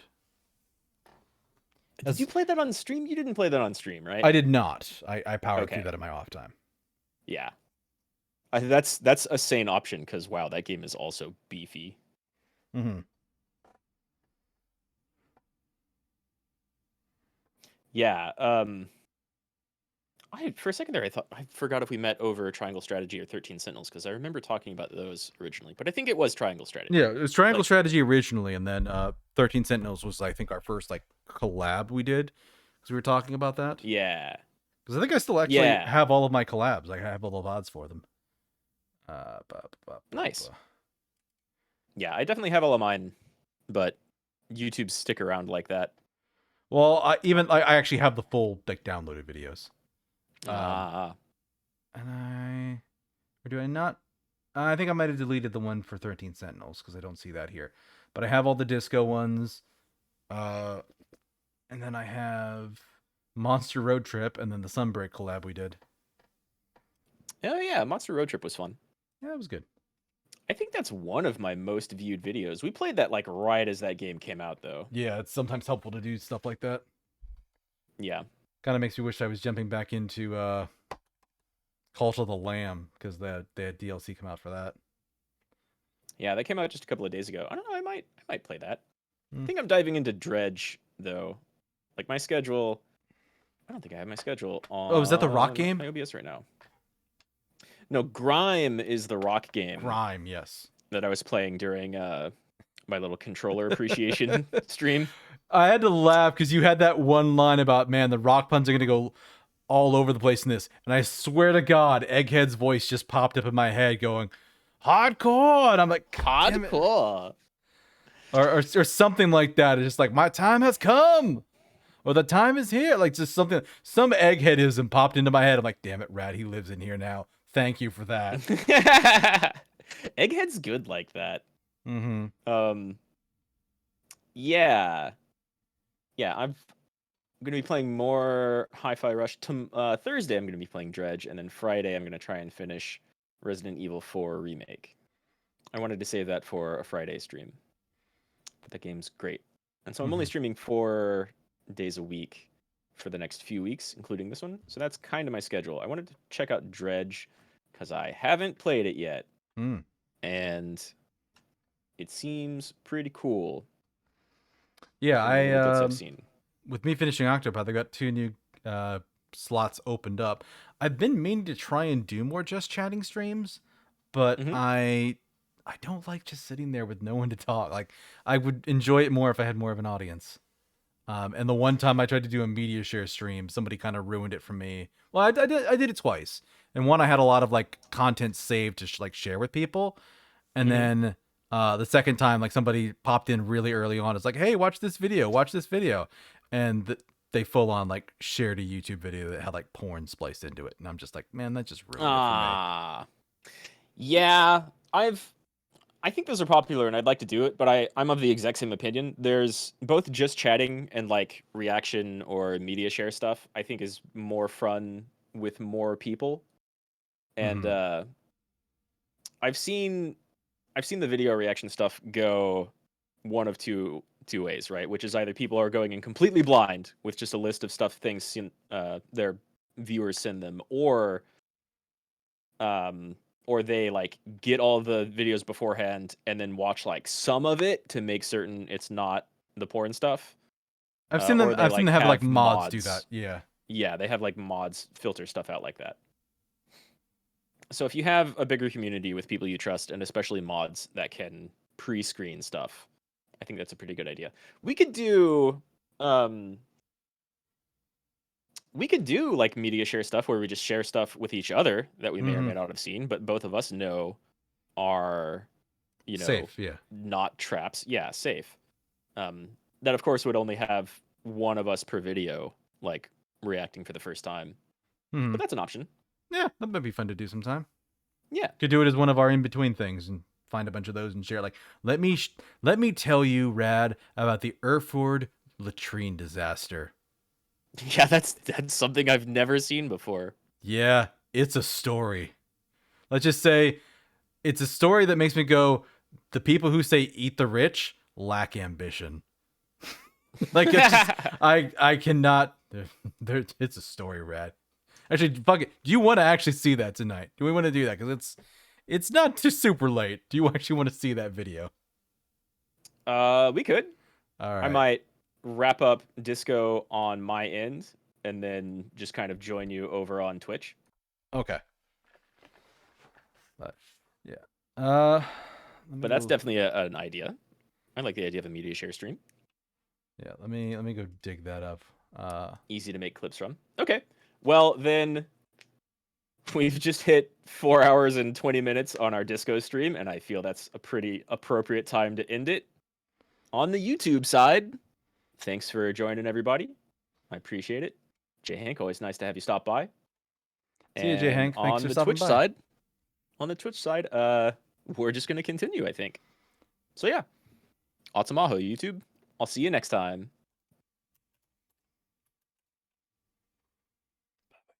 Not sure if he got the line yet, but bye. I care about you a lot. You're cool. Treat Rad nice. I cut the line already. No. It's fine.